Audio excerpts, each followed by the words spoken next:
are watching the Vodka stream.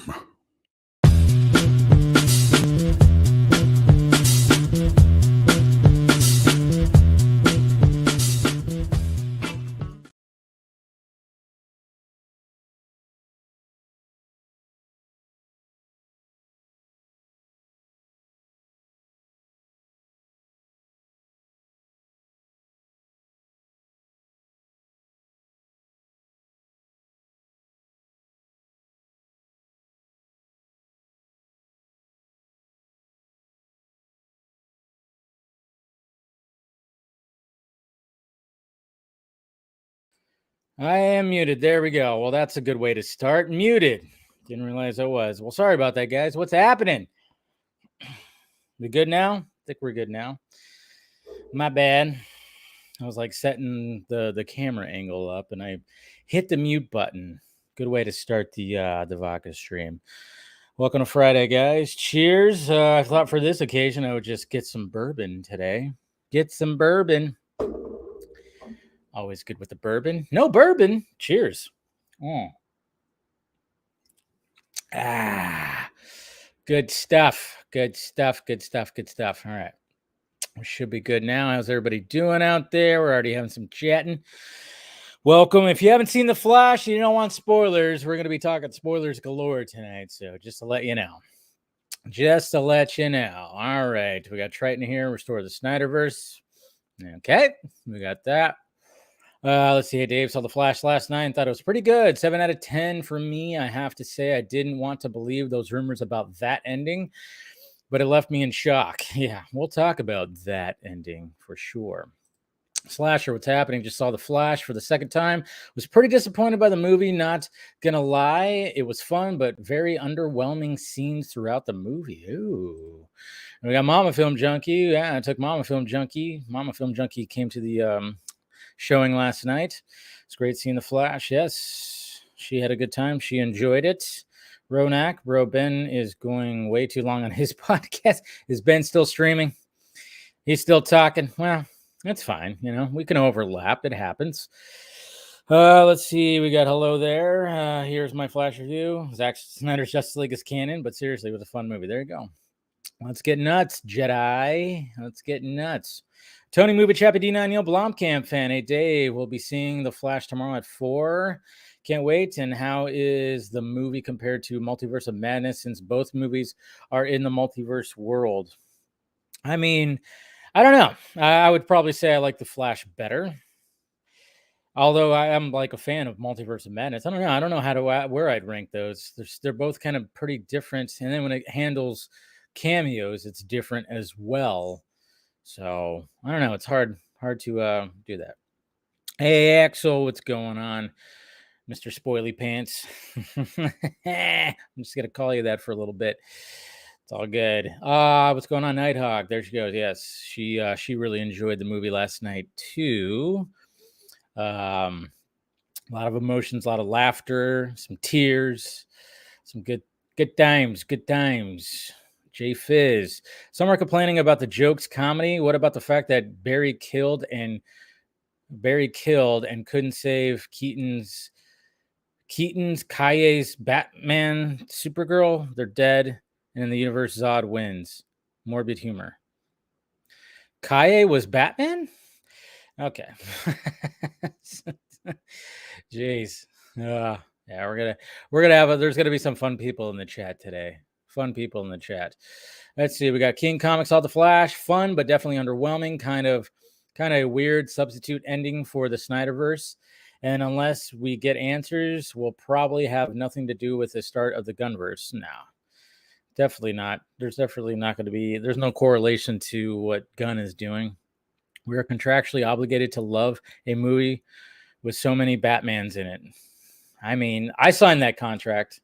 I don't know about you guys. Obviously, I mean, got Batman stuff everywhere. Slasher. Oh, hey, Dave. Hope you're having a good start to the weekend. Yeah, I mean, the Vodka stream is always a great start to the weekend.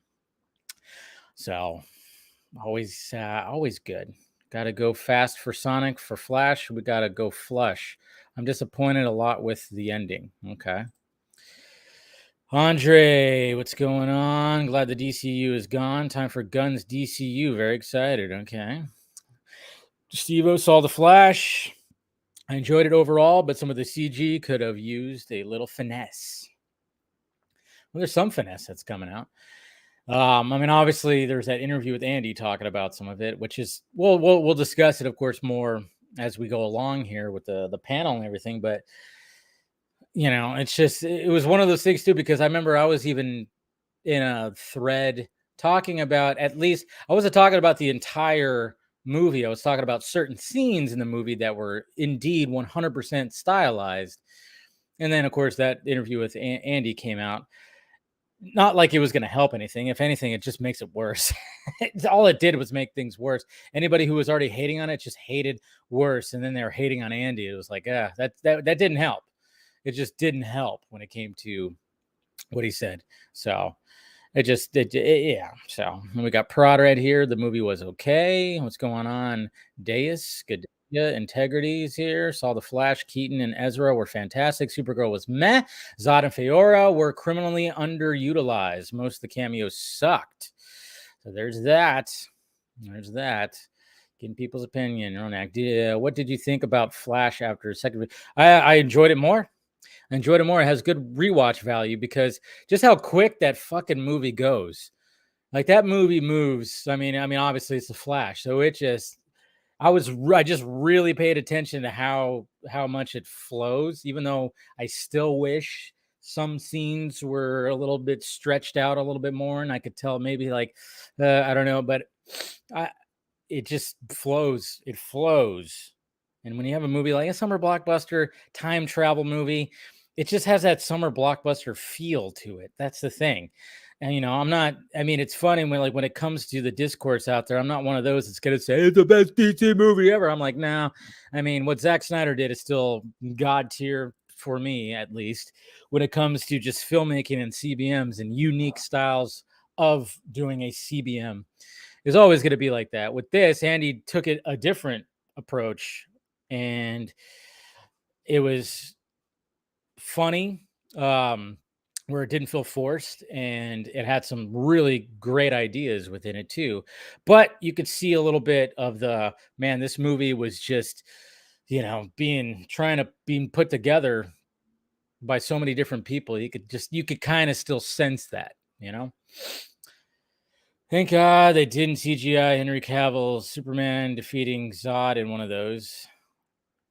That would have sniffed out I don't think they were even planning on doing that. What's going on? Cal got some gripes, but overall pretty damn good movie right there. So that's good. Nancy, that's right. Hi, Nancy. Surprise, surprise, The Flash erases nothing. What a shock. I know, right?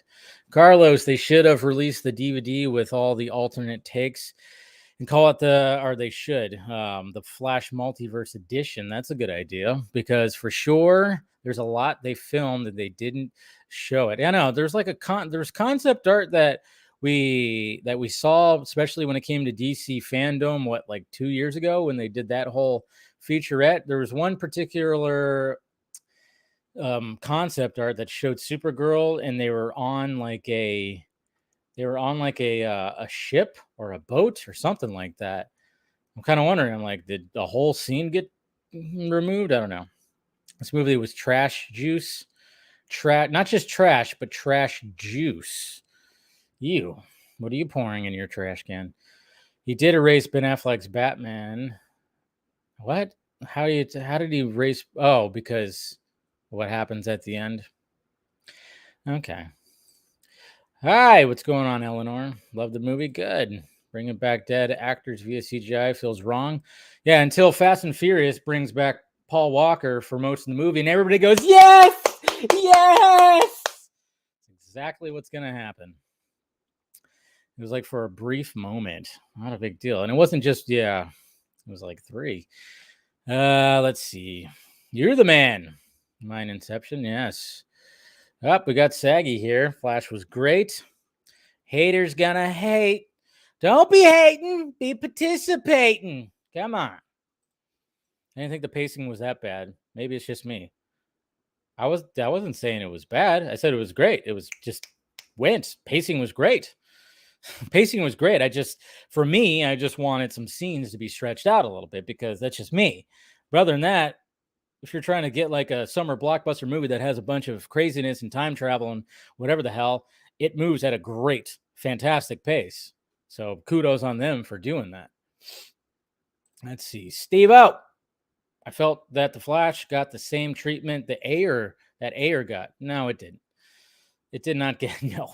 See, I hate that when people are comparing that to either the Ayer cut or even the Snyder cut. Stop it. It's not that. I can assure you, it is not anything like that. It's not. Stop doing that. I know people want to do that. They want to put on their freaking, tinfoil hats and get all Alex Jones and be like, "That's right, they did it just like they did with David Ayer and Snyder. It's the same situation." No, they're not. No. ACS. Hey, what's going on, buddy? It's almost like I could see your face. Let's see. That was a choice for me because the media existed, so I could recreate it, but I kind of understood the history lesson type aesthetic. See, we're going to talk about that. We're going to talk about all that stuff. We're going to talk about this from start to finish, seeing it Monday. So curious how it is. Like I said, we're going to be talking spoilers. So just to let you guys know what's going on, main man Dano. Good to see you. Watch the movie 4 times. 4 times already. Holy crap. 4 times and you only gave it a 6.5? I feel like they wasted 2 hours of our time. Okay, but you watched it 4 times. That's always weird to me. Didn't really like the movie, but I watched it 4 times. Okay. I mean, that doesn't make sense. But okay, whatever. I'm not going to judge. I just, I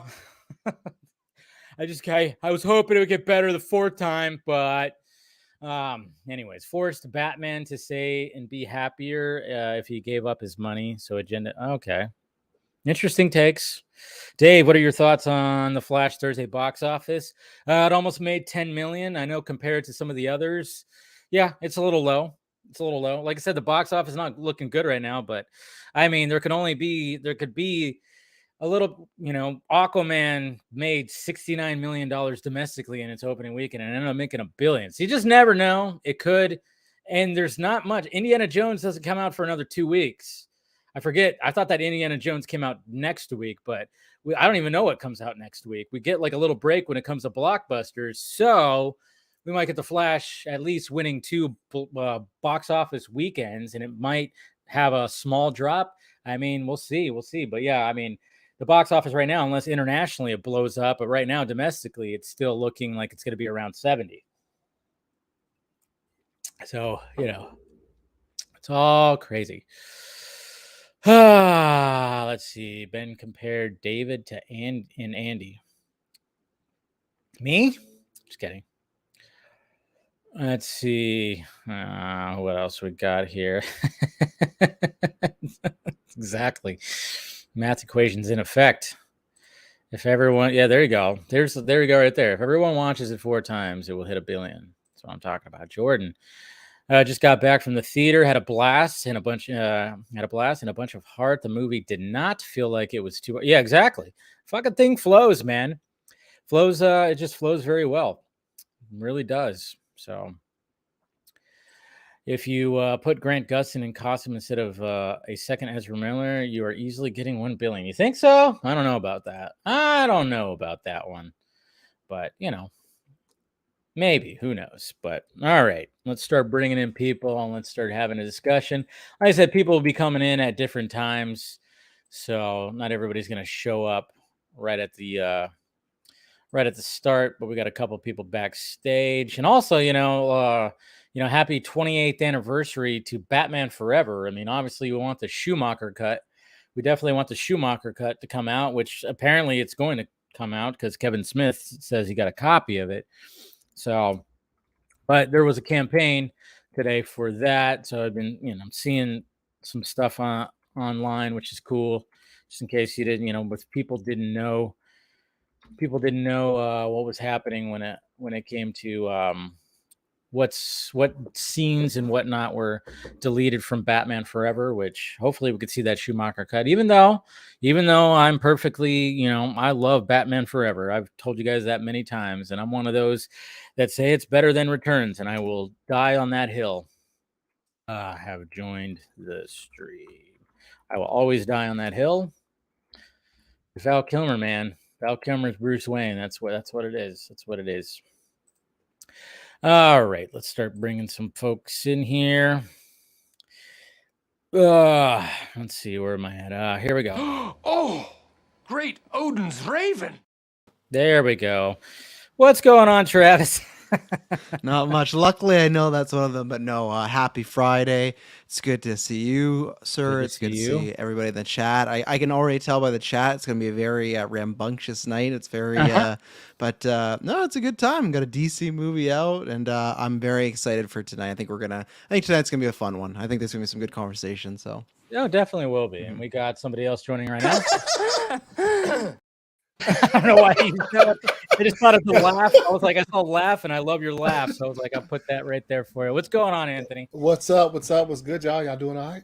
Yeah, good. Doing Yeah, good. you? Doing Good. Yeah, man, doing all right. Yeah. Nice Friday. Right.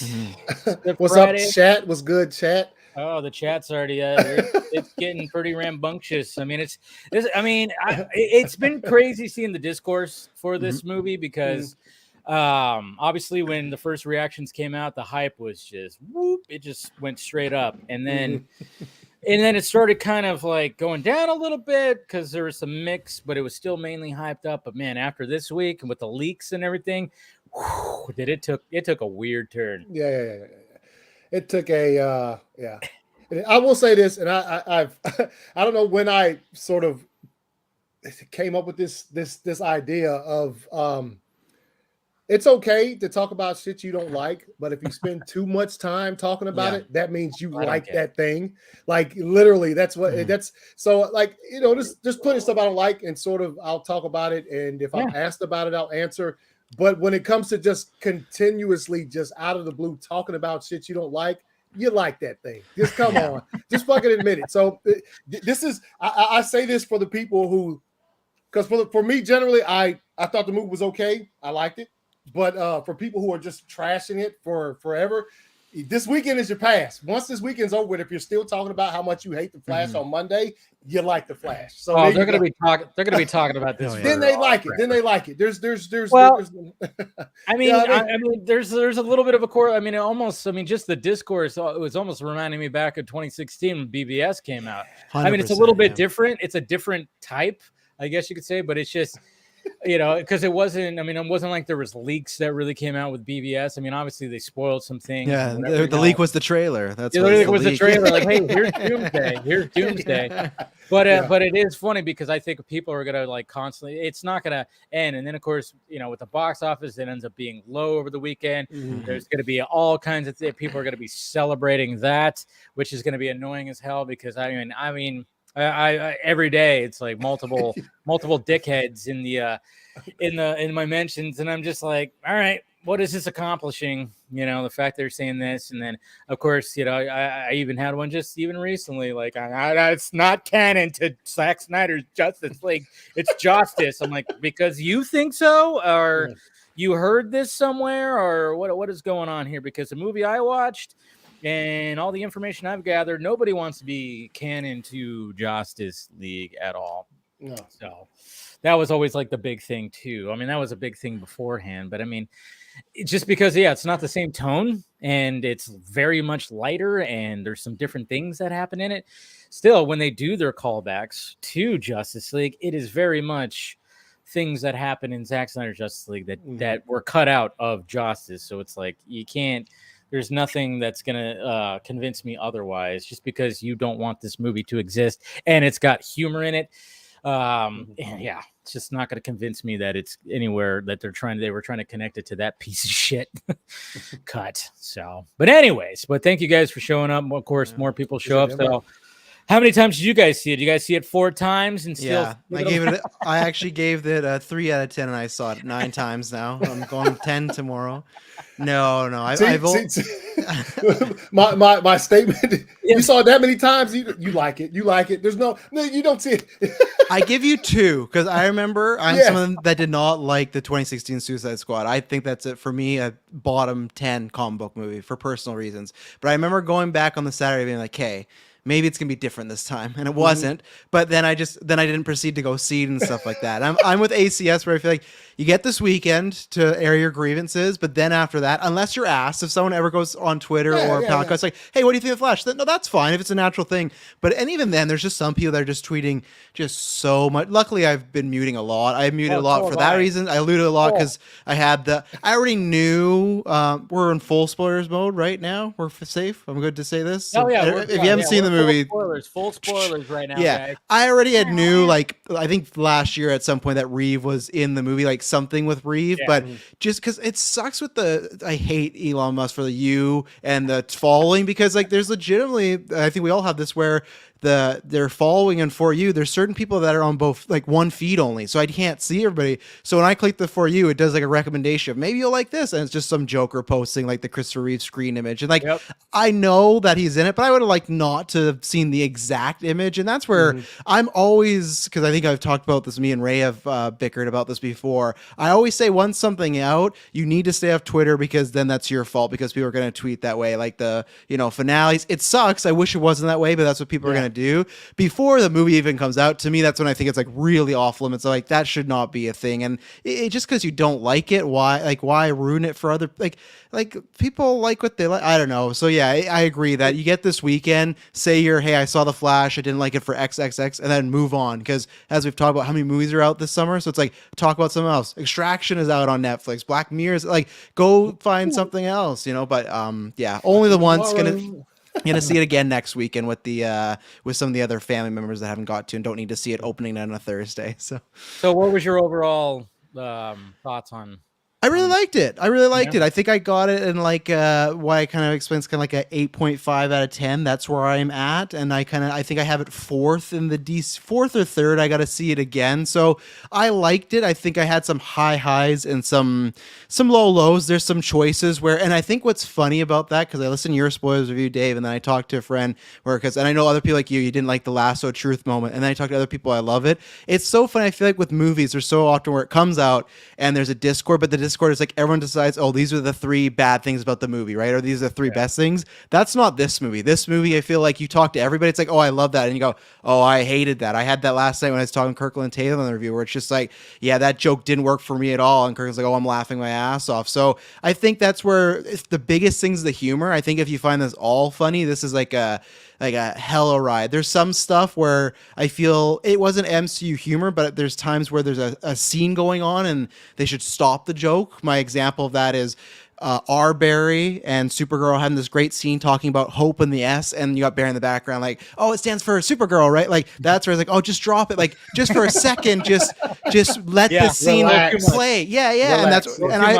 And I love the MCU, but they do that all the fucking time, right? Where it's just like, just shut up for a second and let it go. But I'm somebody that has never been the biggest fan of Ezra Miller's Barry, and I had a great time with that performance. I thought they did a really good job. So overall, we'll talk about specific things. I did really like it. I am in the place now where I'm still just I like James Gunn. I'm not actually, this made it more harder for me to move on. I almost wish I didn't like it, because I'd go, oh no, I've been that way where I know, and people are going to skewer me in the comments. I was fine with Keaton staying as Batman. I was fine with Sasha and Cavill. Like I was fine with it all. Like I'm not trying to be like, I'm a Hermodovar's guy, but I'm just like, I was fine with it. So overall I thought it was really good, but I had some just like big problems that kind of took the score down with humor. And the third act is not like I'm not trying to be generic, like it's a third act problem. I just feel there's some stuff that's the main villain's a little rushed. We go through that really quickly. I'm like you, Dave, where I think this was 2.5 hours.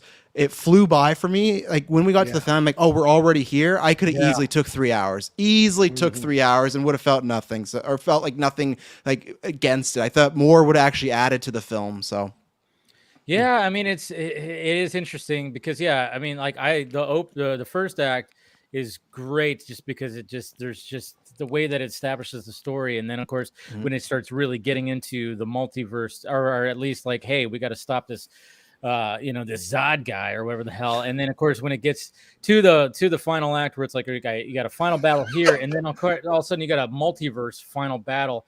And yeah, I think like again, this is where I think where it could have taken some more time to just kind of like stretch some things out, because I mean I already knew things like when you see Dark Flash show up the first time he goes into the Chrono Bowl, you kind of go like, oh, okay, so there that is, but you already know who it is, you already know what it is. I mean, obviously people who are not in the know are like, oh shit, obviously, but I think I don't know. It's just, but for the most part, like I said, it just reminded me of like that summer blockbuster feel, even like the score, it's not necessarily memorable. I even said that when I saw it the second time, because I was really paying attention. Multiverse Dave is getting them right now. I think that's what's happening. Exactly. But I'm like saying, like, I mean, there's things that are recognizable when it comes to score, but for the most part, when things are happening, it just reminded me of like, just like a Steven Spielberg, something or whatever. It just reminded me of that summer blockbuster feel. It had that feel to it, as I was really trying to pay attention to the score the second time around. And I thought, Benjamin, I always forget his last name. Benjamin Wolfish. I think that's how you say it. Yeah, it's like WAL fish. Nothing against it, but I mean, I think he nailed just that aspect of like, okay, he's got some unique things that and everything like that fits with the Flash. But like when things are happening, it's just it very much just has that. It's hard to explain, but I think you guys get what I'm kind of saying. Yeah. But anyways, Anthony, initial thoughts. I gave it because I did, and it's such a thing, and good thing it's the movie theater I saw it at yesterday was almost an hour from my house, because it's like you sort of have to process some thoughts. So I got home and I went live because I had made the stream the night before. I was like, yo, when I get you done seeing this, I'm gonna go live and get this initial. So I did, and it's kind of hard to sort of quantify that shit like in that short period of time. But I still after about a day, I still feel the same. I gave it like, not necessarily 3 out of 5, but it was sort of like 2.75 out of 5 or somewhere around there. There's a couple things that didn't work for me overall, but I thought the story was good. Ezra's performance in both those roles was fire. I thought that was really well done. There was in this day and age of like seeing as many movies as I've seen look very well CG done or whatever, or visual effects. I sometimes when they were together in scenes, I was like, yo, how they do that? It looked well to me. I thought the score was all right. Was all right. I hated seeing people talk about Michael Keaton just being full of one-liners. I was like, I only remember 2 one-liners. The rest of it was dope. Yeah. Like he only said the let's get nuts, and he said, yeah, I'm Batman. And that was it. The rest No, like, there's one more. There's one more. Where they were on that little elevator thing, and he goes, how much do you weigh? That was another. Oh yeah, yes. And I was okay, that's fine. I liked it was a good rendition of that joke though, because I thought they were gonna do it when he grabbed Arbery and they're about to go up. I thought he was gonna go ask, up. Yeah. How much do you weigh? But I liked the rendition of it's a bomb. It's a little bit different. It's them. Yeah. So I didn't think it was like too like gimmicky. No, I mean, I think. It's funny. It's funny. Sorry, I didn't mean to cut you off, but I mean, like, it was one of those things too. When we saw the trailer, when we saw the Let's Get Nuts and on Batman, I was like, yeah, I get it. He might as well wink at the fucking camera. Yeah. I mean, it's very much for the audience. And then I was kind of going like, is that for the trailer or is that actually in the movie? Well, it's very much in the movie, but at both screenings, it's just it's crowd cheering. So, anyways, go on. Which is speaking of screen, but I thought it was, and that entire sequence anyway, in general, before they got to the top of the roof there was pretty dope. I thought the fight choreography with Batman was fire. I mean, once obviously you're already suspending disbelief anyway, but then you're like, yo, this 70-year-old man is fucking kicking everybody's ass. It was dope though. It was dope. I like the fight choreography in that entire scene down there. I thought that was fire. But when I was talking about my screening, it's crazy because I got my tickets like weeks ago, get to the theater, and they've moved it to a smaller auditorium, like half the size, because no ticket sales. So, and I'm looking at the thing, and I'm like, what the hell? Dude says, yo, you're in theater 12. I was like, wait a minute. So I get in there, and it's fucked up because I'm not a back of the theater sort of guy. I sort of sit like midway up and like on the end if I'm by myself, just so I have like easy access or whatever.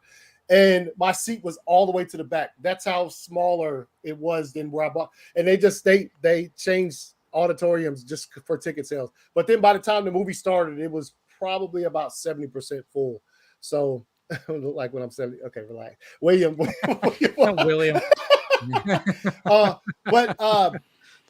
No, it was all right. I think some of the stuff that didn't work, the scene at the hospital, I felt like they could have done something differently, still at the hospital. But I think when it came to like, first of all, we knew that was coming from the leak shit from like 3 years ago. Remember they like leaked the concept DC Fandom little cat. Yeah. And then all of a sudden, like just not too long ago, I saw the Funko Pop like bigger thing where it had him. Yeah. I was like, oh boy. It's for me, that scene was just like, we know you can't use real babies, so there's all like gravity to the situation is kind of gone for me from that point, because with the first baby's face they showed looked like it's a cartoon. Like it looked like it didn't look good. So I was like, yo, choose something else in the hospital. I think that scene for me was like, let's show you what Barry can do. Let's show you like, because if anybody watched that scene and you were at the edge of your seat, relax, because that was definitely not like he literally started eating food and shit like that. So it was just stuff like that. But overall, like I said, I liked it. Like I'm looking forward to seeing it again. And Sasha was great, man. Underutilized. I thought she was like when that sort of the movie started happening, I was like, wait, that's all I'm getting to Sasha? Holy shit. Yeah. She was awesome. And Keaton, look, man, he did his performance to me wasn't just, like I said, there wasn't just the one-liners. Like he was really, to me, he was really good in it. And still short, you know what I mean? Short when it came to that. Everything else, like his interactions with his mom. What's wrong with short? Fire. No, yeah, the interaction with his moms and stuff was fire. That entire family dynamic was dope. But yeah, there's just a few things that didn't work. So it's like, but I do want to see it again. I'm headed to a sold out screening in about an hour. yeah. I mean, like, watch it again. I mean, it's you'd be surprised. Like, I mean, like I said, when I watched it again, and then also like the group, you're. It's always fun to watch, like, especially something like this when you already know like things that are coming, and obviously you're hush. So and it's funny too, because then what's good about that too is like so my girlfriend Steph, like she was like saying like she had to go to the bathroom at a certain point, and she was like, should I go now? I'm like, nope. I was like, no, go now. And then once I knew, I was like, okay. I was like, go now, hurry. Kind of like one of those things where I was like, go now, hurry. And so she didn't like miss like anything that was like too important. I was like, okay. So that's always good. But it's just cool to like see it with the general audience. I mean, there's like a guy that was like that was on the other side of my brother that was totally freaking out on so many things. I was like, man, I should have been sitting next to that guy, because he was just like one of those where he's like, oh, like when Keaton showed up and when he started kicking ass, he was like, doing that whole thing where you lean forward and stuff like that. I was like, all right, this guy gets it. So, but we got some more people showing up right here. Hide your kids, hide your wives, hide your everything. We got saggy melons in here. Hello, it's been a while, but this is a big. This has been a big. Well, this is a big night. I mean, we've been waiting for this forever, and now the time has come. And I know it feels like forever. Felt like ages, but no, I saw it today after I got into a car wreck, which is fantastic. Yeah, you're gonna have to explain that one a little bit. We're gonna have to take a little break, and you might have to talk about that one a little bit. Yeah, what? All the picture. Yeah, so I was I got up early because my screening was at 12. So I wanted to get up, take care of my dog because she was going to be home while I was at the movie. So I was trying to like get out, get some coffee, take her to the dog park. So as I was at the beach because I wanted to go to the beach for take the dog there, and we were sitting in the car, and then I was like, hey, why am I at the beach? I can just take her to the dog park. So I went to go like back out where the beach is. It's like a main road where the parking is, whatever. So long story short, I was going to pull out and I just got nailed by a car. We're okay. Everybody's fine. I'm okay. The dog's okay. The person that hit me is okay. But the cars, not so much. Your bumper was like off. Oh, my bumper was off, and it was crazy because like the police showed up. Obviously, the lady was frantic and crying and upset, as you know most people are. And I was like, "Listen, I'm sorry." You know, I was very calm. Right, I got But, yeah. Honestly, I'm so lucky that it happened early in the morning because it was around 9:00. I got back home around 9:45. I ended up having to drive my busted car with a busted wheel. I don't know how I got it home, but I did at 2 miles per hour, which is thankfully I was only 15 minutes away from home, which is 15-minute ride with a busted car took about 45 minutes. But yes, I'm okay. But that was my day that started. And I was like, that's not going to keep me from going to Flash. I got paid today. I'm getting a lift. And I did. So after the car stuff, after everything was calm, got dressed and went to the movie. And man, I messed up. You know how they have those special buckets, the Flash ones? Yeah. The Headless Horseman ones? Yeah, so the light up bucket for the Flash, I wanted it, obviously. And my stupid behind, like, they gave me a big thing of popcorn, and I didn't want a big popcorn. I just thought they were going to fill up the bucket with the popcorn, and I didn't realize it was meant to hold the bucket. So I'm sitting there like an idiot in front of all these people behind me, pouring the bucket into the thing. And then I was like, wait, I have to put butter in this thing. It's going to probably ruin it. So I had to pour it back into the bucket. I looked like a fool today. I'm just going to say that. I looked like a fool at the theaters. You sure you're not concussed from the car accident? Yeah. Maybe I was, because I didn't think about it. I'm like, I'm going to pour this popcorn into this plastic light up container and put hot butter into it. And I was like, wait, I'm not that stupid. And I was like, yeah, it was a day. But the movie, everything you guys said, because I was listening, like, yeah, spot on, with the exception of Travis, because I disagree with the whole spoiler thing. Like, I don't know if you saw the chat. The spoiler, like, it's understandable for today, right? Like, if you didn't see the movie today, then you probably should try to avoid the spoilers. But the issue I had, because I was pissed the other day because people were spoiling it, and I'm like, not everybody got to the free screenings. Like, it'd be one thing. Why'd you say you disagree with me? That's what I said. Oh, did I miss that? Yeah, I said wait till the movie's like out for everybody, then you can talk. Yeah, no, I said the asshole's posting like. I disagree with me disagreeing with you. Okay, there we go. Okay, I missed that part. Full circle. Hashtag full circle. I'm not. You think I'm out here? The guy? Yeah, I'm out here being like, hey, if you've seen the screening, post those screenshots, everything like that. Like, no. Yeah. But no, the movie was like what Ace is. I agree with a lot of the criticism on the CGI. That was the first thing I noticed, but I didn't care because the story was really good. The acting was good. I agree with Anthony that I wish Sasha got more screen time. I'm hoping, I really liked her performance from what we got, but I would have loved to see more of her. And I think that hopefully more people will praise her performance, because I would love to see her reprise that role and give her a whole story, because I want to see what she can do with a more longer time on the screen. Keaton was obviously good. I will say this, the spoilers, as far as like the cameos, I was mad about it, but I didn't know, once I saw the movie, I was like, where the placement of the cameos were. No big deal. Honestly, even we'll if get to that. We'll get to that. We're gonna talk even if you know, it's no big deal. Yeah. But Ezra's performance, loved it. Yeah. Great. I mean, young Barry was annoying as hell, but I think that was the point, to showcase that young Barry was young and immature. And as much as it was annoying, the use of the word shit was very heavily used in this movie. Yeah. A lot of dicks too. There's a few They dicks. teeter-totter, man. I mean, we get Bear Barry ass. Also, we get Naked Barry, which, I mean, I guess when we saw that cover that Annie Muschietti drew, where he's like, kind of, I was like, all right, is that going to be in the movie? Well, not exactly, but we still got like. Yeah, and it's great. It's great because with young Barry, it helped with the origin story of Barry, because older Barry had to, give him his powers, and then you kind of get like the origin story of Barry while not showing the origin story of Barry. Yeah. So I thought that was kind of cool. It was clever.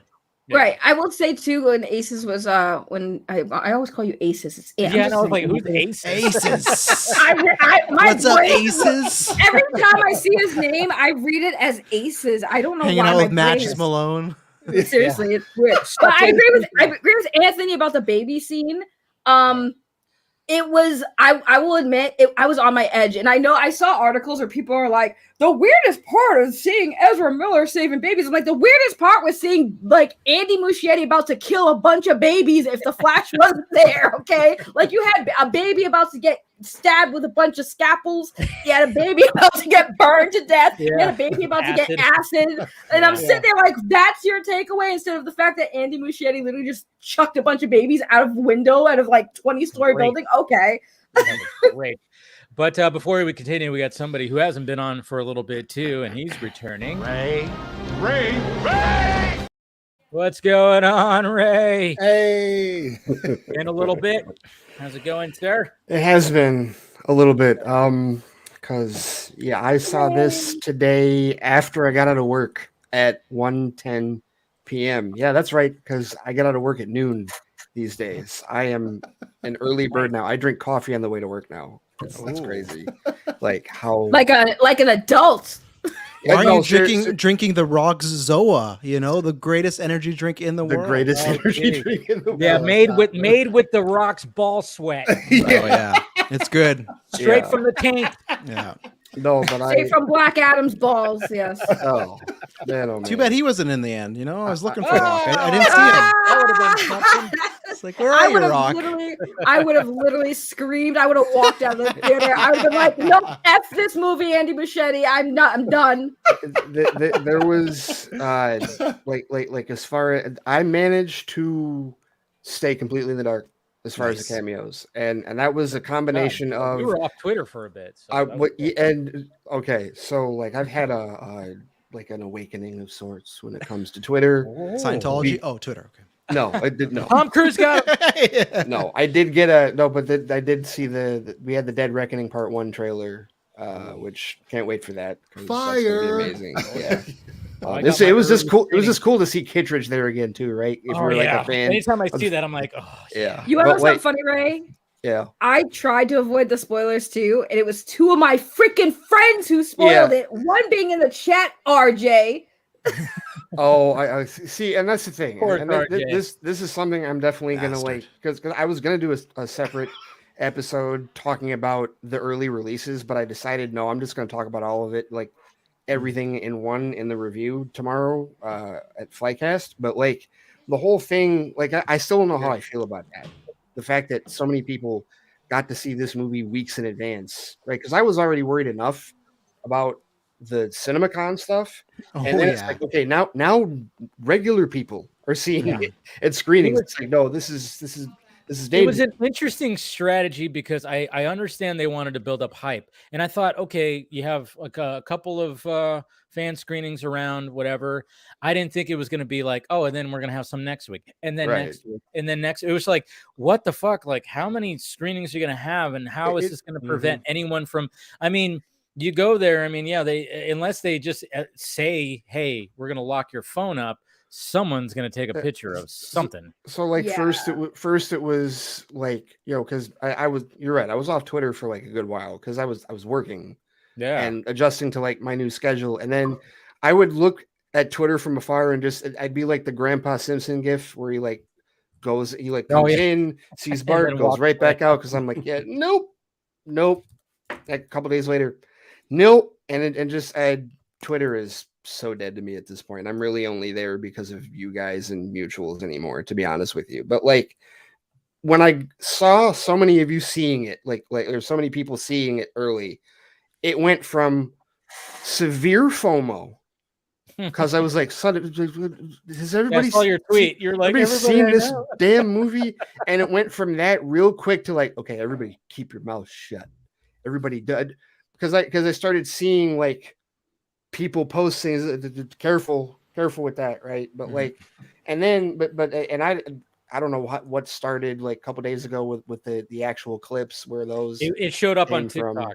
That's the thing. Okay. TikTok. Somebody recorded the cameo part, the crazy, cameos at the end and started fucking Reeve and you had all that. You had Which the bridge scene was out there. A big deal. It was not a big deal. The Justice League bridge scene was out there. The end credits was out. Like, no, the end credits were out there, and then obviously the last cameo with the car and the phone. You know, all that was out there and stuff like that. Okay. So so everything just got released on TikTok. Good old fucking TikTok. And made it to Twitter. Now here, Dave. Now you saw one of the earlier ones, right? Yes. Okay, so was that last cameo in there? Yes, I saw it because if I would have saw it the first time when I drove out, 2 hours to LA and got turned around and said, "Hey, here's a poster. Fuck you very much. Here's your pass." Yeah, pass for next week. Want to come out to LA again on a fucking weekday? No, I do not. No. If I would have saw it then, I wouldn't have seen apparently that was still the CinemaCon cut. But then I guess the week after or like 2 weeks after, whatever the fuck it was, they were going like, all right, now all these screenings are the final cut. So I saw the same cut that everybody saw the first time. So what is the cinema cut ending? Because I saw something like, I like that ending better, but I was like, wasn't it just stuff added and nothing really changed? CinemaCon, you just saw a car pull up, you didn't see Clooney come out. Okay. Yeah. Well, because it didn't sound like Clooney on the phone. It sounded like Keaton on the phone. Yeah. And the other problem, this is where like being connected to like set photos and stuff really messes with you, because those set photos exist of Keaton. Oh yeah. In that scene. Oh, we'll talk about hair. that. Better get that on the DVD. Yeah, I want those scenes. But I managed to avoid all the big cameos. So I had like the shot there when I went. It was 1:10 in the afternoon at like a smaller theater. So there might have been like 10 other people in the theater, but it was the most engaged 10 people. Seriously, seriously, these people were like, they were laughing at like so many of the jokes. Like one of the funniest reactions was just the dude in the tidy whities with his leg up on the couch, just like horrified and disgusted laughing, from these people in the front row. But the cameos included, especially the Clooney cameo, got the biggest reaction. Yeah, but see, I was gonna say the cameos, the not the Clooney one, but the other cameos. That's why I said they weren't really a big deal, because when somebody spoiled it for me, and I was angry. But then when I saw the movie, I saw where the cameos were, how long they were, like the context of it. I wasn't even mad knowing about it, because I'm just like, it doesn't do anything for the story. It doesn't change it. Seconds. Yeah, it's just like it's a multiverse type of thing, and you're just sitting there like, oh, okay, that's all that is, no big deal. I don't know if you guys have mentioned. We haven't really started from we're gonna start from the beginning and kind of just go through the movie. So we're just kind of getting our initial thoughts of the whole thing. So go ahead. All right. So my initial thoughts. I posted the Will Smith. Damn. Seriously, that was. There were things in that movie that I wasn't expecting. There were a few things that I was hoping to see, one of which I didn't see, one of which I didn't think we were going to see, but it totally happened, which is amazing. And we totally have to talk about that because it involves a C word that there is something that happened in this movie. Caca? That is not. There is something that happened in this movie. Something that got confirmed with this movie that is not subjective. That is 100% objective. CGI. It is a fact. He used the O word this time. Yes, no, because it's factually there that we have evidence to support something that a bunch of us were hoping would be the case with this particular movie. The CGI thing, it's funny. The CGI thing. I read a thing. I happened to see the post before about Muschietti saying that a lot of it was a choice, like an artistic choice, and so I saw that before going into the movie, and so I'm preparing myself, and I see where it is. It's there's a certain spot where and not only that, it's like, look. When you see that much of it throughout an entire movie that's almost 2.5 hours long, you can't say it was just slipshod. It was done intentionally. Yeah. Almost all of it was unintentional. I disagree. No, I don't think so. You can still hate it, Yeah. but Well, no, you I know, will say this. In certain scenes, it made sense why the CGI looked like that when he was doing the Flash stuff. Like the baby scene, I feel like the baby scene, I understood why the baby scene, because you're not going to use real, like Anthony said, you're not going to use real babies in a scene like that. So it made sense. I'll forgive them for that. But there was a lot of like somebody said in the chat, inexcusable choices where it's like that makes no sense. Why couldn't you just do a little bit better? Define inexcusable though. Like what standard are we holding this to? Seriously. Like Snyder. Here's a perfect example. The fight scene where Supergirl is broken out of the Russian base, which is not a spoiler because it was in the trailer, but the CGI there in that fight scene.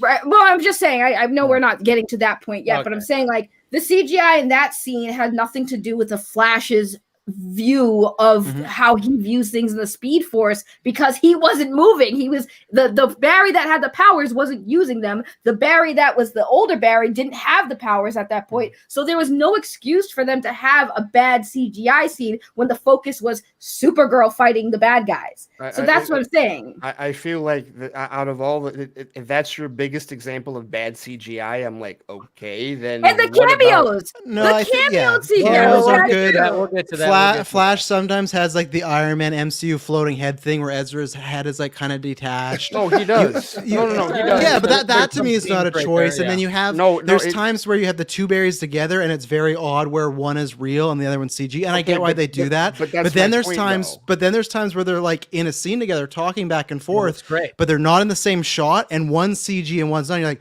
why is that a choice? And that's where I think that I think the stuff, the Coliseum, the Speed Force, I'm all down for that looking like CGI. That's fine because that's like a larger than life, different universe stuff. But there's just random everyday things that don't look good. And I just feel like if any MCU director would have said this, everyone would have been like, "Oh fuck, this guy is definitely lying." But now it's the other shoe where, "Oh no, it's all a choice. It's all no." There's some bad CGI. It's very don't get me wrong. And I'm fine. I'm like saying, that doesn't. We've talked about this before. Like Black Panther, everyone complains about that. I'm someone who goes, yeah, it's bad, but like I don't care. I can go look past it. I looked past it, but it was still acknowledgement. You can acknowledge it was still not the bad. To be fair, though, with respect to MCU directors, like they talk too much. There's a track record of them consistently saying that stuff. This is if this turns into a thing with Andy, like if he says this again for like Brave and the Bold and stuff like that, then that's a different story. But there's at least with the MCU, like people that criticize it, it's like, well, the Russos have said this, and this director has said that. It's like, okay, y'all don't need to keep explaining things. I want Andy. Yeah, but this is what this feels like. He wants to. I want him to say the CGI is just as good as the Godfather movies. Anyways, we got somebody else joining right now. That is the sexiest thing I have ever seen. Hey, see, look at that. Your husband. There you go, Travis. Yes. There you go. Wait, when did this happen? I just. Oh yeah, you missed an episode. We got married. Dave ordained us. Everything. Totally. It was off air. Casey, when were you going to tell me you got married? I thought, like, what happened? We invited you. You didn't come. Yeah. Oh, okay. It's an open marriage. It's an open marriage show, Saki. You were busy watching. Okay. Yeah, open. You were busy watching Black Adam, so I knew you were gonna say it. I knew you were gonna say Black Adam. I knew it was coming. I knew it. But no, I get what Ray's saying. But like I said, I still stand by like it made sense. The CGI wasn't bad. Others, the CGI in some scenes was unnecessary. Like it could have been better. It could have been better. I'm not saying. Listen, CGI is very subjective because it could bother some people and not bother others at all. But like. When I talk about them making a choice, I'm literally talking about the choice to make one Barry CGI and another one not CGI. Those types of choices where they looked at it and went, all right, this is what we're going to do. Because and going back to that Supergirl scene, Saggy, the big thing for me is I'm looking more at what he tried to do with the camera as opposed to he made it a one shot. He made it a one shot in the daytime. That's really tough. So when the car flies like that, it's very distorted because it's the lens. It's not that it's CGI. But the thing is, like, I know, like, I get it. I'm not saying that it's bad to the point where it's unwatchable. I still enjoyed it. It's just something that you notice if you're watching a live action movie and you see certain CGI stuff and you're like, oh, that's clearly CGI. It didn't take it away from me to that point, but it's still something that is something to acknowledge, whether you care about the CGI or not. I personally, I don't care about the CGI. The story was good enough to keep me still in the theaters. It didn't make me cringe. It didn't make me angry. It was just like, oh, the CGI looks meh. But I'm not there for the friggin' special effects to that degree. I'm there for the story, and the visuals were decent. But yeah, the CGI in certain scenes when Mandy Muschietti is like, oh, it was done to demonstrate what Barry's seeing in the Speed Force. I'm like, but there were scenes where the Speed Force wasn't even present. So that's a kind of a cop-out excuse. You could have just been like, who cares? Did you like the movie? But at the same time, we got to realize too, sometimes it's like, and it's funny too, because they released that yesterday, that quote, and then it's kind of like, all right, that's bad timing because that's not going to make anything better. If anything, that fueled the fucking people that hate this thing. Again, the mute button was my friend this fucking week. I tell you what. At least he took the blame away from the VFX artists and stuff like that. Now people are just blaming him and not trashing the people who worked on even that.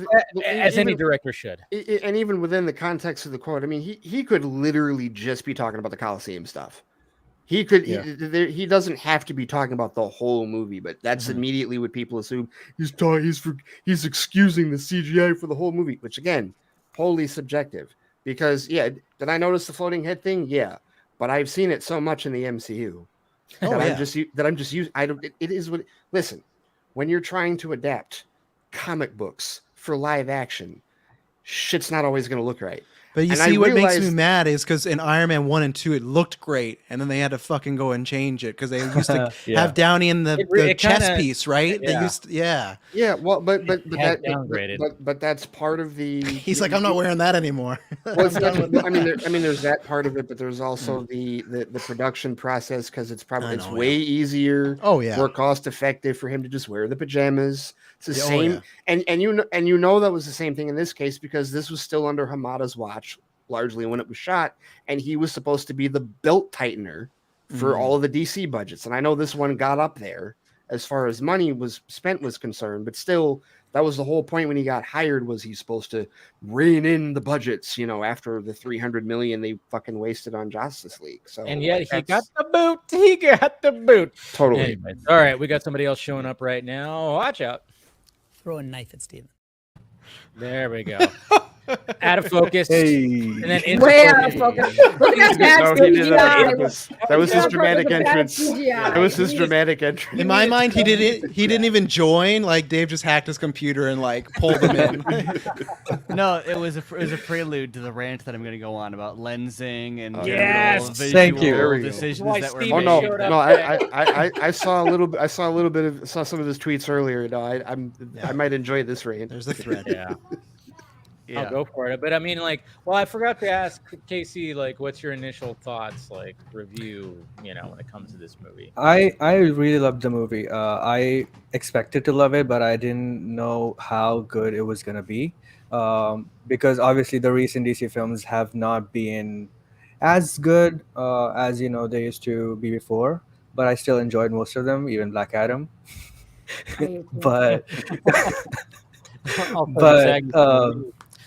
Yeah, this was really for me it was one of the best CBMs I've ever seen because it did everything almost perfectly. I loved the story, I loved the visuals, the way it was structured, the performances. Ezra's both performances were insanely good. There wasn't one scene where I thought that this is not Ezra, because the entire time I had to just catch myself and thinking, these are not two different actors. This is the same, actor.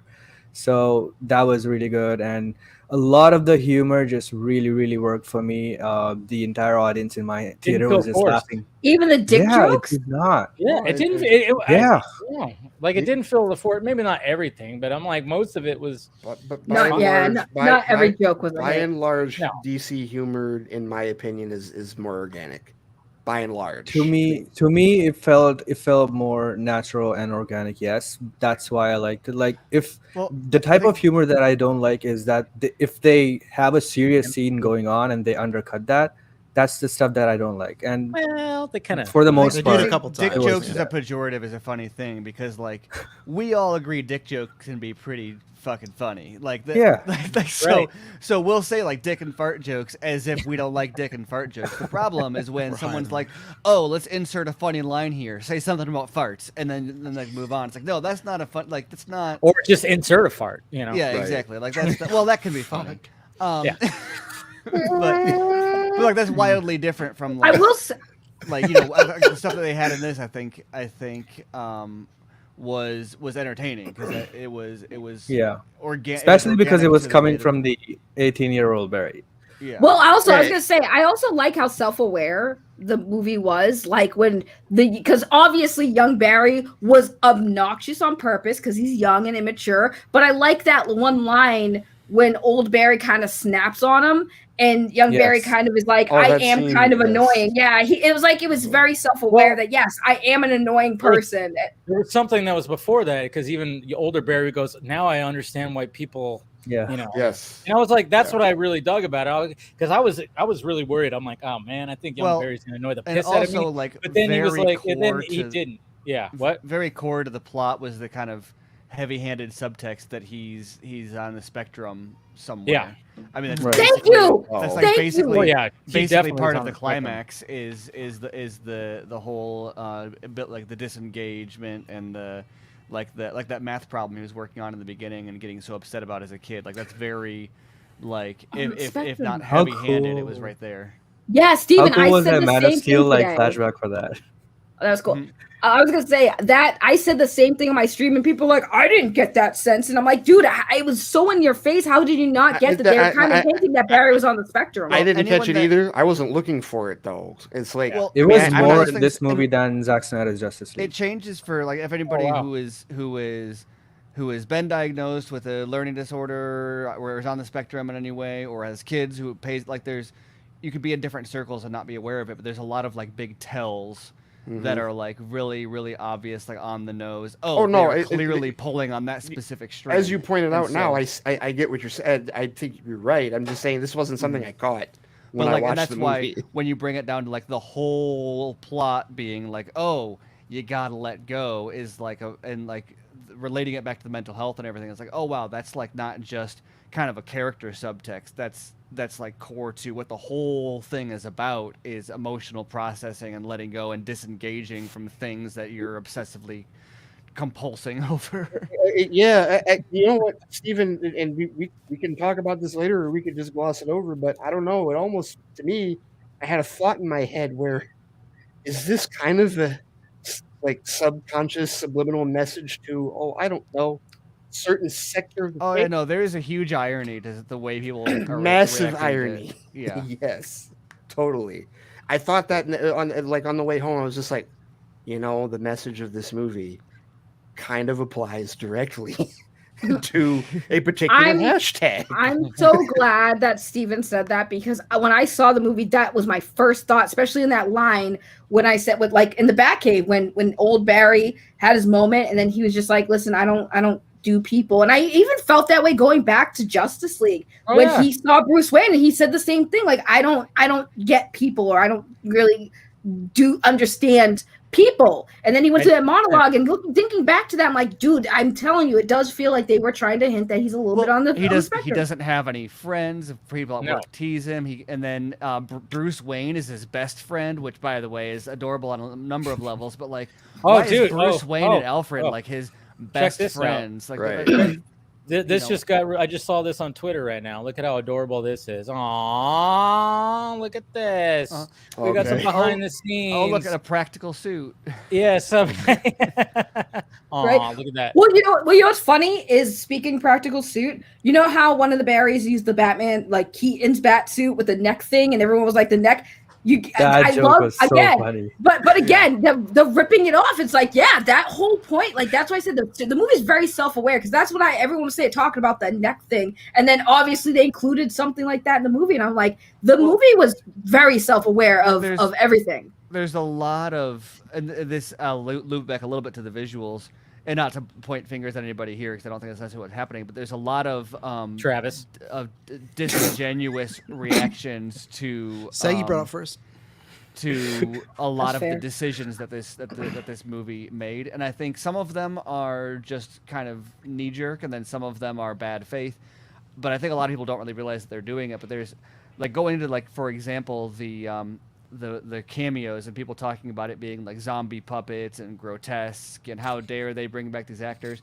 And I think that a lot of that is more due to not what this movie like this goes back to the visual decision there again. This is not the Speed Force stuff was not intended to be photorealistic. It was very obviously being not photorealistic, which therefore means that the Christopher Reeve and the George Reeves and all that stuff was not intended to be like a deep fake. People are even using the word deep fake. Those are not deep fake cameos. This is not a Tarkin or a Leia or a Luke from the Star Wars movies.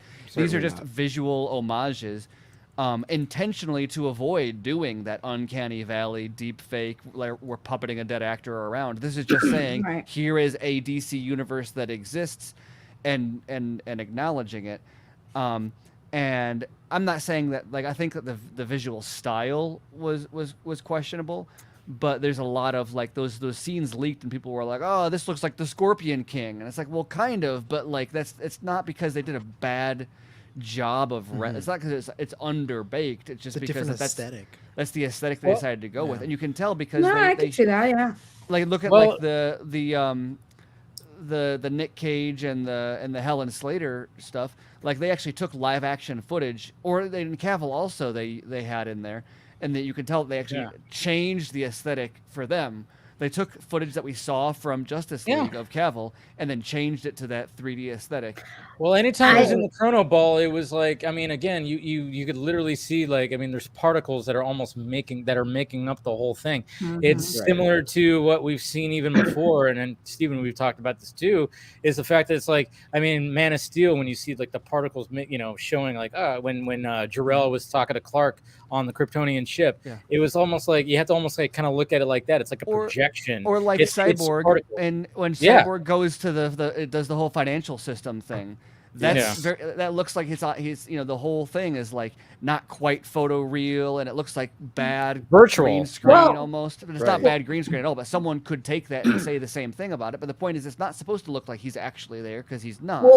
Well, now that you say that, Steven, looking back at that scene with the multiverse stuff colliding, there were certain cameos there that the person had a mask on. I don't want to say anything yet because I don't want to. We're not there yet. But there was one cameo I thought I saw of an old school Batman and mask on. Yeah. Yes. Okay. It was who I'm thinking. You saw and heard him. Yes. Okay. So when I saw that and he had the cowl on, I mean, it all looked the same type of style. So like when you put it that way, looking back at that specific thing, it makes sense. And like I said, I'm not mad at the CGI looking that bad in certain parts of the movie because there were good parts. There was good CGI and there was CGI that was like, that's obviously they could have done a little bit better, but I wasn't mad at it. And I actually did enjoy the cameos in that, like seeing Christopher Reeves. I was like, oh my God. I don't know what the big deal is with the anger, but it still looked cool. It was cool to see these characters. And what a weird place to draw the line on that, too. It's like we've got Star Wars literally taking dead actors and putting them as main roles in these movies. And Fast and Furious is going to do that the next one. And then all of a sudden, The Flash is like, here's an alternate universe where these characters have no lines and aren't photorealistic, and everyone's like, I draw the line here. And it's like, well, I have a question about that though. Like, if they use the CGI of the likeness, does the family still get anything from that, or do they just not? Because I don't know how it works. I'm pretty sure they do. I'm pretty sure they ask for permission because my thing is they're using his likeness, so right. Unless they sold that to Warner Brothers a long time. I will say this for anyone who's mad about this. Does really good faith on a lot of that stuff. They're more notorious than Marvel for the writers, who they don't always have to credit or pay. Get more credit and pay in the credits of these movies when they use their comics. So I don't know if that extends to something like this, but because I wasn't sure, but I will say, like, to people who get mad about people like the industry using deceased actors. I feel like as long as they have the permission of the next of kin, the survivor, the family members, and the family members get something out of it, I don't personally care. And I think that people need to stop being overly offended with the family is okay with it. Their opinion matters more than the fans. Sorry, but it's about their family. Don't apologize. They're the ones they're the ones who have to relive seeing somebody that they loved who's no longer physically here in a movie again. So like if they say it's okay, that's you've it. also got different degrees of like, okay, so like if a Marvel movie has a photograph of Stan Lee, is that okay? So, or then Into the Spider-Verse has an animated version of Stan Lee. Is that okay? Now, what if they use an actor that sounds like Stan Lee with an animated version? Or what if they deep fake an AI voice to sound like Stan? Like, at what point of the path to realism do you draw the line and say no? Like, are you going to say no more Stan Lee references in Marvel movies? Like, you can't even have a photograph of him? Well, no, that's ridiculous. But also having a Weekend at Bernie's CGI model of Stan Lee in a movie is maybe, that's a bit too far. But you're going to draw the line somewhere. And so to me, drawing the line at a Speed Force vision without any lines or dialogue or plot relevance, just saying Christopher Reeve Superman exists, is in no way grotesque or inappropriate. Well, you know what? And not only that, but the crazy thing about it is it didn't feel gratuitous. Right. That particular, I mean, the Cage one was the one that really blew me away. I didn't think they would ever give us a. I didn't think they would ever confirm for us that Superman Lives actually happened in another with the universe. spider That's too. cool. Fucking But, snare beast. Right, exactly, with the spider. But no, the whole thing, like, this goes into like the plot of the story of the movie. The whole thing, like Kara's rage over finding out that Cal was killed. Getting the context of what did you do, line. Exactly, and then you see, and then to see Cal and Kara together in a way, and that never happened. Reeve and Helen Slater never appeared together. We only knew the only connecting tissue between her Supergirl movie and his movies was Jimmy Olsen, Mark McClure's Jimmy Olsen. That was it. So that was something that, one, we had never seen before, and two, actually added context to her emotional arc earlier in the film. Like, there they are, cousins together again, in versions that we've seen before. And for me, I could be wrong, right? Maybe Muschietti and all the producers are in a room and they're just cackling. But to me, I think it's just put there as like a nice little nod because along with the crew and the directors, Reeve was like the start of the cinematic stuff, right? And this is a guy that obviously had a terrible accident and then passed away. If he was still alive, he'd be a part of this. He'd be getting like what Keaton's getting now. Like, so it's this way of he can't be here. And it's a good tribute because I guarantee you, like when I go to see it next week with my daughter, she hasn't seen the Christopher Reeve Superman, but she will now. And that piques people's interest. Go, oh, what is that? And there's a whole generation that's not seen any of those movies. So to me, it's more like it's for me more of a tribute to just, hey, like this is, we're paying some respect to things of the past that got us here. Because if Superman 78 doesn't work, there's a chance this movie doesn't even exist. I know that's a big thing. And even with George Reeve, to me, I don't know. I just feel like the filmmakers are not putting this in here for insidious means. I feel like they're putting them as tributes. They're not in previews. They're not in trailers being like, come see Christopher Reeve. It's just like a little nod while you're there. It's just, I feel like the Discord's too much until I hear a family member come out and say, hey, I didn't like that. I didn't appreciate that. Then I'd say, okay, there's a conversation. But until I hear that, it's just a fictional thing. Exactly. I think there's a level of cynicism that's like trained by, for lack of, there's, I guess Fast and Furious did it also, right? Fast and Furious, Marvel, Star Wars. There's a cynicism that people are almost trained to every Easter egg, every reference, every tie-in, every cameo. There's like a member berry trained knee-jerk response that like people have this, it's a CGI character, therefore it's just like all these other ones. It's like, no, back up, pretend that like, don't view this in the context of whatever, like, this is, like someone says multiverse, and everyone's like, oh, Marvel shared universe. Like, no, hold on. Just because these other movies have done this one thing doesn't mean that this concept is inherently this soulless thing. And not that all of the, I like Rogue One. I think that what they did with Tarkin and that was actually pretty cool. I think that I don't mind the Leia reference at the end, like a lot of people do. So this isn't even me being like, oh, Star Wars bad, DC good. Like, I don't think, like, I would never hold these up as like, oh, the CGI in this scene is like impeccable, but as an aesthetic, It is not supposed to be photorealistic. It's not supposed to be. Now, the frustrating part is that people are not reading fully what Muschietti is actually talking about, because that's what he's talking about. The chronable That's what I was CGI. just saying before you stood up. Specifically, Right. when you talk about like the babies, when you talk about other things, that's not what he's talking about. Right. And so I'm going to definitely say that like the CGI in this isn't like flawless through and through, but also with CGI, once again, there's an aesthetic decision being made where when you talk about CGI in anything, when you're talking about movement, you're talking about the level of realism. There is an aesthetic with that also. Not all CGI is meant to be a 100% lifelike. There's a tonal difference in that as well. You watch Sucker Punch, you watch Watchmen. Those are not real to life CGI stuff in that. Like they are stylistic, heavily stylistic. I mean, Watchmen is heavily stylistic. And this isn't CGI, obviously, but like you've got Moloch with the ears and Watchmen, and you've got all this stuff going on. Well, I mean, Rorschach's mask. Yeah, exactly. Yeah, moves around, and then or like in Sucker Punch, you've got a lot of that stuff where it's like not photorealistic. There's an expressionism that's going on with the way that it's interpreted, and then this is where you get into like Barry 2's suit in this, where people are criticizing the suit. It's like, no, the whole point is it's supposed to be dumb. It's supposed to be rubbery. Literally, it's made. Literally, when suit. he puts the mask on and looks over, and it's all fucking fucked It's literally up. made from the Batman '89 suit, and they make a hilarious. joke about the neck turning thing. Well, and it's all because he mentioned early on that the original suit was tight in the crotch. Right. Yeah. He didn't like that. But He so didn't that's like another that. He thing didn't like that. impacting the visual decision. Like, yeah, that suit looks goofy. That's part of the point. Is But that was this the suit point is of it. supposed to Point. be. I never That was understood. literally the point. Yeah, that and was then, totally the point. And that gets to another aspect too, which is that, and Casey might actually have a little more to say on this than me, surprisingly. But the lensing in the movie is very, very, very wide angle, and this is getting into like when you go to like for Snyder fans, when people are criticizing Army of the Dead for being too blurry, or this isn't as much a lensing thing, but like Justice League, where they're complaining about the aspect ratio.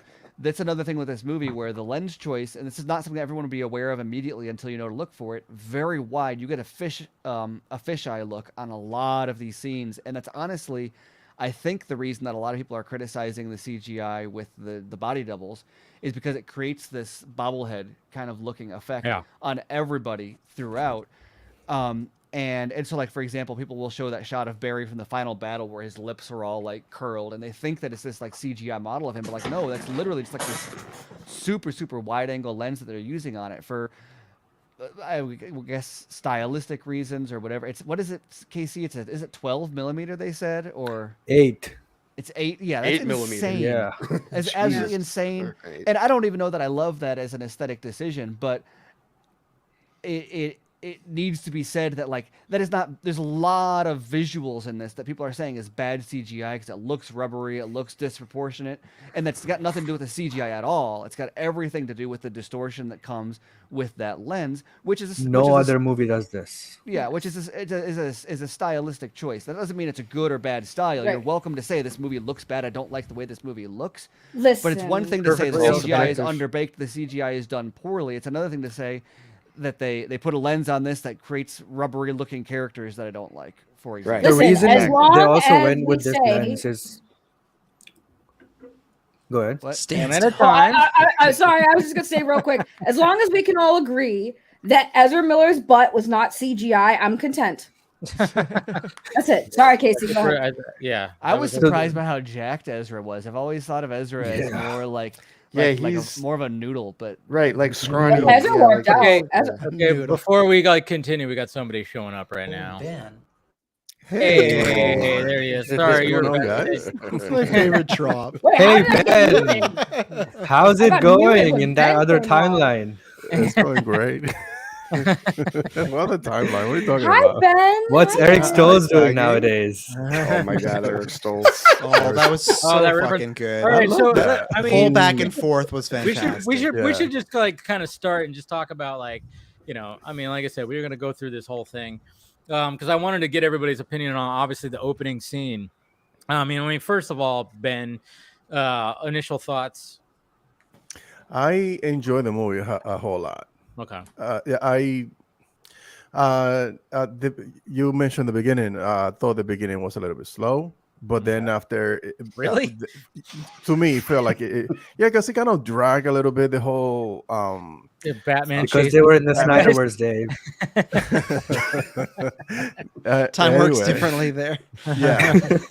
But then, like I said this, after they went and got linked up with Michael Keaton's Batman, and that's when everything just kind of take off. Oh, so you're counting even up to so not just the opening in the original timeline. You're counting all, even when they went to I get when they went, yes, correct. Because like I get that, like the opening sequence, like you're doing two things at once. You're doing a hospital rescue and a car chase at the same time, right? So that's one thing, right? Because even the whole thing with them on the bridge, I feel like this, and I'm fine with fan service, but I feel like this doesn't add anything to the story. It was pretty cool. But I liked most of that Batman sequence, but I would say I would be cool if they cut the entire Wonder Woman part out. Yes, all together. Okay, and that's what I wanted. That's what I wanted to talk about right off the bat. It gave me Josh Whedon's buys, because it's the same joke. It is. It's the same joke as Well, and also I thought that was great. There was just me too. Honestly, I thought that was really good. I'll be very honest. I didn't mind the writing even so much, but there was just this there was just three actors. The way it was shot, it was just like, okay, guys, stand there and say the lines, and we're gonna put the camera here, and it just nothing. It didn't do any favor. Like Batman's bat suit. That behind the scenes picture we just saw is probably from that scene. Better. Even the shot of Batman's suit, the angle. You guys were talking about lenses. I think the angle, the way that it took his that shot didn't do him any favors, because that suit, even if you look at it behind the scenes, it looks good. The cowl, the rubbery. It was just Ben Affleck being Ben Affleck in that scene. Yes, correct. Yeah, but the rubbery effect that we're talking about, I think, is definitely in that. Like the wide angle does make it look that way. Yeah, like no stretch, voice modulator. Yeah. I caught me off guard when I heard Affleck. Okay, so you got the opening scene, of course, with Barry like wanting to get that sandwich, which that sandwich sounded gross, because when I heard raisins, I was like, I'm out. Yep. Everything else, but you're gonna put raisins on that shit. But I mean, it was like a cool little. What I liked about that was like the fact it was like, all right, we're immediately getting into Barry and always being late, and then of course he always, he's got to eat like 10,000 calories. I love that. I love that the calorie counter on the watch. Like them not this was a great example of show don't tell. Dude, there's a callback. There's a callback that I love that utilizes that I'm like, thank you, Andy. Thank you. There's a callback. We'll get to it. We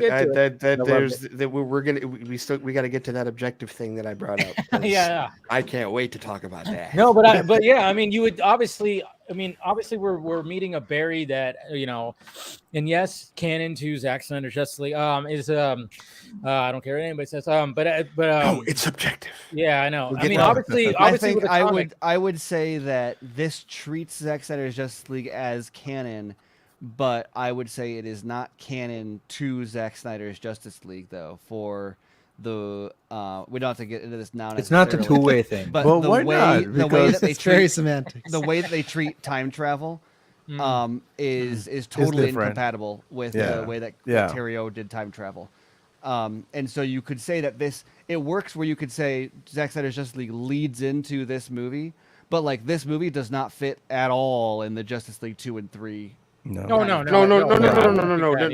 I don't even think the Chrono Bowl concept totally destroys the whole nightmare time travel mechanics. Here. Let's put this disclaimer on it with respect to movies that exist that we can watch in the DCEU. Yeah. Well, no, but what if this is a different method? Breaks canon, screw it. I'm just saying, like, I think that it's awesome that it embraces what Zack Snyder's Justice League did as far as story goes, but in terms of like time travel mechanics, this is hardly it's what do you call it with like it's like a canon paradox almost, where it's there's a split. There's like it's called a crown ball.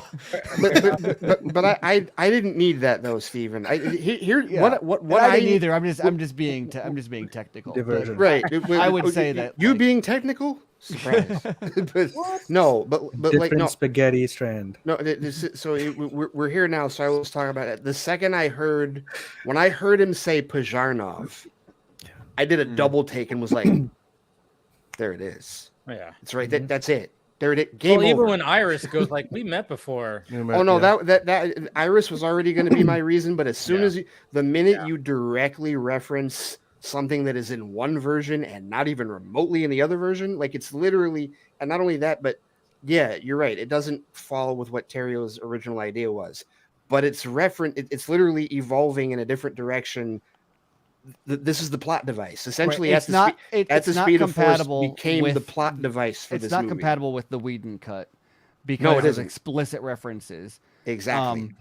So it embraces Exeter's Justice League in that way. I just think it's important that as we say that to also acknowledge, it totally, which I don't mind because I'm not watching this like, oh, it's breaking the time travel. Like, no, it's time travel. It's time travel mechanics. Like whatever. It's what it is. Superman's wearing the blue and red suit. Who liked the speaking of the Whedon cut though? Who liked the Justice League? We're not great at mental health. That was good. That was good. Okay, so I mean, like, okay, so this opening scene, I don't know if it was intended to be meta or not. It just goes like, it quickly, and I love it. I like the fact that we still got the crazy poses that he does. Like, I mean, obviously we saw that in a trailer, but I just love the fact that he like goes out into the street and he goes, okay, and then it's all dramatic, and I love how. The logo comes in and goes. Then all of a sudden, all the girls go like, "Oh my God, Flash!" It's awesome. Like, hi, and it was just it's funny. I mean, again, certain things like that doesn't feel forced. It just feels like that's just funny because we're about to see like the dramatic, title sequence. When you're bending physics that you're going so fast, would it really delay you that much to bend over and pick up the candy bar? That's what I thought too. Right? You should have. Why didn't you pick up the damn candy? Like you're not going to be any more late to just do that. And then, he's distracted. He got ADHD. But as far as actually, I think that works. But like as far as his movements and like the over exaggeration, like that kind of goes into my whole point. Like the people that want to claim that like these movies are erasing the Snyderverse and the older stuff. It's like, okay, when you ask an actor, whoever it is, whether it's Ezra or Momoa or I've said this multiple times with Margot Robbie whenever she's played Harley, it's like. You can't memory wipe. You can't Men in Black neuralize their previous performances out of their head. They're going to build upon that going forward. So this was Ezra building upon what they did in Zack Snyder's Justice League. And just, okay, the same way he's moving, like it's like, okay, here's the evolution of what Barry he's still doing doing like throwing his arms up and I love the fact that like they said they weren't going to do. I know what you're laughing at, Casey. They were going to do the speedy legs like they did in the CW. They stayed true to how he moves and how his run is going. I even love the joke about when he doesn't have his powers. The joke about how he tries. It's oh my fantastic. God! That was the funniest fucking roundabout shot of him running. I spit out my drink. I won't even lie. I spit out some of my drink when I saw that. I was like, oh my God, this is like literally being at the friggin' like set, watching him do the run. Without the special effects and shit, I laughed my ass off. That's where I totally buy what you're saying about the meta thing. When people are so upset about like, there's a strong contingent of people who like can't get over the way that he doesn't run like. I guess they wanted to run like Grant Gustin, which is like a terrible. That is what they want to do. That's exactly what they want to do. Those scenes look terrible. They look like someone power walking on a like. Yeah. Like we could all do that in our Zoom windows now. Look, guys, I'm Grant Gustin. Yeah. Right. So bad. It's so bad. But I mean, like, but when we get that shot of like Batfleck when he's in the Flying Fox and you see the ears, and you're about to like, and then all of a sudden when like you see it fly over and then the camera flips around and he just comes out. I mean, we've seen that in the trailers, but just to see it in the movie theater, oh man, cheers! You know what else? You know what else? So Dave, this is kind of a small thing, but like the Alfred in the hangar. Oh yeah, that's the hanger. Yeah. Like, Wayne that's Aerospace. the right hanger. Right? That whole first act has even though I wasn't a fan of the Wonder Woman cameo, I shouldn't say I was not a fan of the cameo. It's just that there was it was garish. But there's is Gal Gadot gonna talk about it? I'm sorry, but there's that is something I said. You know, she's done with this universe. No, she's done with this universe because she had like a sorry, I broke the whole thing. No, she had like a little glimpse like this and credit scene on the Fast and Furious. Here, she had an entire scene. No, mums is the word. I was kind of hoping they had an action scene together, like even Wonder Woman. I was hoping it was going to be longer too. I thought it was going to be something that was going to be just the way that Ben Affleck was explaining it. But you know, I really liked it. Like even the way Barry was like, "Oh, I'm always cleaning up bat messes." Yeah, there's very much this like glimpse of the Justice League exists. It's like operating. Yes, and it felt like it fit with Zack Snyder's Justice League. So there was just enough of a like. I don't know. It's frustrating that there's not going to be more, but also there was a little bit of an itch scratch that just says like, there's a universe somewhere where those actors are being enjoyable. Like, It just felt like an episode of JLA, in my opinion, or Justice League Eliminated, where it's just like you would have it start with a hero, and then all of a sudden, like, oh, this hero jump in, and then it breaks away to the own adventure when you get like a character-centric episode. And like that's a positive that I have about this movie, that sometimes it felt like a Saturday morning cartoon in like the best ways. And that was the opposite, where I was actually just kind of bummed watching all this. I'm like, oh, I love how this is it that's for like a frustrating thing where like Henry Cavill shot a scene for this that I think was like intended to set up a Superman movie or further appearances, like that. Which is Clark whereas Kent, if they had shot a scene instead that fit, like for example, if they had shot it so that he joined with Gal at the end there and they got the whole league together in that moment, right? I bet that wouldn't have gotten cut, right? But instead they chose to shoot something that was trying to set up more Superman stuff, and that would have been real nice if they could have got like the whole league coming together with Barry at that moment. Where at least Barry the Trinity cleaned up the mess, and then. At least because I know because Arthur I know shows up way later, but like at least the Trinity, you get at least the Trinity there, yeah. Well, that's I mean that's a that was a post credit scene. That's so a post credit scene. But it was like a why. I know we're gonna spend no time but it was like a why even put the. Is it just a reminder to be like, hey, Aquaman 2's coming? It's just like that's what it was. That's what it is. Just like they were shooting. They were shooting on the same lot. They were filming together, and they had the opportunity. They just got him. It was just it's not that funny. I saw that. No, they shot that at the same time they shot the Peacemaker one. I was so like, I'm sitting there watching it, like, okay, we have Aquaman. Are we gonna like set something up for Aquaman 2? And then I was like, oh yeah, Aquaman 2 is coming. Nothing. Not even like here's Aquaman. It's what Ray said. They shot in the same day that they shot Peacemaker. Well, it's funny because like what people said about Peacemaker about this ruins Aquaman. I was like, no, it doesn't. It's an in-universe joke. It's not actually saying that about Aquaman. I would do the reverse for this though, where I'd say this actually does make Aquaman look dumber. Yeah. Like, no, I'll agree with that. He was drunk. Oh yeah, big time. But, people do drunk. I mean, he was drunk in Justice League too, and he wasn't laying face down. I mean, you know what it was? Remember that bar scene in the beginning of his movie where he got drunk with the guys in the bar? Similar type. He was that type of drunk. Yeah. So. Anthony, how did you feel about that post-credit scene? Did you like it? I didn't care for Anthony. Me? Yeah. The post-credit. He was phasing somewhere. I'm listening. He's in the Chrono Ball. He just saw someone from this podcast die, and he's like, That post-credit scene was trash, bro. What was it we there could all for? agree that it wasn't that Why great. was it there? Yeah. No. And I sat there for that. It made me so mad that I sat there to the end of the fucking credits and watched it, and I was like, really? I texted somebody. I was watching. I was like, hey, because I know they saw it yesterday. So I texted them. I said, hey, I finished the movie. We're at the credits. Should I stay here for? Is it going to be a post-credit scene? And they're like, yeah, stay there. And I saw that, and I'm just like, bitch, I wish I didn't stay here. No. Yeah, don't text them anymore. Block what was upsetting that you wasted your time, or was because of the scene itself? Both.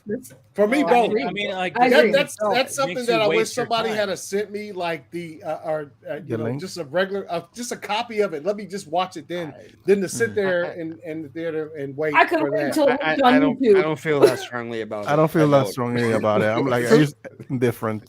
To me, that whole scene was normal, but at the end when Momo was like in the puddle and he's like, "I'm home." Yeah, I live here. That was funny. I mean, it was. Funny. Yeah, I'll admit that was funny when like he does. Steven just gave a fatherly note. That was so Momo. I didn't even grin. I didn't even grin at that. I didn't laugh part of either. the whole joke, but then when he gives him like a ring to get more beer, I'm like, is Barry even drunk, or is like because he's Flash? He can't get drunk, right? He can't get drunk. Regular. No, yeah.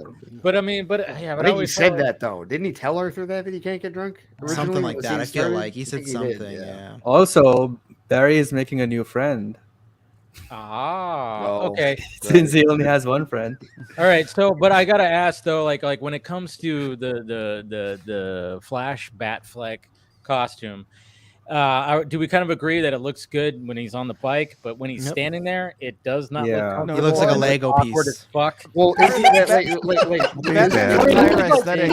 there like this, and the his costume he looks like a Jenga.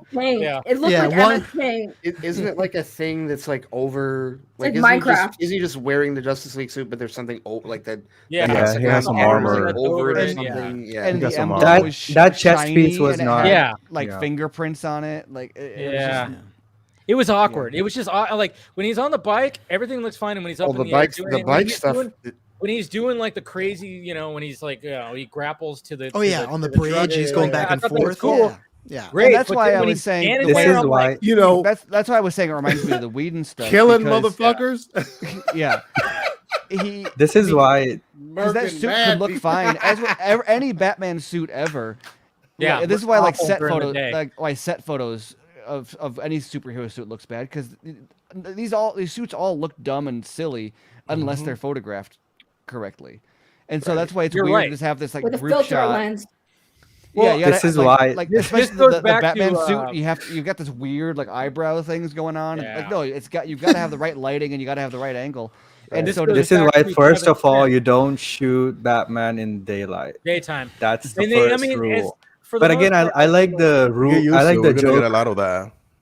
I like the joke in the beginning. Barry makes where he's like, "Why is he even upright now?" Why is our Batman even awake right now? I'm like, yes. Yeah, it was good. That was good. Did you guys see the interview where Muschietti, the producer, Andy's sister, Barbara said that someone used the word Batfleck, and she's like, no. Yeah, he doesn't like it. Yeah, apparently Affleck is not a fan of the. Shit. Yeah. All right. I believe it. Well, and yes, I will do the thing that Jose wants. I'm glad I didn't scream it out at full circle. I'll do the thing. I'll do the thing Jose wants in the chat. Sasha looked friggin' amazing, and yes, I agree. She looked friggin' stunning, especially in that suit. I was like, oh my, right? She looked fabulous. That's why I'm like, I wish we had more time with her.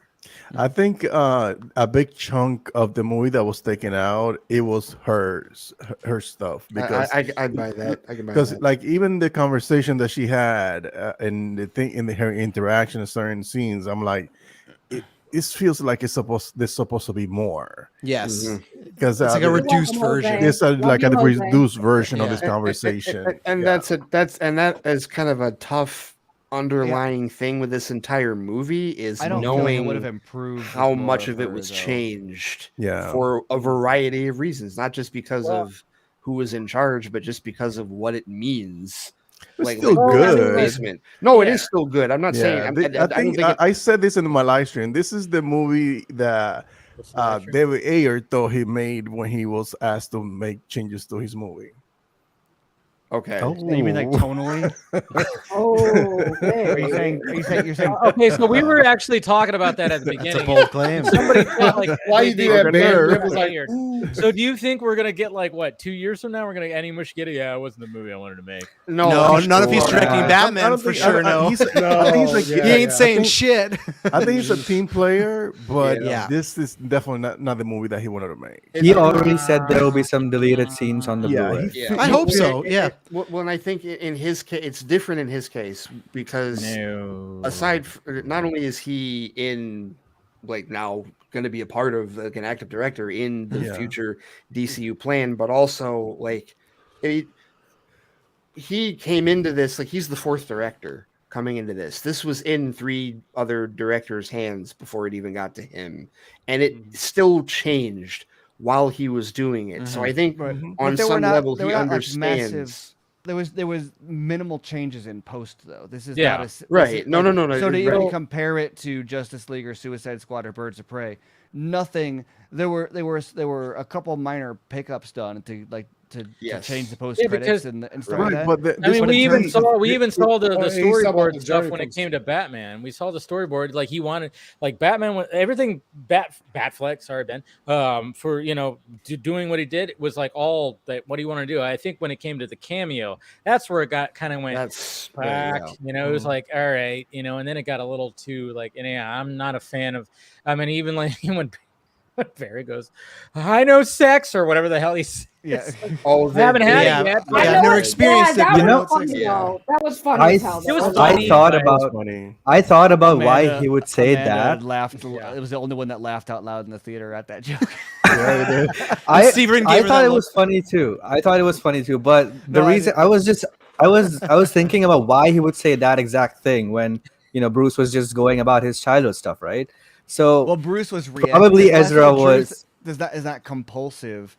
It's like you answer truthfully, but like Ezra is like there was no prompting for him to say. No, that's what I was thinking. That's what I was thinking. Why he would say that exact thing, and I thought that he was standing in front of Wonder Woman, right? He probably thought she was sexy or something. Oh, and that's where the mindset was going. He's already right. Yeah, he already like that whole thing with from him. That train of thought, I think.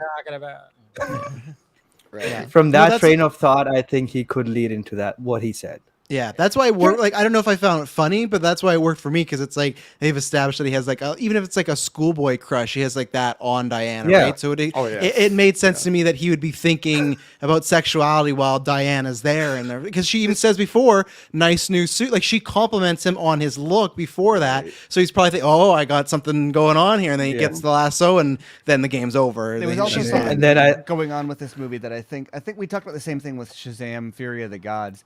There's a strong like 80s movie. Yes, it's very slapsticky at times. Oh yeah. And these days there's such little tolerance for like either you're Marvel or you're Nolan.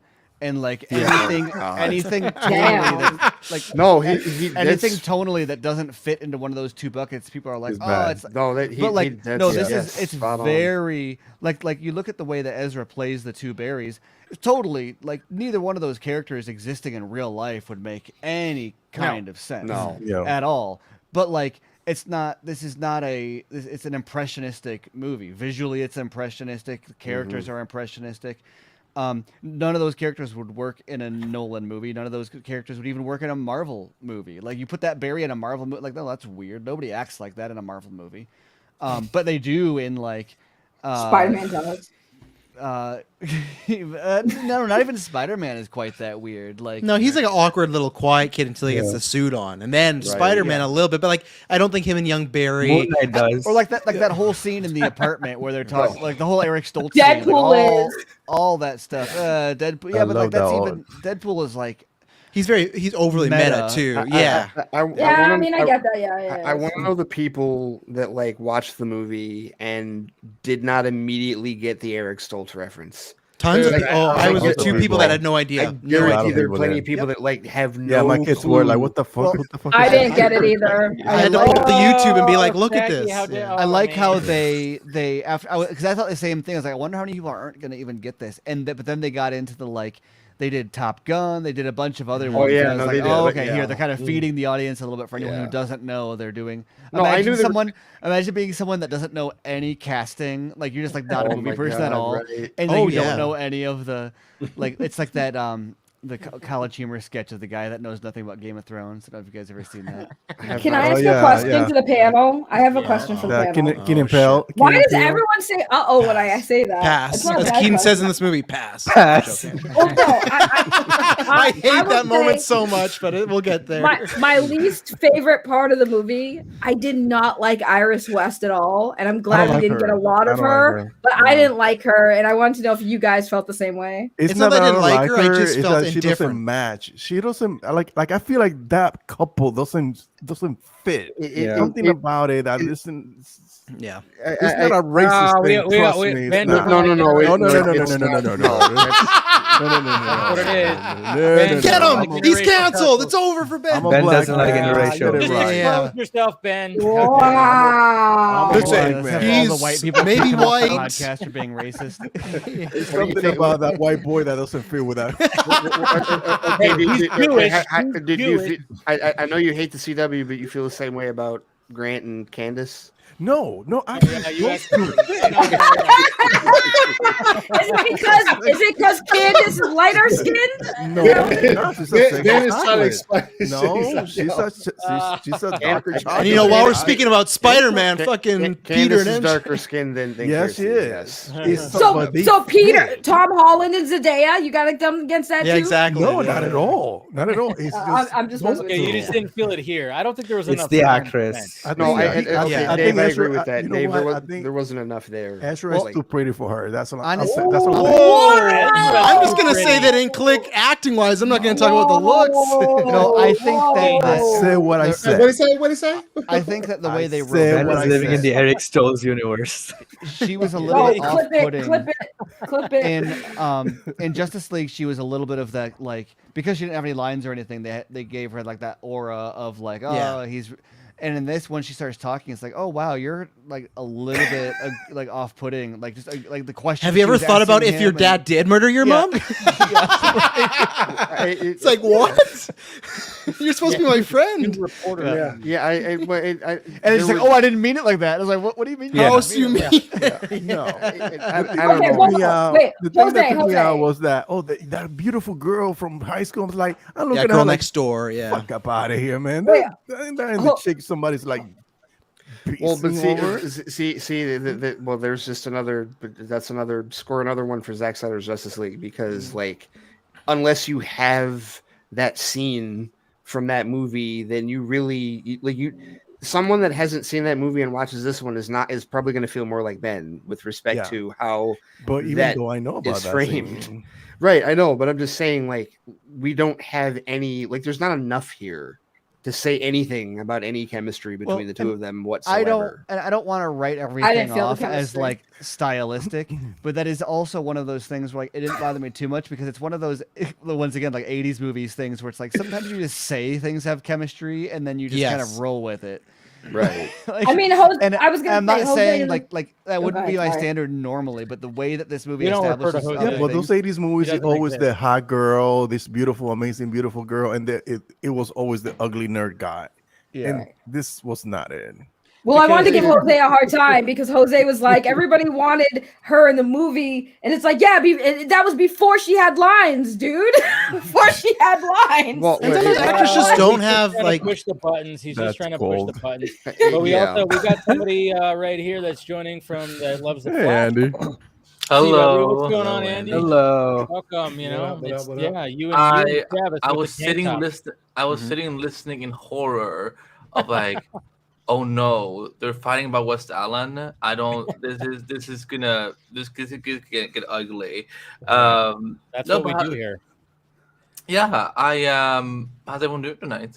Well, we're doing good. Doing How you good, doing? yeah. Good, man. Appreciate you. Yeah, for sure. Thank you for Yeah. joining. Of course. Always happy to stop by. Get ready. Did you smoke one before you joined in, man? Did I do what? Did you smoke one before you joined in? No, I've had where I live, it's illegal. So, okay. Good job, Ben. That's unfortunate. Ben's trying to get him fucking arrested over here. No, because he's like coming in like with this. I just realized this is the first time I think I've actually met Steven, and like we work for the same site. We've never talked. That's right. He does, yeah, that's right. He does. Yeah, Screen Rant. Yeah. Hi. Hello. Nice to meet you. By the way, we're not arguing over West Allen. We're pretty much just calling it out. Like a Christmas party. Oh, you work on the third floor, right? Yeah. No, actually, I think this West egg dog, Allen bro. as the You're the girl from accounting. Yeah, that's me. Yeah, They're saying that there's better chemistry between them than between Iris and Barry. Well, Ben just flat out said Kirsty's not hot enough for him. I agree. I'm not subscribing to that one. I said what I said. I said what I said. Hey, it's fine. Beauty's in the eye of the beholder. Okay. I won't comment on the tripping, looks. man. Kirsty is. I won't comment on the No, looks. You can tell Ben hasn't Anthony been on on that her one. Instagram page. I have been. I will admit though, I agree that there was very little no chemistry, and like I remember when he's go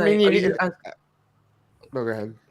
I think that's what it is, Andy. I think it's the chemistry because, like, when you see a couple that is cute, but they both fuck ugly. They're not a couple, though. They're not a couple. No, but it's still like there in every movie, a couple has to have a meet cute, right? Listen, like the first time Andrew Garfield, is. but the first time Andrew Garfield and Emma Stone have a scene together, like holy shit, like look at this spark. Okay, this is just like sometimes actors just don't have it and stuff like that. It's not about chemistry. It's not about chemistry. It's all about chemistry. No. Hang What do you mean on. it's not about chemistry, man? Hang on. But here's the thing, though. Like the problem, the reason I don't necessarily agree with that comparison with like Emma Stone and Andrew Garfield is because the relationship between Peter Parker and Gwen Stacy is a focal point of those movies. Yeah. The relationship between Barry Allen and Iris West is not even remotely the focal point of this movie. Well, and Barry is also not supposed to be like Peter Parker is like he's the likable unlucky dude who like can't like score. And this version of Barry is just like can't make friends. People like he's socially off-putting and so that's why she had to ask him to ask her out. Yeah, so like there's a lot of aspects of this that's a little bit more than like it works. Ben is just mad that she got him right.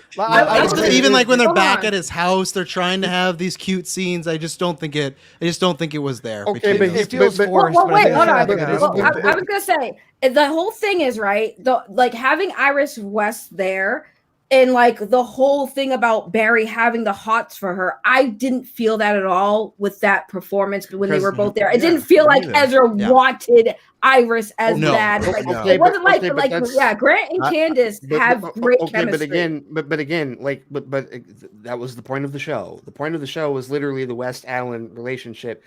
Literally throughout the 5 minutes that Barry and Iris are talking, he is way more concerned with his dad and trying to save his mom. And that's the whole point of the scene that they have the majority of the time together with. He's not even remotely thinking about Iris and romantic. Then why bring up the whole point that he's had a thing for her? Right. That's what I'm saying. And then Barry too had a date with her, and so there was even a moment where he was like, "Oh, we're meant to be in both timelines." Like, okay, is that our wife? Right, exactly.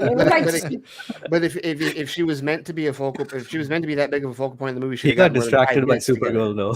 He'd have gotten more than 5 minutes together with her. Like I'm not gonna nitpick that one a whole lot. I mean, it's one of those young Barry was in love with Iris. That's I'm like, now I'm seeing it. But like, I don't know, with the, again, like, I remember like in that one scene in Justice League when again, like I don't even have any lines in that film, but like just with them doing that eye contact, like I believe that more as opposed to whatever the hell this was, because what drove me insane was, are you here as a friend or as a reporter? He said, of course I'm here as a friend, but my readers would actually love to hear from me. And I'm just like, this is not Iris.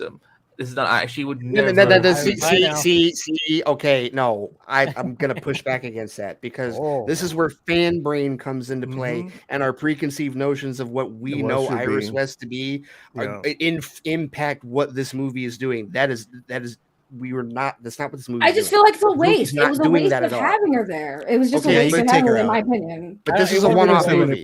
This is a one-off movie. I'll skip to the end of my whole. This is a one-off movie. There's nothing. Yeah, it's dead. It's dead. So no, I get it. I just felt like it was a waste. Then again, if they would have included her, the argument would be, why didn't put Iris West in there? That's exactly what would have the headline would have read that. Yep. How dare he leave Iris out? Yep. And only the internet would have cared because the GA would have been like, "Who's Iris West?" And that would have been. No, I think her being there, like, it wasn't a waste. I think, like, because remember when he was like, obviously she actually was used for exposition a little bit when he was showing her like the footage and shit like that. So there was like that, a little bit of that, and then of course with these kind of movies you got to have that cutesy scene. She shows up when Bruce leaves, which, by the way, we'll talk about the Bruce and Barry scene, which I loved so much. But when she shows up, and then of course he cleans his apartment real quick, and that was funny. It's a funny little bit. I mean, but that's the beer thing. bit was funnier. even when he phased into the other apartment to get some beers, that was cool. Actually, that was those scenes weren't fun. I just didn't. There was a number of moments in this movie where I was like, "Oh wow, that's ironic." Thank you, Steven. Yes. Steven, I'm glad you said it. Steven, him going to his neighbor's house and stealing beer. I was like, wow. Yes. I didn't want to say it, but I'm Steven. And even in the room when he was talking to Barry too, and he was just, getting angry and making his fists like that, and I was like, that's it. You don't want to think it, but it pops into your head. Yeah, there'll be some memes. If you're not thinking about reality and. When I saw that scene, I thought about that video that people took out of context where Ezra was like, "You want me to knock you out so you're not nervous anymore?" Right. Yeah. How hard do I have to punch him so that he forgets?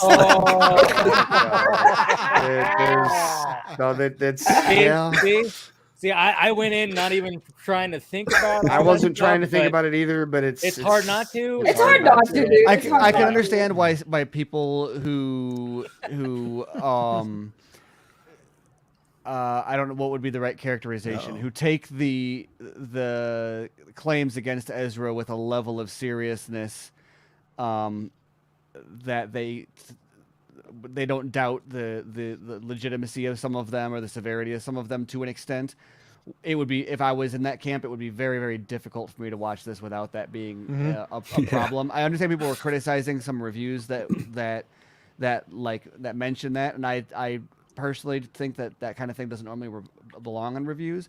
But based on the things that have been said about Ezra, if I bought all those things, it would be very, very difficult to watch this and not be conflict. And there's some people and because of moments like the beer, where it's like, oh, this isn't just like, oh, forget about the thing that one person said. Like, literally, the movie is having Ezra do things that right that are related to the accusations. Yeah, Ezra walking to the bar with Aquaman and not getting into a fight or getting arrested was great. Yeah. He didn't throw a chair. He didn't throw a chair. He didn't throw a chair. That's in the 4-hour cut. That's in the 4-hour cut. Oh man! Release the chair cut. At least he didn't kidnap the babies, guys. He didn't kidnap the babies. Oh my God! How did we not talk about the microwave baby thing? Because it's stupid. Did you guys see that Newsweek wrote an article about the microwave? Yeah, I saw that. Someone took a cam video of the microwave shot from the movie and reversed it so that Ezra is smiling and putting the baby into the microwave at the end of the shot, and they put it on Twitter and we're like, this is horrifying. With some people? Jesus. And then, so first of all, it's like an illegal leak, but and it's also reversed. But then Newsweek is like outrage over a grotesque scene in The Flash, and it's like, Steven, did you see, like, the person who posted that was like, this was a troll tweet, so I'm gonna go ahead and mute this. And like, it was like, but then Newsweek ran with it, and it was like, what the fuck? I've never seen someone run with something so, like, I've seen people. They didn't even see the movie. Yeah, by like fake discussing film posts have gotten articles from like small blogs and stuff like that, but like I've never seen like Newsweek straight up run with Oh my god, dude, they're thirsty for some content at that point. It's like, listen to that. Ezra Miller, they probably like, look at Ezra Miller throwing babies out of windows in the Flash movie. Oh, I saw like, there was like somebody else too who like critique stuff that couldn't get past the whole that part, and I'm like, I thought that was great. I'm like, okay, we've seen like 2 Quicksilver sequences in Days of Future Past and Apocalypse, which are excellent. So it's like, how do you up the game? How do you up the stakes? Let's have babies fall from the fucking sky. You up these stakes by making like literally like raising the you can't go any higher than babies falling out of a window. You cannot go any higher. And a dog. Yeah, a therapy hold dog. on. Not I was gonna say, and not a lot just of it was a dog, FIFA a therapy dog, guys. Yeah. Dog. That therapy dog is gonna need a therapy dog. I know, right after that. I will say this though. But at the same time, it's almost it's broadcasting like, you know, it's babies and a therapy dog. So from the beginning, like, it could have been people, and you would have been like, "Oh, what's going to happen?" But it's babies and a clearly labeled therapy dog. Ups the stakes. So it's almost highlighting from the beginning, like, we're not going to do anything. Yeah, we're having some fun here. It's cinematic rules. You're not allowed. That's right. As soon as they also like even just the microwave. If you just take it in the microwave, it wouldn't have been as disturbing. For me, it's like I will never be able to look at babies the same way ever again. And I was like, what, y'all? They kept saying the word baby so many goddamn times. And I'm like, what is this movie's message about? The only thing, Andy, did you not like the movie? No, I enjoyed the movie. Okay, yeah. You sound like you didn't like. You sound like you don't like the movie. I barely said anything about the movie. Like, I really did enjoy the movie. I'm like, what are you trying to tell me about babies? The only the most probably it wasn't a cringy thing, but it was just a thing where it's like the only thing that may have unsettled me a little was that they called it a baby shower. Oh, that was the only thing. I was just like, okay, and it's a dad joke. But it was delivered by Alfred, so you know. It's a dad joke. Alfred Daddy, is that what we're trying to say? Yeah. Why are you against dad jokes now? I am not against dad jokes. I'm not against them. That was a great dad joke. I cringed. That's why it was so good. I was like, Alfred. But no, it's totally like anybody that thought anything was going to happen to those babies. It's like, no, come on, they're all getting saved. Their faces were making funny faces. The dog was making funny faces. They're getting saved. The nurse is getting saved. Everybody's getting saved. Nobody thought that Andy was going to actually kill babies, but it was still a very edge of your seat scene where you just don't see a bunch of babies flying out of a window. We've never seen that before. We have never seen that. And we'll never see it again. Especially before the babies, he went to the fridge to grab some food and was doing other stuff, and I was like, when are you gonna save them? Yeah. No, that's what was great. It was the fact that it was like when all that's happening, it's like, oh shit. And then again, it was like, okay, and you saw like 3 different babies that were about to just be obliterated by either acid, fire, or sharp object. And then he just goes, all right, I got to go to the vending machine first to get some, calories, and then he's he's good. I mean, it was like a video game. That's what I took from it. It was like GTA, but babies. Because he was like low. He was low on calories, so we had to like. And then it said peak energy. Peak energy, yeah. And then he popped off. I love that. And then all of a sudden it was like, and then he just started doing like the little things to. Well, I love how he took the bite of the microwave burrito and then he threw it, and it went the knife. It hit the knives like a pin cushion. Yeah. Yeah, see, that's what it was creative as shit. Like when people like complain, I'm like, we didn't. I mean, when it came to the Quicksilver scenes that we saw, those were insane. So you got to go up even further. And Andy Muschietti was like, "Fuck it, babies, dog, nurse, let's do it." And with the Flash, you can do more because visually, because when he runs, he generates lightning. Quicksilver is just, it's just quick. It's like very, very quick.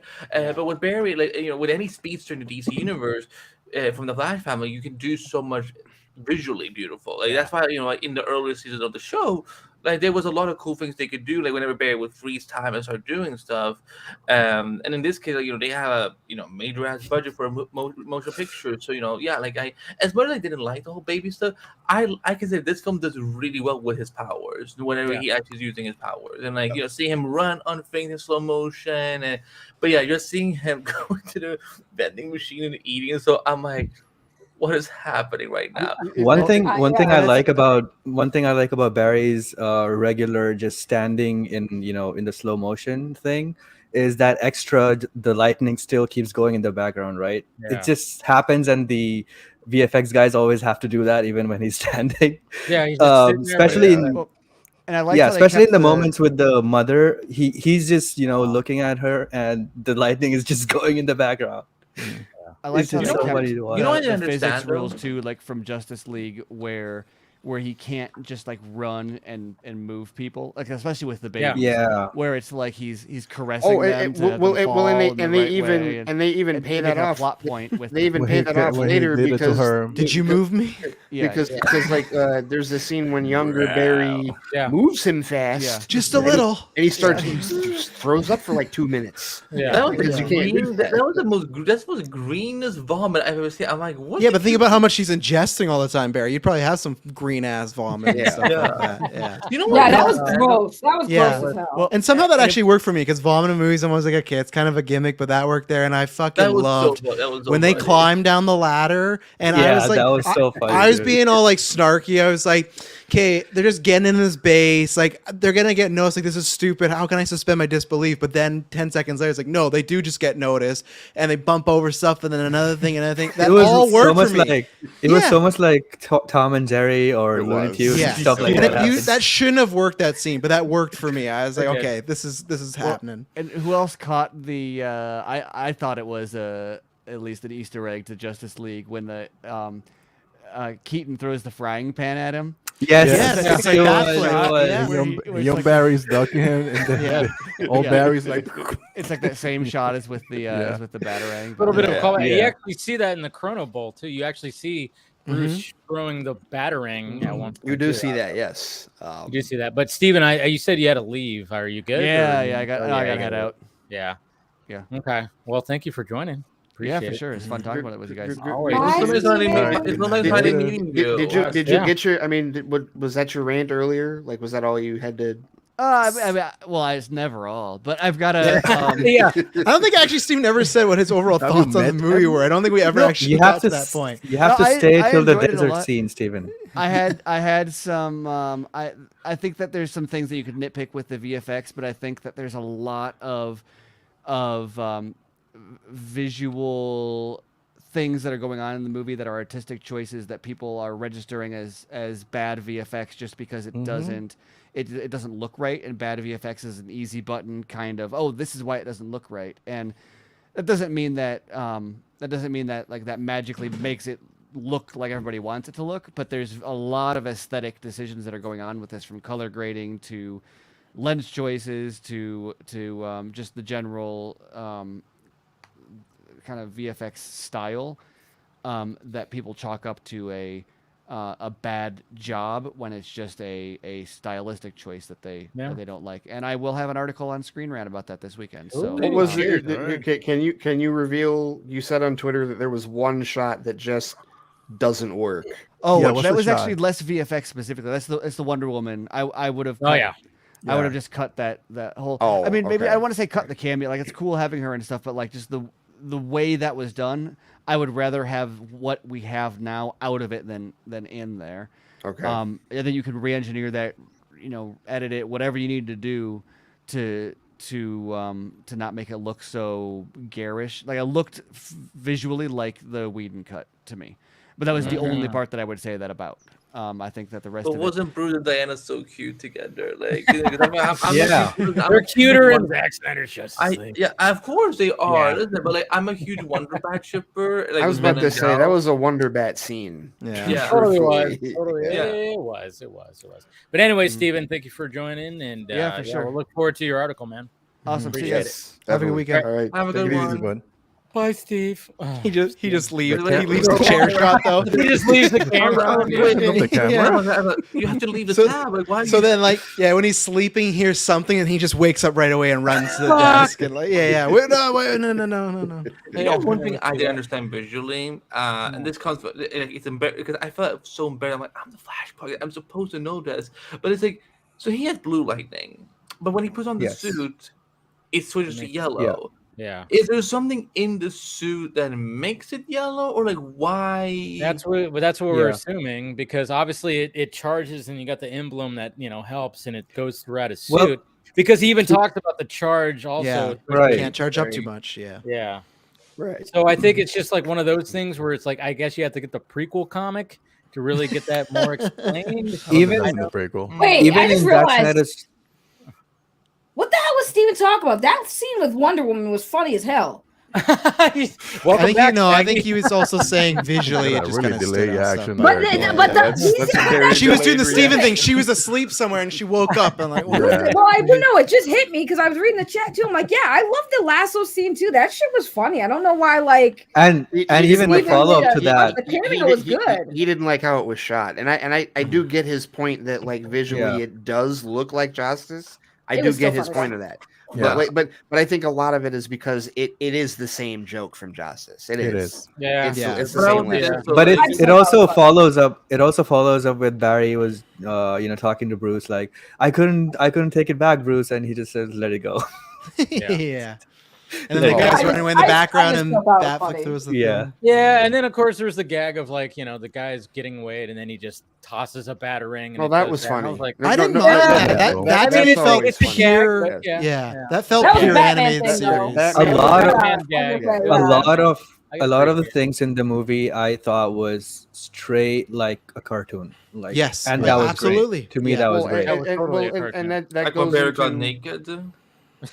Yeah, that they cut that from the 90s show. But that goes into and we always talk about tone and like aesthetics with these movies, and obviously the diehard toxics will be like, well, this tone is straight out of Justice League, and it's like, why? Because it's funnier, because it's goofier, because it has more cartoony elements in it. Right. Well, sorry, Zach didn't direct this. Muschietti directed this.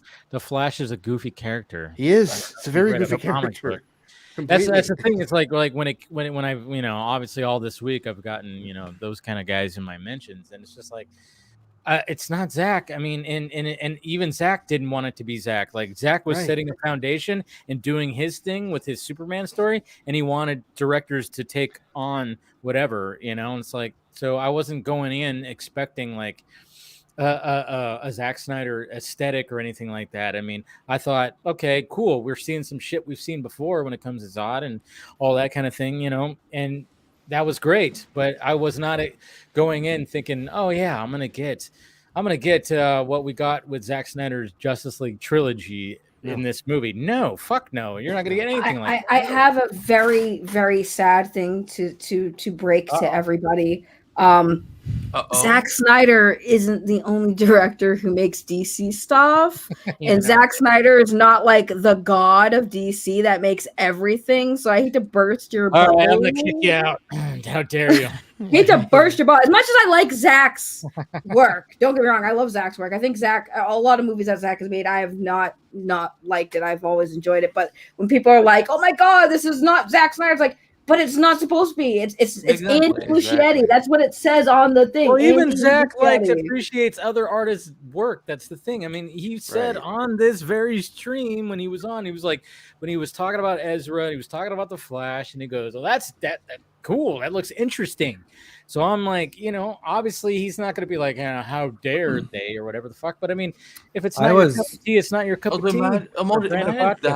You can never win when it comes with Zach likes, because if Zach doesn't comment on this movie being good, then he hates it. If he comments, on it, then, he's coming back. He's just being professional. He's just being professional. So, yeah. I was very impressed with. He hates it. If he coughs, he hates that. Yeah, I was very impressed with Andy Muschietti's directing. Like out of every other DC director that did DCU movies, I felt like he was the one that came close to continuing the aesthetic that Zack set most out of anyone else. I feel like he had to. I feel like he studied it really well to make sure that it's very close to that, and even the burden worse. I felt like it was. Oh no! Okay, the burden. There was stuff even, and I know we saw a lot of. Don't kick him. Leave them that image the whole night. Oh, he's back. He's back. You were in a different multiverse, Ray. You completely cut out there. Seriously? Yeah, you were gone. Yeah, dark flash, dark Ray. And the fact that you're right in the middle, dude, that dark flash. You look like you were in bliss.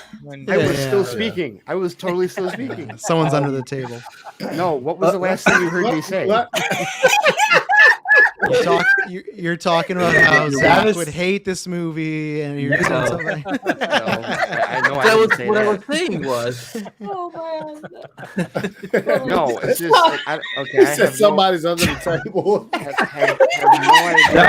Travis knows. Travis knows. Sorry, Ray, but when you froze that phrase, Travis said had us dying because it did look like somebody was under that table. Like you're like, oh.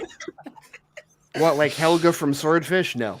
Oh, yes. What a scene. Jeez, got a hack. Good pull, Ray. Good pull. Oh, come on, dude. That yes, I still. The chaos. I love it. I like that one. Yeah. Anyways, no. go ahead. Shit. What was I saying? Exactly. Where were we? I actually don't remember where we were. It was like a minute ago. Oh yeah, where's Helga? You said Helga was there. We were talking about Burden and the aesthetic and that. Oh and yeah. like No, the Wayne Manor. Like I know we saw a lot of it in the trailers and stuff, but like the attention to detail, not just with the cave, but like with the kitchen and like the long table that he and Vic. Right. Dude, he must have been king of the Wicker people. That statue was there. Yes. Like in the room. Dude. Yeah. Right. It's Japanese. How do you know that? I bought it in Japan. Right. Yeah. As soon as they opened that up, I like the first time I saw it was with my buddy who's like a big Batman fan. We were like, dude, look, yep, the statues, like the shit that he has. So like right away, yeah, that you guys became the Leonardo DiCaprio meme of like, oh yeah, Rick Dalton, all totally. the time, all throughout this movie. So no, I agree. There was, attention to detail with the Burton verse for sure. Attention to detail with, and I think in his case, I think Ben's right that he had to like take a lot of notes from because Zach established this universe is Flash. You gotta and it goes beyond. I mean, that's why you bring in Brian Hirota. That's why you bring in DJ because you must match, or you have to build from what he started in Zack Snyder's Justice League. It's got to match with that same the way aesthetic. the Kryptonians were moving in the battlefield. Amazing stuff. Yeah, he didn't adhere to a specific tone. He adhered to DC fans, period. Because how inside ball is knowing that fucking Nicolas Cage Superman is in it. Oh, that's what. See, yes. Like when you have to be a fan to understand what's going on there. There are general audience and people, just for them to take the care to not only give you the actor Nicolas Cage, but the same suit and the spider that he was supposed to be fighting in the fucking movie. The snare beast. Gave it to us. The WTF in the brains of the general audience that have no fucking clue. Oh, dude, they cheered. In my theater, they were cheering. Yeah, but you know what's bad? They weren't cheering because they know it. They were cheering because it was Cage. It was Cage. That's it. Like that's what I got too. Like, yo, that's Cage. I have a stupid question. Nobody knew he was supposed to be Superman. Yeah. But the thing is, like, I don't know if that's gonna be to the detriment of the movie. Like, what the fuck is going on here? I don't think so. That was my first question. I asked two people because we saw it, and then they had their significant others that don't. Like, they've watched some of these movies, but they don't know. They wouldn't know this, right? And they just take it as, oh, it was fun to see Nick Cage's Superman. And then I proceed to be a lame fanboy and be like, well, there's a documentary and you can watch this. But like, and go watch The Death of Superman Lives. That John Schnepp. Yeah, John Schnepp. Yeah. I just watched it again today. It's an hour and 44 minutes. It gives a whole breakdown. But both of them are like, no, it was just a fun moment. So for them, it's just like any other movie where an actor, famous actor, has a cameo. That's what this is to them. It's not. None of them are like, why is Nick Cage Superman? Like, it didn't take any of them, and I'm not saying everybody, but I think people just take it as, oh, cool, there's Nick Cage is playing him. I think another great thing that this movie did was it established, like, this might be a bold take, this might be a hot take, but if it wasn't for the Spider-Verse movies, this would arguably be one of like the best, like maybe the best like comic book multiverse movie as far as like to me it is as far as like an explanation of the multiverse. And I know in many ways it's unfair comparing it to the Spider-Verse. How many universes did you see in the multiverse? Think about it. I guarantee there's a bunch that I didn't. What you're talking about? This one? This movie? In the Spider-Man movie. Well, the Spider-Man movie. I think Ray's some of the animated movie though. He's not talking about. I'm not talking about Far From Home. No, I'm not talking about Far From Home. My mistake. No, I think when No Way Home. Show it some respect. Yeah, I think with you're right, son of a bitch. But like no, Far From Home is the bad one. I think with respect to Far From Home is the bad one. Yeah, but like I think with respect to the multiverse concept and like representing it visually and also even like establishing rules for it live action, this is the best film to do that. And if it weren't for Spider-Verse, it would be the best film this year to do that. The best film in the last couple of years to do that, truthfully. Across the Spider-Verse copied the Flashpoint story though. Oh no. Okay, relax, Casey. There's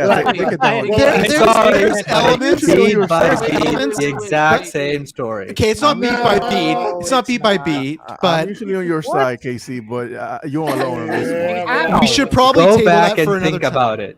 Go back and think about it. It's the same story. No, it's not. Okay, one show without having a moment where we all hate you. Seriously, because in Flashpoint, technically, he goes back to save his mom, right? And Across the Spider-Verse, Miles does not go back to save anybody. That happens as a plot point later on, but that's not the kickoff of the story. So it's not beat for beat. It is very similar. I'll give you that, but not beat for beat. That's a little too. Get out of here, Casey. Get out. The Flash guy, I don't see any similarities in that. It was just like, okay, what?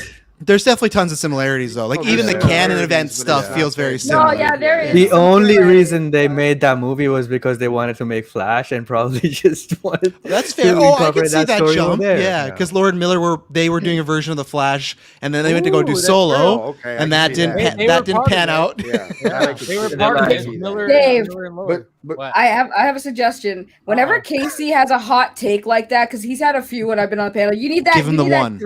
No, you need that. Ray is back after a long time. I have to do something. You need that drop, that meme where it goes, "You need to leave." Oh yeah. But I will say, you're a nice guy. You're a nice guy, but I don't fucking cut it when you're bullshitting and fucking around like this on set. That'll do.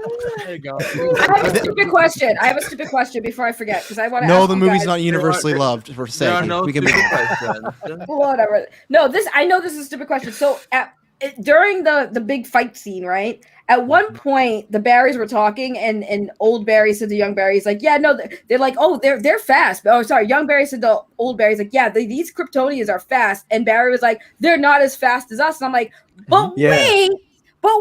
Didn't in Justice League, that big iconic scene, which is my favorite scene, where you were running around Superman and Superman looked at your ass, was like, "Bitch, I see you." They kind of did that again with, but they also still kind of did that with Zod in this movie when they were doing the tornado, and he looks and he fucking uppercuts. I think one of the Barrys. So they they did get there. I just take it as like Zod, Superman. They're more the peak where these are like these are the but at the same time.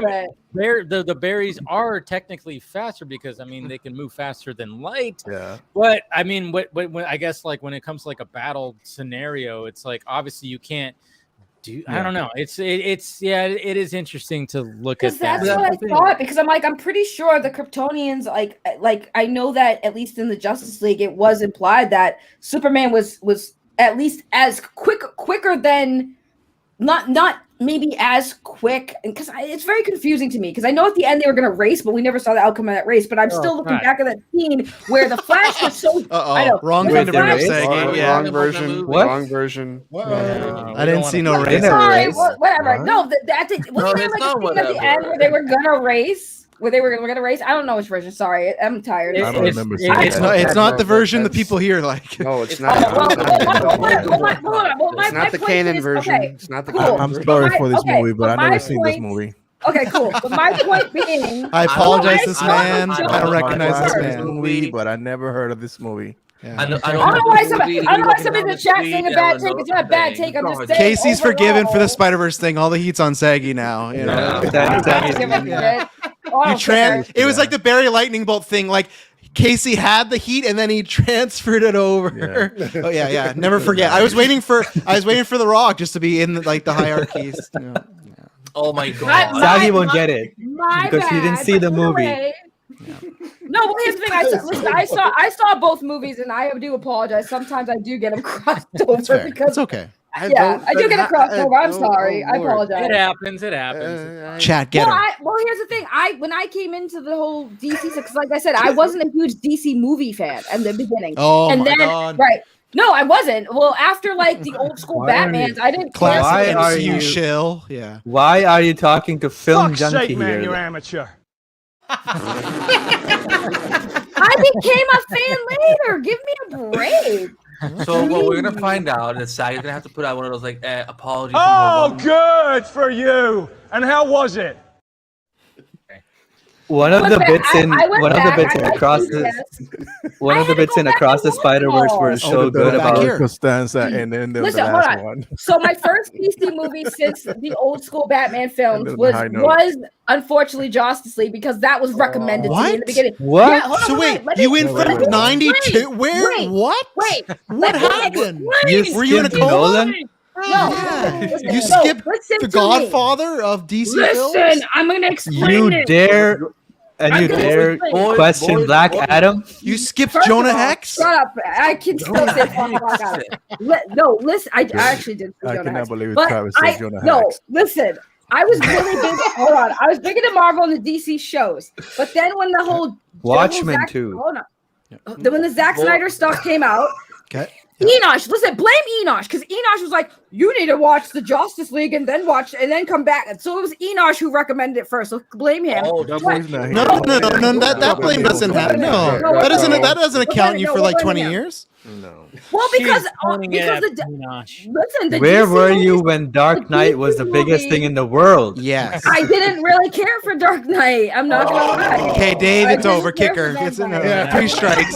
3 strikes. I don't like Christian Bale. I'm sorry. I Oh don't my like Christian God! Bale. Come on, You the guy's a guys know saint. this. You guys Dave, know another. this.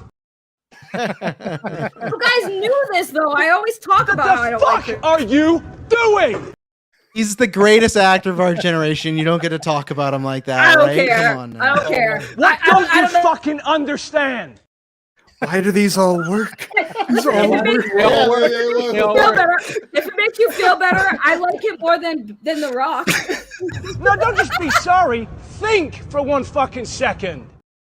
That's a low bar. I like Shaq Steele better than The Rock's Black Adam. I'm Like, sorry. I don't know what it is. I just don't like Bale. I don't know why. I just don't like him. Feel better than Black Adam. oh yeah, Black Adam is the bad version of an MCU movie. Ben's That's on what that fire is. now. Jesus Christ. right now. Dave, you will have Fine. never. You will have. Everything's fine. Dave, you will never have better timing on drops. Seriously, Yeah, this is the peak. That was perfect. Damn, did I break the internet? But no, I agree. See, okay, well, hold on. See, integrity and other people in chat, I agree. That's why I didn't really care for Bale's Batman. I liked him as Bruce Wayne. I did, but I hated his Batman. Your hole's I too hated deep. Batman. You can't dig yourself No, out. it's not. I've said this many times. How are You're you in a not hearing coffin. me? The dirt's already over you. It's done. It's over. Tomorrow you I got to put out a never- whole. I You got to put out a big tweet apology. I was not know? the biggest fan of the Dark Knight. Because also too, my favorite Batman was always Michael Keaton.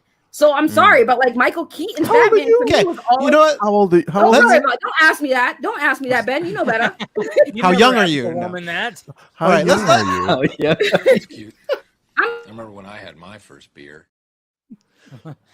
Okay, let's talk about Michael. I want to talk about Michael Keaton because now I'm gonna. Before no, we where do are we that, going? Anthony has to leave. He Okay, has right. to go. Bye, Anthony. Yeah. So On that anyway, note, Yeah. See you next time. On that note, Yeah. I'm joking with you, buddy. Yeah, Andy, you all right, bro? He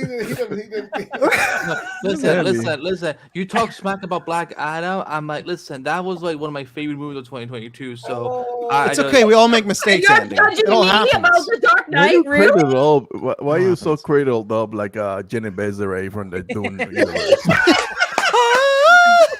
He's feeling pain. I'm feeling so much pain right now. I'm feeling so much pain right now. I got the part 2 trailer today with Flash. And that's, me too. Oh, that looks good. Oh, that score when it hits.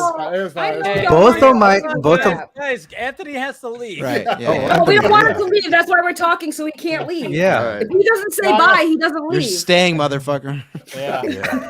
Y'all appreciate Bye, it. Anthony. Y'all have a great evening. And yes, the part 2 trailer played before the Flash. It was fire. Yes. Oh yeah. Y'all have a great evening. Absolutely. All right, Bye. And I know y'all didn't just let this man dunk on me for my take on Christian Bale, but when he says Black Adam was a good movie, y'all stay silent though. Except for Casey. I can accept Black Adam's a good movie over dunking on Bale. I can accept Black Adam. Wait. You said Steel was better than Black Adam. That's my biggest. But still, I could still get over the Black Adam thing versus Christian Bale. I'm not saying he has to be your favorite Batman, but to say he's a bad Batman. Are you talking about Flop I couldn't Adam? stand his freaking Batman voice, dude. I couldn't do it. It was so extra. I hate. No other Batman had to go that extra with the voice. Yeah, but he's and iconic. everything. We've talked about this before, Saggy. When people do a Batman voice, what voice do? They always do Bale's now. It's going to be like that for all of eternity. They all go. Cool, but I thought he was perfect for Bruce. We get it. You know I'm good at it. I do the alphabet. A is for Alfred. B is for Bats. It's a clitoris. I get it. and just for clarification, that's Travis under. Yeah, that is me. That was my former career before I got canceled. Yes. So Casey had the heat. Saggy had the heat. Maybe I'll take the heat because maybe I'll be alone here. I don't know if it's a hot take, but I want to talk about Michael Keaton. So I like Keaton a lot in this movie. I think performance-wise, he was great, and I think the action stuff was great. It's just like, I'd say a little nitpick or a negative where I just wanted a little bit, not even more like necessary screen time from him. I just wish there was a bit more kind of just and just talk. Well, I didn't enjoy him being the multiverse exposition thing. I thought that was a little strange, but that's not even a big thing for me. That was my question. Like, how does he know? Yeah, but again, because he's Batman. But my thing is, hang on, before we move on, is what I was kind of wanting, which we never got, is the look wise, the gear wise, it's all Burton's Batman, right? But if you look at the dialogue that he says, he never says anything that alludes to him being that same Batman. And all I wanted was that there's a great scene with him and Barry, Barry talking. But that's just like a riffing of the line, right? Like talking about his experiences or what happened. Like he grew older. We all do, Casey. We're doing that right now. Yeah. But my comparisons are what I like is like in Harrison Ford with Solo, where you learn like a little more what he's been up to, or like with No Way Home and Andrew Garfield when he's like, hey, I got bitter. I just wanted, and it's not like it didn't like, oh, this movie's awful. I just wanted a little bit more of I saved Gotham and it's all good. So I think Gotham is the safest city in the world. I personally think that that's more stuff that was on the cutting room floor. I agree with you. Yeah. And I hope we get it. And the reason I say that is because remember there's that one scene where young Barry finds the laughing box that the Joker had. What's this? Yeah. Right. Yeah. And this was what I said before everyone got on here. And in the Batcave too. Yeah, and what would bum me too is like when Barry was on the computer, I'm like, oh fuck, we're gonna see some cool shit on here, and it was just nothing. It was just bat symbols. So what I had said to Dave is that's where for me, I still would have taken a 3-hour version of that movie and taken a little bit extra because that's where with Keaton stuff, I think he performed well. I just think there could have been a little more written around him to feel a little more impactful. Where honestly, to me, it's great we got Keaton back, but you could have replaced him with any Batman. You could have replaced him with any other than the aesthetic, And to me, I wanted him to talk about Alfred and talk about Selena. Yeah, he didn't even bring up Alfred. Barry brought him up. And I think like the thing we were talking about where he explains the time travel, which my hot take that I posted earlier is that time travel explanation is vastly better than the time travel explanation we got from a certain comic book movie 4 years ago. Why are you subtweeting Endgame, huh? Why are you subtweeting the greatest MCU movie of all time? But no, it's not. Oh, absolutely. No, it's not. It's Black Panther.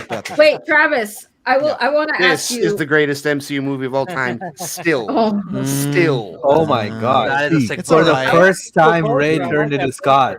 I want to ask Travis because he brought up pulled a Scott. Yeah, pull a Scott. Ask me, I want to ask. Yeah, I want to ask you since you brought up the whole Keaton thing and everybody too. Like, so with that line, "Let's get nuts." Now that we have the context of that line, did it feel like it was kind of an unnecessary way to use that line? That was fan service. I was fine with it. I mean, I like the line, but I like the line, but like the build up to that line was kind of like weird for me. I was like, I liked it because they're talking about a Justice League forming, and but even when he said on Batman, same thing. It was like the same platform too. Yeah, but the thing is that he was improvised. They just left it in. Yeah, I don't. Well, that line too was like the problem is we've seen it so many times in trailers that we're desensitized to it. That's why. The better example is when in No Way Home, Willem Dafoe does the scientist line, because that wasn't in the trailers. If this wasn't in the line, it would have hit. But it's because every fucking teaser in the world for this movie had, "You want to get nuts? Let's." I was over it by that time, and that's a Warner Brothers problem for like the last 30 years. They and not just with comic book movies. I remember one of the things that my buddy still says this to this day. The Matrix Reloaded. He hated the fact that the scene during the Burly Brawl when he's fighting all the Agent Smiths, he hated the fact that the part where he sticks the pole in the ground and does the flying kick like in circles and kicks all of them. He hated that was in the trailer. He's like, why would they leave? Why would they put that in the trailer? They should have left that for the kick-ass thing. I'm glad you brought that up. I'm glad you brought that up because the VFX in that movie, the CGI models in that movie, are very similar to the Chronoball ones, 100%, and the same VFX supervisor worked on both. Yeah. Well, I was gonna say the lines themselves, like I wasn't like I it's not like I minded them, like it was iconic. We saw in the trailer and everyone got excited for that. But like seeing the context with those lines being used, it just felt like awkward because like the whole "I'm Batman" line happened after. It's like no shit. Old Barry knew you were Batman, and he told young Barry you were Batman. So why did you have to say it? No, but for me, that was a point of comedy I didn't like when young Barry knows he's Batman. He walks out in the streets as Batman, and he faints, and I was like, okay, we didn't need that right there. That was something where I just even then it's nitpicking stuff, but like, why the fuck did we have to have him with the long hair and the beard when he shaved it? Right, it was such a weird choice. Like he's literally gonna go shave because he retired. Well, yeah, but why did he have to look? But it's so weird to go from that, and then half an hour later, he's like shaved everything. Like, just give him just a little scruff, and then he shaves. It was just a weird choice to make him look like Gandalf. But it's like someone. Something's missing. No. It's like something. It was done. It was done to show that he has stopped wearing the cowl. So that's why he grew his hair, beard, and everything. Because without those things, like a visual representation. I mean, Thomas Wayne had the beard. It was like he retired and he's not wearing the cowl anymore, so he just grew his hair out. Right. Well, no, but he was going to get rid of the beard because he had the end game, no pun intended, is that he has to look like an older version of the '89 Batman. Yeah. And that Batman did not have a scruff. Right, but that's what I mean. So. Like that line was what bothered me because when I heard it, it made no sense because I'm like, it's backwards. It was backwards. They didn't need to do that. It didn't bother me. It was fan service, and I liked it. It was 100%. That's what it was. It's not, I know it's fan service, but it just bothered me because it was like a weird writing choice. I agree. Like it was the pacing of the scene. You could just flip a few things around and have that happen. It was funny when Patty also said that in the apartment. No, that. Was funny. And Barry turns like, "What did you say?" And that was that supposed to be Patty Spivot? Yeah, was that Patty Spivot? Okay, all right. But we can all appreciate, like, when they go into the kitchen and then all of a sudden we get Bruce that shows up and it was funny too because even in an interview, Andy Muschietti was like, "I'm putting Batman in flip flops." So it was like, so when I read after seeing that the first time and then reading that interview, I was like, oh, okay, yeah, because we see the flip flop, and then of course he was moving. It's a cool 70-year-old. For someone in his 70s, he was moving around quite a lot. That Bruce, I was like, he's Batman, Yeah, well, how funny was that scene when they land on in that place, and then our Barry has to go up. and then he just jumps onto Batman and he just looks at him he like put his leg up. Leg up. Oh, I died. I died. Everyone was okay, so funny. Okay, I'll tell you what. Okay, so this was fan service, but I totally like this worked even better. Like when he's the weight. How much do you weigh? Yeah, that was a good one. But that fit because he's like, okay, how big do I need to make this explosion? And you know. I like the measuring tape joke. About that too is Barry, that was great. Barry calculated all the weight instantly, and I was like, oh, that was kind of cool. The first time I laughed. I'm like, oh yeah, good callback. But this time I paid attention. Like Barry was like, oh yeah, we're both like 180, and then he like said, or like it's all 480 or something like that. He just like figured it out real quick. And that's something I want to praise this movie for, because like, one of the things that people sometimes forget about Barry Allen is that he is one of the smartest characters. Yes, exactly. That's why he isn't. Barry isn't just oh, he's super fast, whatever. Like because he's super fast. He uses them. My second time watching the movie, I laughed at that scene where he's shown in the lab. That was the only shot in the movie to show that he's, a forensics guy. Yeah, where he's like picking off fibers from a glove. Yeah, or something. And I don't like the fact that he was like an assistant or whatever. So I'm like first of all, yeah, I mean, Captain Singh is always, sorry for I'm getting very Flash fan now, but Captain Singh is always supposed to be aggressive, which I get. But I'm like, how can you still be just an assistant? At this point, he would have been a CSI. So, I'm glad we saw the lab. I was just kind of like, I want more. And that's the thing. As a Flash fan, I want this to be as much of a Flash movie as possible, which I think that the movie did a good job overall. But it was kind of like aspect of Barry's life we don't get to see. Well, but see, and that's where, again, this is what I was talking about earlier in terms of looking at this through fan glasses, because for example, the whole personification of Barry's intelligence, that has been like a sticking point for the CW haters for 9 years, because that's an ensemble show and he's always asking the team what he needs to do next, and they're like, son of a bitch, he's smart enough to figure it out himself. And so this movie encapsulated his intelligence, to say that, for him to figure it out himself and be the intelligent force society, calculate the weight, do this, do that, figure things out on his own. But by the same token, this movie is not centered around Barry Allen's origin. It's not centered around what we know of him in the comics. It's centered around one story that they're telling for this film, and you're not going to get the rogues, right? You're not going to get Reverse Flash. You're not going to get all that extra stuff. You're going to get something that is centered around this one-off Reverse Flash. Wait. Speaking of which, yes, I want to talk about Dark Flash, because I know everybody wanted Reverse Flash because Flash. No, not him. Actual Reverse Flash was in the movie. We just didn't see him.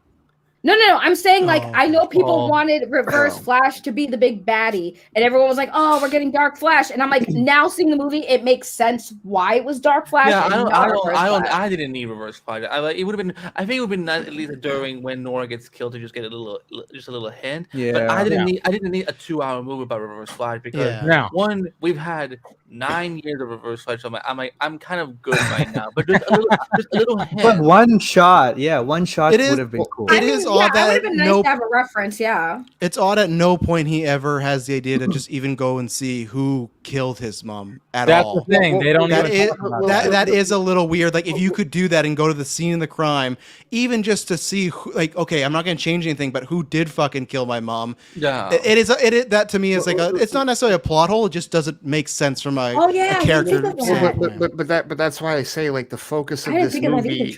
The focus of this movie is very atypical in terms of what we're used to, whether it's the CW show or whether it's the comics, in terms of his investigation of his mother's murder. His whole point here is bring my mother back to life, get my dad out of prison. He's not focused on the who. He's focused on the how to fix this. But Travis makes a good point. Yeah, it was odd. You could still fix it and go to your house and see who did kill your mom. But the problem with that, though, Travis, is once you do that, now this isn't a one-off anymore. And there may have been plans earlier for them to do that. I'm kind of wondering. Okay, thank you, Ray. But not now. Not Ray, anymore. I was okay. You brought up a good point, because the second time I watched it, I was thinking that I was like, why is he not concerned on who killed? I mean, was there ever plans for a scene where maybe he goes, "Fuck it," and I'm gonna go see and just kind of, when he peeks his head in It doesn't really mess with things, but peeks like his head the kid in. from Thor: Love and Thunder. Oh, okay. That Same was shot. way better. Same These shot. effects were way Same better. shot. Black joke. Ray does make a good point. That makes sense. Oh my god. That Yeah, one no, shot. Ray, that makes sense. Andy said in an interview with I think it was Playlist or someone, he said that Reverse Flash is, the killer of Barry's mom, obviously. And then he said, so the person asked him, what characters are your favorite from Flash and stuff. And then he brought up that obviously the elephant in the room is Reverse Flash, and we'd have to then we can't do the next movie without getting into him and who killed his mother and all of that stuff. See, and that's what I feel. I feel like that would, if this movie were to get a second, which it won't, but if it were to get a second film, and I say that regardless of how much it makes to the box office. The box office of this movie is arguably the most pointless box office of any comic book movie in the last 100 years. It's not pointless. They just want to make their money back, but they don't care if it does make a lot of money. But if this movie were to get a sequel, which again it won't, that's when he would discover that it's Reverse Flash, and that film would be about him figuring. I don't think that's what would be. I don't think that would be the plot, because he already learned his lesson about going back and messing with time. No. I don't think that's different. Instead, he's not changing anything. He's not changing anything. But there could be something where I feel like he sees that and then he goes, "Fuck, I gotta somehow maybe I gotta figure out where this person came." Well, that's the thing. You're right. You're right. But you could reverse it instead of going back in time. This is when Barry goes forward in time, because the thing people forget is that Reverse Flash is from the future. He's from the 31st century. That makes sense. That makes much. It could even be similar to Batman '89, where it's not a case where he is investigating the killer. It's like he discovers throughout, like, maybe Thawne comes at him, like attacks, and like, okay, who is this dude? What's going on? And through the process of investigating Thawne, that's when he discovers this is the guy that killed my mom. By the way, they lied to us, by the way.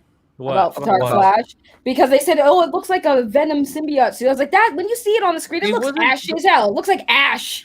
It didn't look like Venom to me. It looks like debris. No, for me, it looked like if Michael Bay did Savitar from the Flash Hidden Free. That's what it looked like to me. I'm like, it looks like Flash got burnt by the lightning instead, and it was all just burnt. Andy, you're talking about the Savitar from season 3. Which I'm like, I like season 3, but I'm still like, I just want to be in that writer and being like, so what did who was on crack that much that you thought, let's make a Transformer speedster somehow? Okay, but remember at that point, Andy, they had already done Reverse Flash and Zoom, so they needed the next speedster to look really different. Yeah, but it doesn't mean that it doesn't make him look less trashy though. Like, I don't care what the reason is. Like, it's just it looks bad. I actually like the concept of how that villain came into be, because it's kind of like the main plot is going with Barry and Reverse Flash and his mom dying, right? But then this movie kind of got into a subplot with Barry 2 doing the Man of Steel event again and again and creating a new villain, and that's kind of like a subplot to the Reverse Flash thing. And I like that it got resolved like that, but then I wish that scene was longer though. True. Yeah, it's a little rushed. What I keep on talking about is like more the scenes need to be stretched out. But when it came to the Dark Flash, it's just I mean, all what's on him is just. That's just performance is great though, by the way. Yeah, it is. Didn't feel like Ezra at all. Whatever's on him is just things. I mean, that's just accumulated over all the times he keeps on going through the loops. It's just obviously it's all Kryptonian thing. Yeah, we see that when he gets like stabbed with that thing, and then he actually like uses it. Oh, by the way, the Man of Steel thing that kind of bothered me a little bit, because I'm like, let's not go retcon this somehow and be like, oh, they were again like. Ben, you mean the retcon of him saving that kid? Or him just being there that day completely. Why not? That didn't bother me. That didn't bother me at all. I like that. I like that a lot. And you know why I like that? Because now when I watch Man of Steel, I'm like, there's a fucking Bruce Wayne that's driving around in there, and there's a Barry Allen somewhere around there. Andy, you remember, go back to 2015. Remember the first Comic-Con trailer we saw for BVS? Like, I will never forget that, like, the biggest, like, holy shit, like light bulb moment, like realizing that Bruce Wayne was there at the Black that Sabbath event. like. Holy shit, But right? now it's like, and so, but no. But here's the thing, Andy. But now we have Zack Snyder's Justice League. Now we know that a Justice League is there. So knowing that they were around, why wouldn't another one of them have shown up? It totally makes sense. In BVS, Lex has, a video clip of him and a logo already made. Yeah. You know how people like to complain about that. This is why he was. I like the logos. I'm like, maybe Lex was just into Photoshop or something. I'm like, I like Barry. Drag that scene so much. I like Barry having been there. I do. I like Barry having been there. I like it, but Andy, you're okay not to like it. Yeah. Well, it's all subjective. Andy can feel whatever he wants. What? Really subjective? I thought we got canceled over each other's opinions. I think the best thing that should have included in that is the best way to defeat Dark Flash was to have Barry Allen's Flash bring a bottle of lotion and be like, here, you're done. Just get rid of that. It's ashy. Yeah. He's very ashy. He looks like he needs a lotion. It's Kryptonian it's Speed Force. It's Kryptonian ash. Particles. It's Speed Force dead particles that are on, and all that stuff. Yeah, and because we see them the first time that and I love this shot. I love when Barry goes to the old house and he's still talking to his dad. And then of course we get that little flashback sequence, which I thought was beautifully done when we see the flashback, we get it all, and the colors, the color palette and the colors are all great. And then when young Barry, little Barry runs out, and then obviously we've seen that in the trailer, but then I love the fact that he just starts running. So beautiful, because again, it's just it's and you see the feet go, but then all of a sudden it gets to that whole now I'm just skating through the Speed Force thing, and then all of a sudden he just I love the Speed Force in this movie. That was legit, I was nerding out. In that scene also, I like that when he first crosses the barrier and gets into the blue screen thing. Yes, it was kind of like this ESJL. Yes, it was. Yeah. I also love I love because I really dug Benjamin Wallfish's score for this movie, and I actually didn't. Well, what's funny? What's funny is one of my the Batman stuff was really great. Well, see, here's the thing though. It's I heard somebody Mutual earlier today, Anthony. He called it generic, and I thought that was really insulting because here's the thing. The hell? He thought it was a generic score, and the problem is that in my opinion is Benjamin Wallfish is an old school composer when it comes to comic book movies. He doesn't do the Zimmer stuff. Oh, he does the Williams and the Elfman stuff. Well, he goes with the big bombastic themes. Right. That's how the entire score was. Yes. Yeah, that's what I was saying at the beginning. I even said that in my second viewing. I was paying attention to the score. It's there's some things that are distinct, but it's not memorable. But when the sequences are happening, it just kind of just reminds me of that summer blockbuster Steven Spielberg, and it just had that vibe to it, which I really liked. He did the same thing with Shazam because he composed Shazam. Yeah, that's his style for these, and I as somebody that still likes Elfman and Williams and all the Superman and the Batman stuff and Spider-Man, I like that. I like that at least one of these guys goes old school with the scores again because I love Zimmer and I love all the and everybody, Gregson Williams and everybody. You're gonna love multiple composers. What the fuck? Yes, that's right. I'm with Ray. I wish there was more distinctive. There was no Flash theme in this movie at all. There was in any scene. There wasn't. No, he had it. No, he had it. He absolutely had it. Oh yeah, the run one. Yes, he has that. I mean, there's the run one, which is my favorite with the piano and the strings. Yeah. But there is a motif there, and we've heard. Yeah, that one played in the end. Sounds like the run. You know how hard it is to create a brand new theme song for a superhero. Period. Very difficult. I know, but it was in the promo. In every every time the Flash logo came in trailers, they had that music. In every concept art or behind the scenes video, they had that music playing in the background. That didn't play at all in the movie. Yes, it did. No. What are you talking about? Probably did not. I'm gonna plead the fifth. I've only seen it once, so I just like I've the seen score. It twice. Casey's seen it twice. What about that guy that saw it 4 times? I've seen the movie once today, and the motif that I'm talking about that was in those clips was in the movie. Yes, it was. In what place? I'd have to see it again to tell you what space. I could just tell you that I heard it. I definitely heard it. Because it's not in the official soundtrack either. I've heard the entire soundtrack. I haven't listened to the whole soundtrack. I got it today, but but no, it's okay. If it is it like the Batfleck theme, or is it like No, it's not Zimmer. That's my point. It's not Zimmer, but it's Wallfish kind of like toes the line where like he's old school bombastic and something like he gave Shazam a theme in the first movie, right? In the first Shazam movie, but like here. He went a little. He with more of an elemental theme. Yes, full Burton. Because of the Flash, like with respect to. But no, there are musical motifs for the Flash in this film. There most certainly are. See, I love the score. The things I had a problem with were some of the music drops, and not too many of them. I just really did not like the one in the final battle. That took me right out when you had Kara and Zod Let's Go Barbie fighting. one. No. That wasn't. That was awesome. That was just a line, dude. Yeah, it was just a line. Yeah, no, not that. When I can't remember which way it is. The songs that are called the Bat, or it's a Cult, one way or another. And it's when Barry does the Let's Go, and then they do a music cue. Yes, I like that one. See, and I didn't. I found it odd that Zod and Kara were fighting to a modern day pop song. Was that no? Who was that again? I think it's the Cult, and the song's bad, or the other way around. Are you okay? I forgot what song it was too, and I've seen it twice. Shit. Hang on though. Was there maybe I misheard it because there was some rock song. Either way, whatever song they could have played, I wasn't a fan of it there. I thought I heard White Stripes.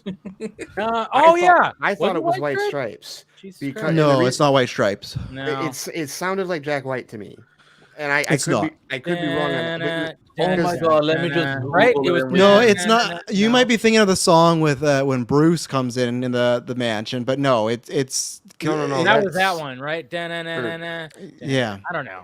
Jesus Christ! I'm like, yeah. I'll pull it up. I was listening to the soundtrack today. The song that Bruce was listening to was Chicago. 25 or was 64. it Chicago? Yeah, 25 or 6-4. That was Bruce's one. And then the one that plays with the in the fight at the vent is Bad Fun by The Cult. That's the one that played. Okay. And I just could have used score there. It just took me out of it and I like the motions of, young Barry's like sacking all the Kryptonians and stuff like that. I just found it a little odd at times. So I've had this problem a couple times this year. Like I had this with Mario where I would have taken more score there instead. But other music drops were good.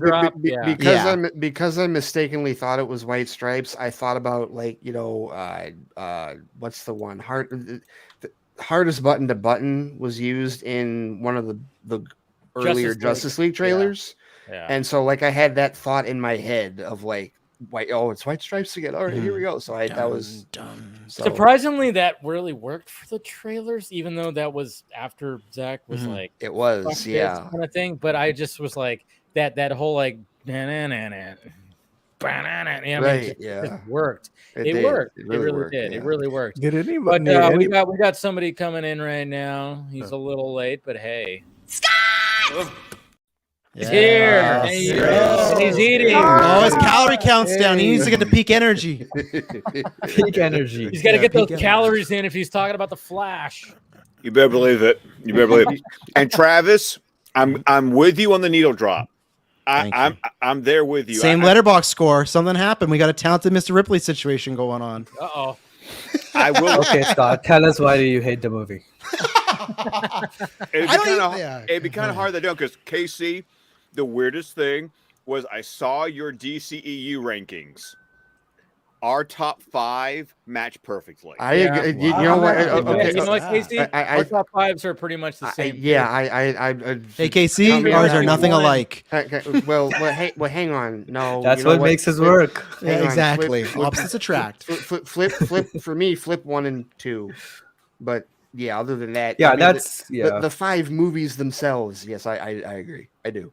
I do agree with that. Yeah, because I think I like Flash more than Aquaman, but not as much as Wonder Woman kind of thing. Yeah, I agree with that. Yeah.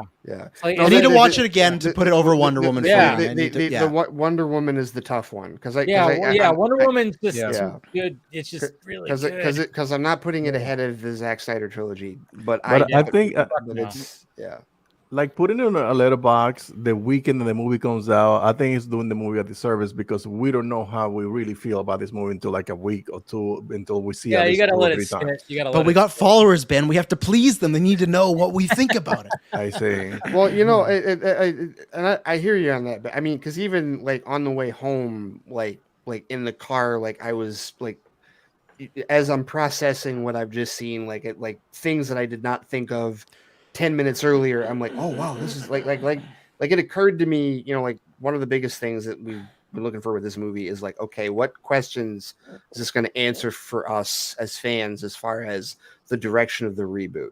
And I came to this, like when I left the theater, immediately I was like, okay, no questions have been answered. We have no fucking idea what's going to happen. Yeah. And then 10 minutes later, like I realized, no, actually the rules of this movie have made it really brilliantly perfect for James Gunn to do whatever the fuck he wants. Yeah. Because what he is now is keep whoever the fuck he wants. Exactly. Because now the movie established the rule that it's not about events, it's about the people.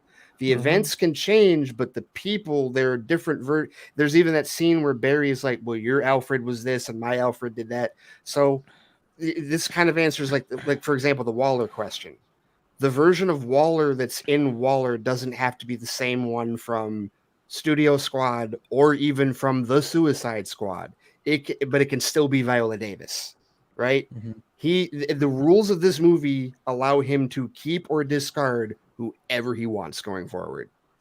Yeah, true that. But and also I like that. Hold on. I know Saggy she said she had to leave. So, Saggy. Yeah. No, I didn't want to interrupt like I usually do because Start Scott's working here on that now. apology tweet. Yeah, Scott gets here. She's like, I'm out. Well, no, it's a bit more so because like Scott just got here and he has a lot to say, and I know I'm gonna be derailing everything. So be like, Scott, I missed you. How have you been? And then everyone's gonna be like, shut up, Saggy. Scott's talking. It's like, yeah, I'm gonna go ahead and just see myself out. But no, this was great. I am so glad. Thank you for allowing me to come on. I have missed you guys, and I thought this was like a great conversation, especially since, like I said, we've been talking about this movie, we've been waiting for this movie, and it's finally here. So I'm glad that I got to talk with you guys about this amazing movie that I saw. This movie exists. Okay. Yep. We watched this movie. This movie is real. We're not invested anymore. We're not insane. We know it exists. Right. But no, thank you for having me, guys. Much love to all of you. Much love to the chat. All right. All right. Bye, everybody. Bye. I just had a quick question. I saw a confusing comment. Like, I'm an alternate timeline. What? Oh, I don't know. Oh, is that the dude? Is he what's his name's character from Eternals? Oh, Kumail Nanjiani. That's what they're saying. Is that him? Is that him? No. Yeah, Kingo. Yeah. Who? How we talking about? Who did he play? Kumail Nanjiani played a character named Kingo in Eternals. In Flash? Yeah.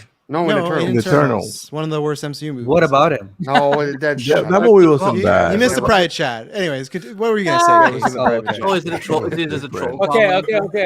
Okay. Scott, initial thoughts. What are your thoughts? Obviously, when it comes to the Flash. I had so much fun watching this movie. Okay, that was the thing. And by the way, going to go ahead and plug it. The DC Squad cast review dropped about like an hour ago, so you can listen to Tim and me. I don't know what the podcast trimmed down to, but Tim and I talked for about an hour and a half, unedited. How did Tim take it? Did you gotta download the episode to find out. Okay. Or he just posted his letterbox ranking. You can go look there. That's how I saw it. My guess is Scott liked it more than Tim. That's my guess.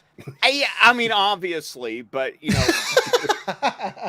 but the difference was that we had a really good discussion on the review, and I hope people download it and listening to it, because I was more enthusiastic about it, but that's just because Tim has no enthusiasm left in him. So he's like Batfleck and BVS. How many years have we been doing this? But he did say he enjoyed it more than he thought he would. Yeah, so there's that. So there's that. And so, you guys talked about when we talked about the ranking, and the reason I still put it's weird for me with Flash and Wonder Woman. It's like, I think technically Wonder Woman is a better made film, but I could see myself watching the Flash more in the future. It's a better favorite situation. Yes. Yeah, it's a better favorite. It's like, which one am I going to pop in and watch versus which one that I think is a better made movie? Right. You know, and that's where I'm landing with Wonder Woman and the Flash, and I give Wonder Woman the edge when it comes to that. But the theme of my review, if you want the essence of my review of the Flash, you want the whole thing. No, then you go and download the freaking episode, there Casey. You go. Yeah. So he's not recorded something. He's just giving us the tip. Exactly. You know, I'll take it. I think what pleased me the most about the movie, despite all of our concerns with Affleck's in it, Keaton's in it, Carr is in it, Zod's, like all the build up to it. I remember there was such concern on everyone's part is this actually going to be a Flash movie? And when it was all said and done with, the movie never forgot it was Barry's story. 100%. Other characters actually are in the movie a whole lot less than what we were led to believe. We got way less of Keaton than I thought. Oh yeah, way we less got a lot less of everybody because the movie remembered it was Barry's movie, and I was so pleasantly surprised by that. Barry had to learn a lesson. Other Barry had to learn numerous lessons, numerous lessons, and for the people who complained about the fact that we were getting a Flashpoint story as the Flash's first solo movie, they made an origin movie, not an origin movie. And when I saw how they did that, because Barry getting stuck in the alternate timeline where he gets stuck in the past of the alternate reality, so he gets the power. Right. So it's like, wow, we are getting an origin movie. Yeah. But I was saying that, but like before you got here, like when we were starting to talk, I was like, I like the fact that they showed us the origin story without actually showing the origin story. Yes, because he had to get him back into that lab and be like, okay, tonight's the night. I did this. I opened up the windows. I was sitting right here, and then it was like we didn't have to I thought we were gonna get a flashback to when he did. But no, we got like a different version of him trying to be like, we got to make sure you get struck by lightning. And then obviously it goes through old Barry into young Barry, taking away the powers of old Barry, which I thought was another nice little additive to the story. Of to your point though, because if I on our review, I referred to him as Prime Barry. Superman. But if Prime Barry had his powers, he'd take care of shit. Yeah. Because he knows what he's doing as the Flash by this point, because the movie also established he's been the Flash now for years because they acknowledged that the Justice League movie happened years ago. And so he's been operating as the Flash. So he wouldn't be making these rookie mistakes. So the movie, to let there be stakes and conflict, basically said, well, Prime Barry can't have his powers or he'd fix everything. Right. And so I liked that, and I saw how the story was being constructed that way. So you had the goofball who's a rookie with the powers, so he can make mistakes and he can't fix things or solve the problems like Prime Barry would be able to. So I really enjoyed that. So that's my high level thoughts. Is the movie is a Flash movie. The movie really is Barry's story, despite everything that we thought could go wrong with all the other characters we were being told. And so really everything else became window dressing. And and some characters got underserviced. Tim brought this up, and I completely agree with him. I got way less of Supergirl than I wanted. Yeah, I think we all would have. Yeah, we all agree on that. But and I know, and I'm coming in like way late into this conversation, and I'm probably we're all over the place. People want to know. Yeah. But and so did I feel kind of like, yeah, I did. But when you look at the movie, remember, it wasn't her movie, it wasn't Keaton's movie, it was Barry's movie, and I was okay with that. Tim even acknowledged that at least if you're going to have the kind of wacky humor that you had in this movie, it works in this movie because it's Barry's movie, and Barry's a character who's established that this would be the kind of humor. But like Dave said in his, actually, I think Dave and I were talking, offline after Fanimated, after he saw it and I hadn't seen it yet. And the whole idea of Barry looking at his younger self going, oh crap, that's what people say. That's what people think. Okay. And I love the fact that he got a chance to self-reflect and learn a lesson. And dear God, if that final scene in the grocery store didn't just make me like, that's. Did you guys see the Adam Project on Netflix? Yes, I did. No, I have not seen it. I did. There was a similar scene like that when Ryan Reynolds, talks to his mom in that bar. Yeah, that was also very touching. Yeah, well, I felt like this was. It reminded me of first season episode of Star Trek: The Original Series, City on the Edge of Forever. What a great episode! And the scene at the end where he's fallen in love with Edith Keeler, and Spock tells him that she has to die. And not only does he have to let her die, but he has to stop McCoy from saving her. It was the same pain, because in Barry's case, it's like, not only can't you save her, you have to stop yourself from saving her. Well, no, it wasn't even that he had to stop yourself. And this was a great point Tim brought up. It was, he actively, physically, he let his other version of himself put the tomatoes in the shopping cart. Mm-hmm. But he has to physically make the choice taking it out. To take the can of tomatoes out and put it back on the shelf. That's an act he has to do that essentially kills his mother. Yes. Yeah. And it was, oh my God, was that ending just, but that's what I want from a Flash movie. If you're going to do, it was actually much more compelling than the actual original Flashpoint story, because all he does in the original Flashpoint story is stop himself. He catches up with himself. Right. We never even see in Flashpoint what he does to save his mom.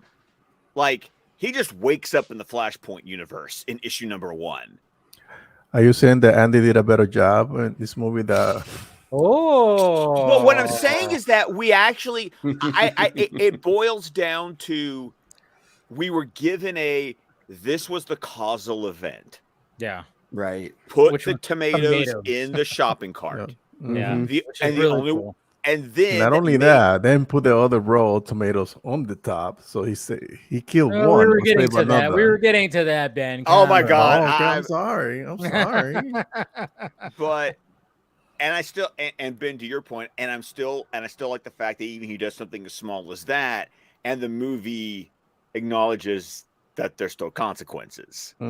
Oh, see, and that was the thing. Hold on, we got somebody else that's going to be joining right now. We got Sam that wants to join right now. Hey Sam. Okay, you finally, finally, you could finally talk about the Flash, because the last time you were on here, you could not say anything but how you felt about it.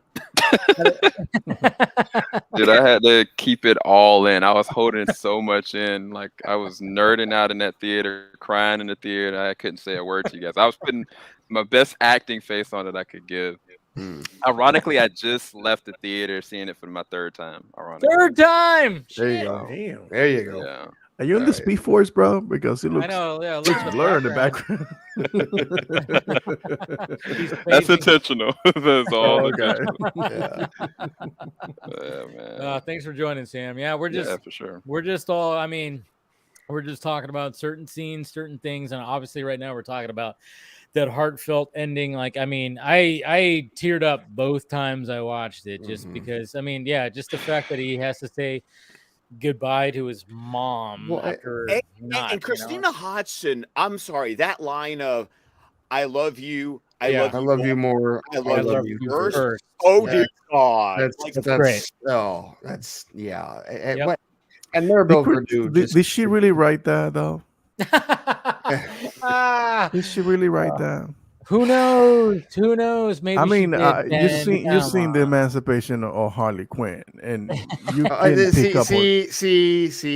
Okay, all right. I did. You couldn't leave a shot out of. You had to take a shot at Birds of Prey. Yeah, see? All right. All that matters is now kids are saying it to their moms, as Shep is saying that to Amanda. Okay. Yep. Okay, Mr. Debbie Downer, Ben.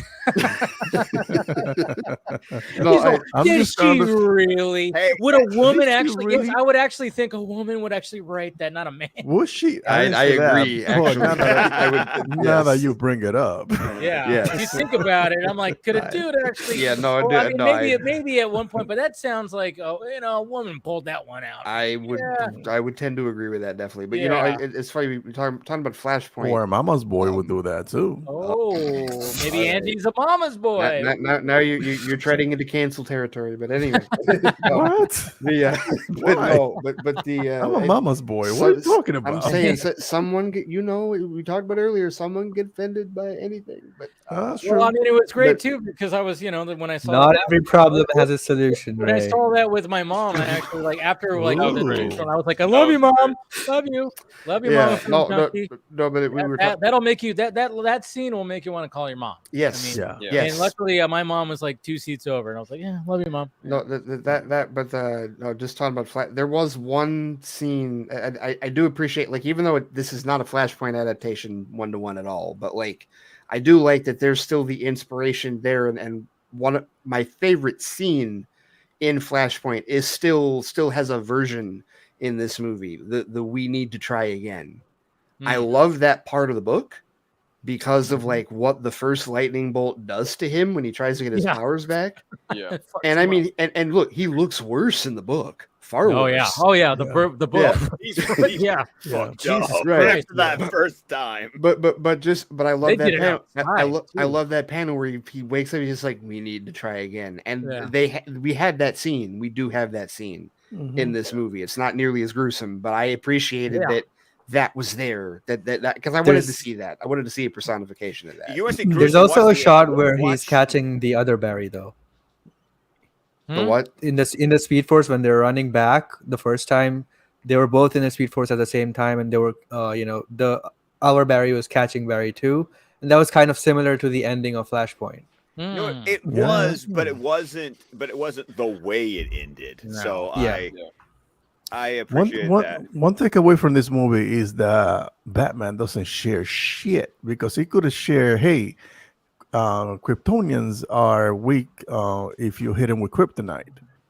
I'm sure Barry would have looked for some kryptonite all around the world. They probably didn't want to get into all of that. Well, remember, kryptonite doesn't exist. Well, unless they change it. No, we don't know that. Wait, are you talking about like Keaton didn't tell him? Keaton's Batman? Keaton had no idea about Kryptonian. No. Ben Affleck's Batman. Well, but the problem though is that if they're at the time where like the Black Zero was about to happen, no, kryptonite wasn't discovered until after. But he went back in time after all of that took place. But but remember where they got the kryptonite from in the first place in BVS? They got it from the World Engine. No, I got that. But what I'm saying is that Barry, Prime Barry, let's call him. He went back in time, right? And he was trying to put the crew together. He was the one who got Michael Keaton's Batman and then passed the powers to young Barry. He was already a seasoned crime fighter. And he already had an established relationship with Batfleck. Batfleck never shared that information with him. Hey, you know what can fuck up Kryptonian? Kryptonite. Yeah, but wait, but in that universe there was no. That's what I'm saying. That's what I'm saying. Like there was no exposition about that. But he could have still shared that knowledge, but there would have been no point in him looking for it because where would he have found it?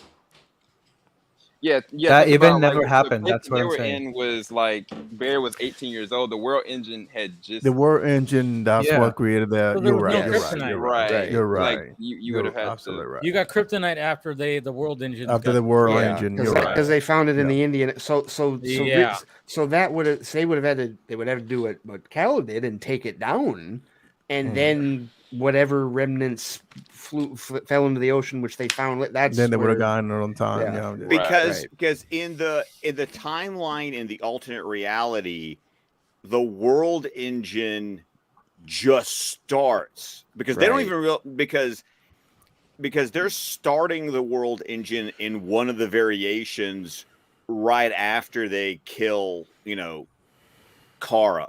Like the terraforming hasn't the Black Zero event hasn't started yet. Right. Mm-hmm. So there's that. We got to remember in this universe where kryptonite comes from.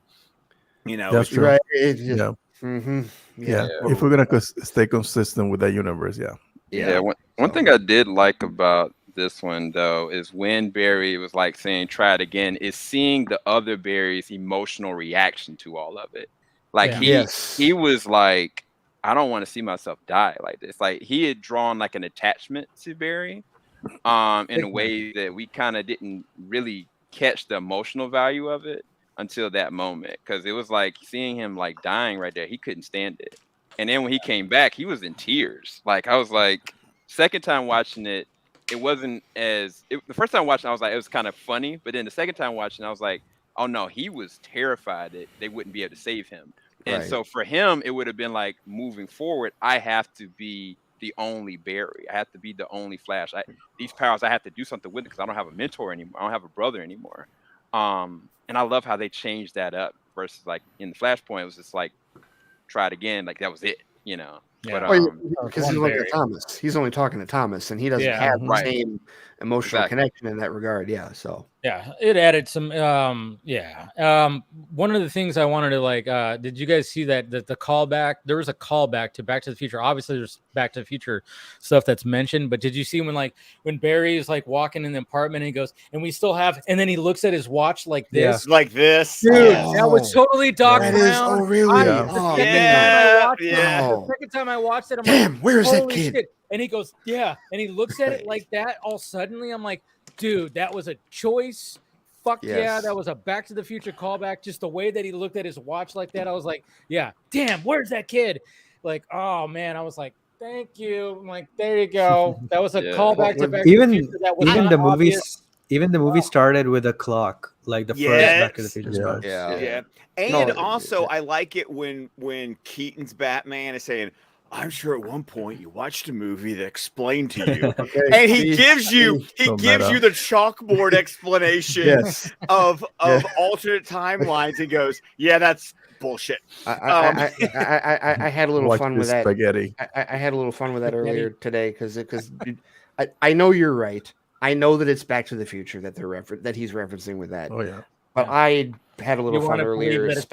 Yes, I do. I would believe that it's Endgame. Well, and that's another thing too. Is like one of the things that I wish that we could stretch out is like, how does Bruce know all this? Yeah, I just chalked that up to Bat God. I honestly just. I mean, like because he's Batman. Bruce just explains it with spaghetti. He just explains it with spaghetti. Even in the movie, all right. Even in the movie when that scene was happening, that question did pop. Like, how is he explaining all this? And then immediately the next moment it was like, because he's Batman. That's and it's been however many years, so he definitely. I mean, he hasn't. It's been a minute since he's put on. Well, but his brain is. He was studying science, Dave. That was a missed opportunity. Somebody could have asked him, "Hey, how do you know this stuff?" I'm with you, Dave. Yeah, I'm with you. Yeah, I needed. It's clunky. It's a little clunky. Yeah. It's a little bit less like clunky it's a than little it bit is. like they needed this. No, in this context, it's not, Ray. In this context, it's not. No, it's not. I'm not talking. No. Okay, how is it more clunky when you have Bruce, who's a scientist, versus Batman here? I'm not talking about the effort and how we actually time travel. I'm talking about scientist versus Bruce Wayne that we don't know is a scientist and know any of this stuff. He was studying science all these years, man. Bruce No, we don't know that though. Because We don't know Bruce that. actually provided a logical explanation, and Tony just said, "I figured it out." No, that's not what I'm talking about though. That's not what I'm the talking about. Okay, but that's why you can't say I'm wrong because I'm not talking about that I didn't thing. say, no. Yeah, you did. You can rewind to. Oh, that's not right. it. That's not it. No, it's not right and Let's wrong. check It's the just- tape. This one is less clunky than that one. I think No, the thing is, but that's not what I was talking about with Dave. You're talking about the method of how we time travel multiverse. I'm not talking about that. I'm saying picking the character that would deliver the multiverse exposition. A scientist, Tony or Bruce, makes more sense than retired Bruce Wayne who's trying to feed Ezra spaghetti sauce. Okay, so what are the characters? What are the characters going to explain it to him? That would be up for Andy Muschietti to make it better. You know, I just talk about what happens. You know, my question is: say you take the animated Batman, like whether it's Batman Beyond or a regular animated Batman, do you think, your perception, do you think that he would possibly come up with the same exact explanation of a multiverse that Michael Keaton did in this movie? No, but that's Keaton. Conroy's Batman would not have. Yeah. No, because actually they do give an explanation if you watch the Wanted Future Thing Part 2 in Justice League Unlimited, because he does talk about that when they travel, and you get that great scene where Bruce and old Bruce are talking, and Terry's like, Right. Because that's the reason why I brought it up, because in that, and also in the, I think it was Batman Beyond, not which one was it? Maybe it was Justice League Unlimited, because I don't think it was in Batman Beyond. But from what I gather is that Bruce loves analyzing and assessing and science and trying to figure out what could be, what might be. So I don't think it's beyond like thinking that Batman. Yeah, it's not impossible, but it's kind of a stretch based on what the movie had. But I mean, but to me, it was just so quick, and he just had the answer like right there. It's Yeah. like, hey, here's the spaghetti, and I'm going to tell you exactly. You know, and he was essentially being Doc Brown right there. Well, He had a chalkboard. The timeline skewed. I like, you know. I like the science though, because I've always thought that when you branch off, the past needs to change also. But that's and that's kind of what. Well, because it's the idea that when you think about, the idea of you throw a pebble into a pond, the ripples go in all directions. See, actually, in Flashpoint is what explains how saving Nora affects everybody and why we got such a wildly, it shifted. In that story, of course, Superman's rocket doesn't land in Kansas because the ripple shifts. It ends up crashing in the middle of Metropolis. To your point, Scott, the whole pebble into the water. If you look at that scene where he's going back in time, it's just that circle.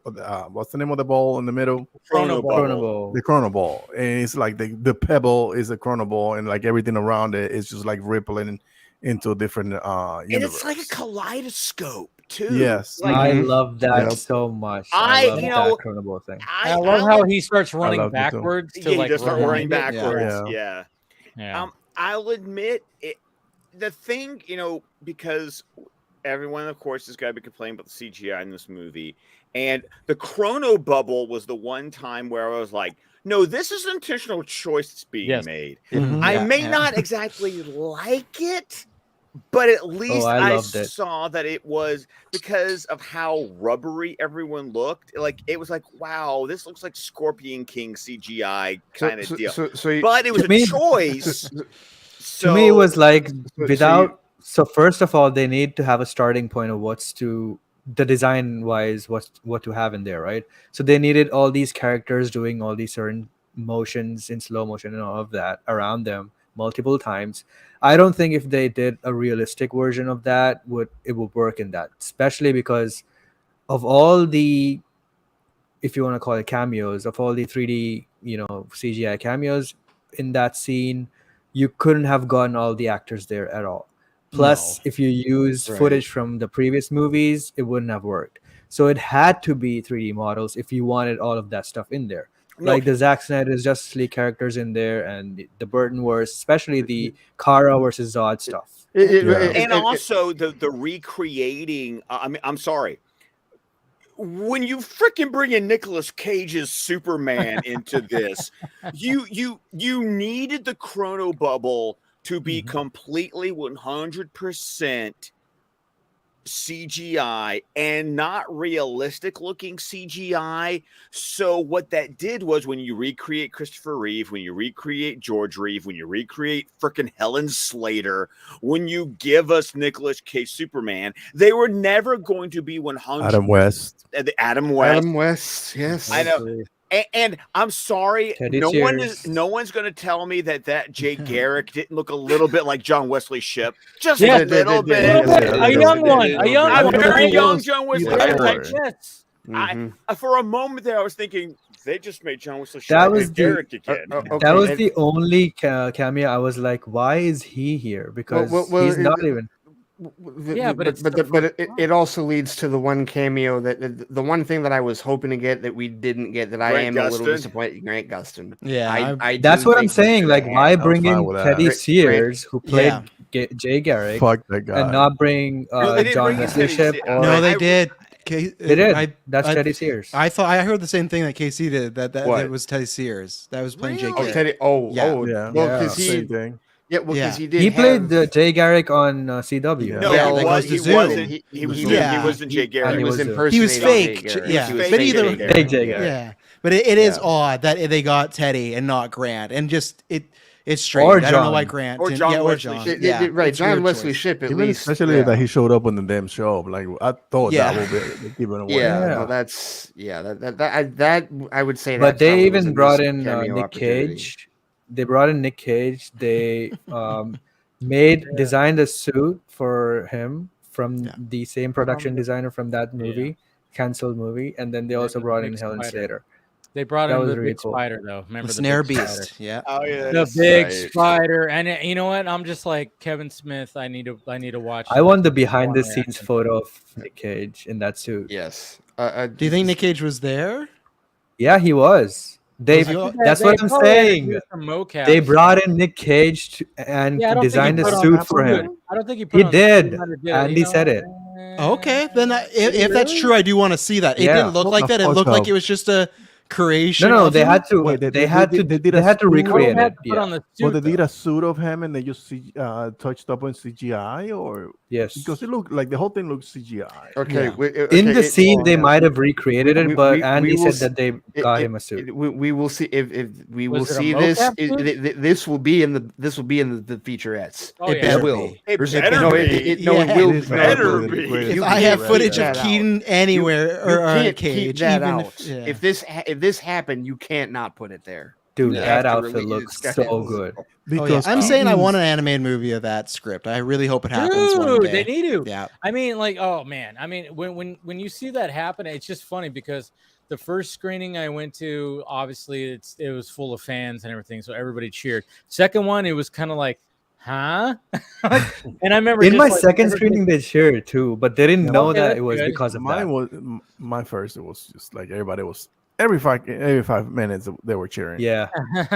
But I had to explain it, and I'm gonna show the girlfriend. I'm like, hey, we're gonna watch this documentary. Oh, you got the So good. documentary? You've got the Yep. documentary? Yes, So you we're gonna watch Schnepp's documentary. That's great. Hey, by the about way, lost- yeah, I'll tell you though, watch the credits. I'm in the credits of the yeah, that's right. documentary. Yeah. Oh, I think you told me. All right. Really? Yeah. What? I was part of the crowd. I did the crowdfunding. Oh, okay. So I Right. should Oh. be in the credits as one of the Damn. one of the That's crowdfunders for that We're gonna documentary. So you're man. saying you are one Dude. of the people who made this cameo happen? Yeah, you're Yes, responsible. Yeah, that's you exactly right. you helped.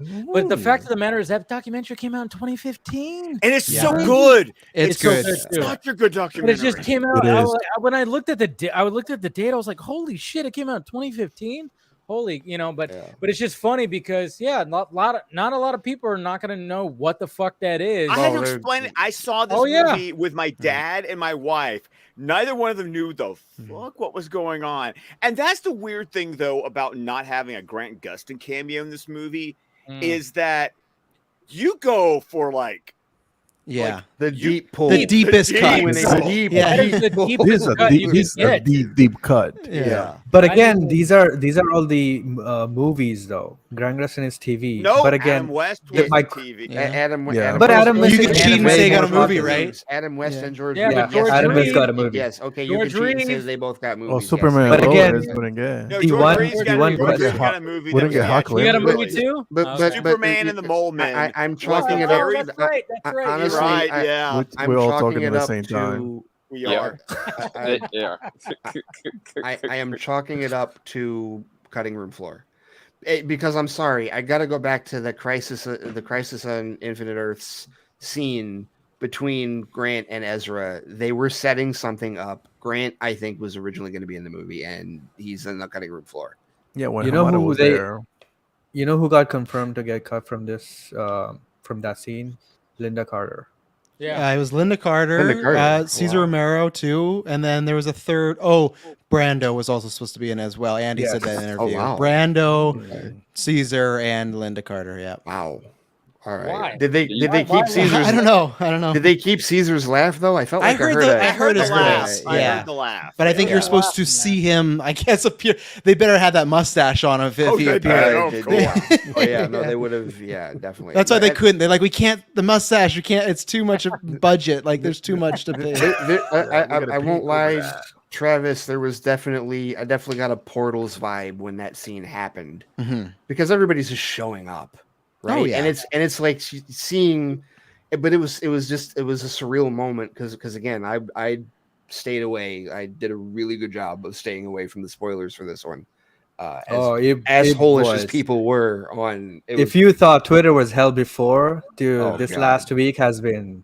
I missed all of it. Good. The funny thing for me, you're not missing anything. The funny thing for me though was going, oh, that scoop, that leak, like what was realizing. Oh, they got that part right. Just how they spun it and interpreted it and turned it into a story was completely bullshit wrong. This is a perfect segue into the last scene of the movie. You better like thank you, Ray. Thank you. I wanted to bring up one more thing about the Nicolas Cage cameo. If you actually look when you're seeing like his multiverse thing, you see him fighting Doomsday. By the way. Do you look again? When you watch it again, there's like a spot you actually could see his Superman. Because there was concept art, I believe, when it came to Doomsday. Oh yeah, because he kills him in the first 15 minutes of Superman Lives. Yeah. So you actually, because I was told by somebody, and I was like, okay, I'll watch it the second time, and I looked. You actually see it when it's like going through. It's like a little shadowy, a little silhouette-y, but you see Doomsday and him fighting Doomsday, and I was like, there it is. So yeah, and that's why I don't care about the discourse of all the cameos. Should they bid there? Should they not? Just like we're supposed to enjoy these movies, have some fun with them, and just hearing that, like, oh, I can't wait to just see that. It's a little thing that doesn't affect the movie pro or con. No. It's just a fun thing of like, oh, cool, that's there for us. It is celebrate, like you said earlier, it is celebrating the legacy of DC. It's a love letter to without DC. question. That's what it is. It's a love letter. Yeah. I can't wait to hear Cage. If he was on set, I can't wait to hear him in interviews talk about. I want to see that picture in the suit, dude. Yes, I want to see me too. Yeah. But all right. But yeah. So we're talking about the Clooney. That got the biggest cheer reaction out of my entire theater. Dude. Yep. Okay, so my second viewing, the guy that was on the other side of my brother, like who was like freaking out the whole time, and I looked at him, and he was like, the best Batman is back. I don't think it was serious. He just like, the best Batman is back. And I was like, yeah, man. I was like, cool. Nipples and everything, right? You know, it was just, but yeah, my theater both times lost their minds on that cameo. That was the biggest laugh for me was when it opened up and Barry's like, now who the fuck is this? Yeah. I was not expecting an F-bomb or anything. That killed me. Every joke I laughed along this week, but that got me. They gave the F-bomb for the perfect. Yeah, because this is like the fourth Batman he's seeing now, and it's just like, who the fuck is this guy? Yeah, and his reaction mirrored probably a lot of fans' reactions when they saw that. Yep. for sure. So originally, that scene was supposed to, as there are set pictures, that scene was supposed to have Supergirl and Michael Keaton there, and this was supposed to be set up. Even in the TV spots, you see Supergirl. Are you ready? Right. That was from the fucking courthouse. Right. Scene. And that was supposed to set up the the new future. timeline for the Hamada verse, and it was going into Batgirl where Keaton is Batman and J.K. Simmons is Gordon. All of that shit, right? Yep. I'm glad that's gone now. But wasn't Henry Cavill also supposed to be in that? He was going to be Clark Kent. He was going to be Clark. Kent. So basically, they were going to have Cavill was going to show up as Clark, and then of course Gal was going to show up as Diana. So they were all going to come, there and congratulate him. But of course, there was still going to be some shit where it's like, now we got Michael Keaton, Bruce Wayne, and we still got Supergirl. So, but that was originally because Batfleck was going to get. Okay, so this is this. I don't know. I'm gonna fucking say it. I don't care. I've been drinking bourbon. I'm just gonna say it because apparently, originally, from what I've gathered from my information, is at one point they were gonna do a callback to BVS when Barry shows up in the Batcave, going like, Bruce, am I too soon? It was gonna be a similar cosmic thing that was gonna happen with Batfleck or with Ben Affleck's Bruce Wayne, kind of showing up like Barry, what did you do? And then we're like, all right, we're not going to do that. And then it was going to end up showing up on his monitors, which I think we heard about already. Yeah, so, you're safe. Some people have been talking about last week. They already filmed that scene too. They did film that scene, but originally they wanted to do a callback to hey, he's showing up and now a cosmic kind of weird thing like, hey, Barry, what the hell, fucking find, kind of find me kind of thing. But they did the whole thing where it's like all the monitors and it's, of course, Ben Affleck's Batman going like, what did you do, Barry? Come find us and blah, blah, come find me or whatever the fuck. I'm in the minority. I like all that stuff. I'm sorry. I know no one will agree, but ask me in 2015 when I see Superman Legacy and maybe I'll go, oh yeah, I completely changed my mind, but still the idea of keeping 2025. No, I'm going back. I'm going back. I'm going to change it all. Yeah. No, I'm going to go back. Just the fact of could have had Sosh around, could have had Cavill around, could have Keaton, could have Gal, could have had Ezra, could have had Affleck for little stuff.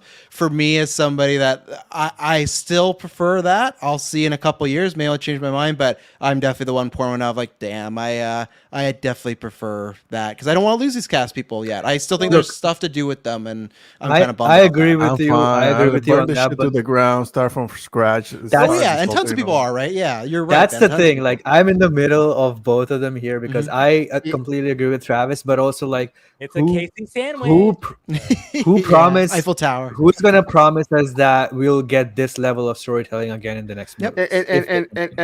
And this is where I get to because I brought this up earlier when Steven was here. Which, by the way, Scott, you missed his mini rant about the lenses. and the how that's really responsible for a lot of the VFX complaints that people are having because the wide angle is creating the rubbery effect on certain characters and everything. But the whole idea, the meta concept of this movie speaking to fans that need to let the past go and understand and accept the flaws and the imperfection of the franchise that we all appreciate.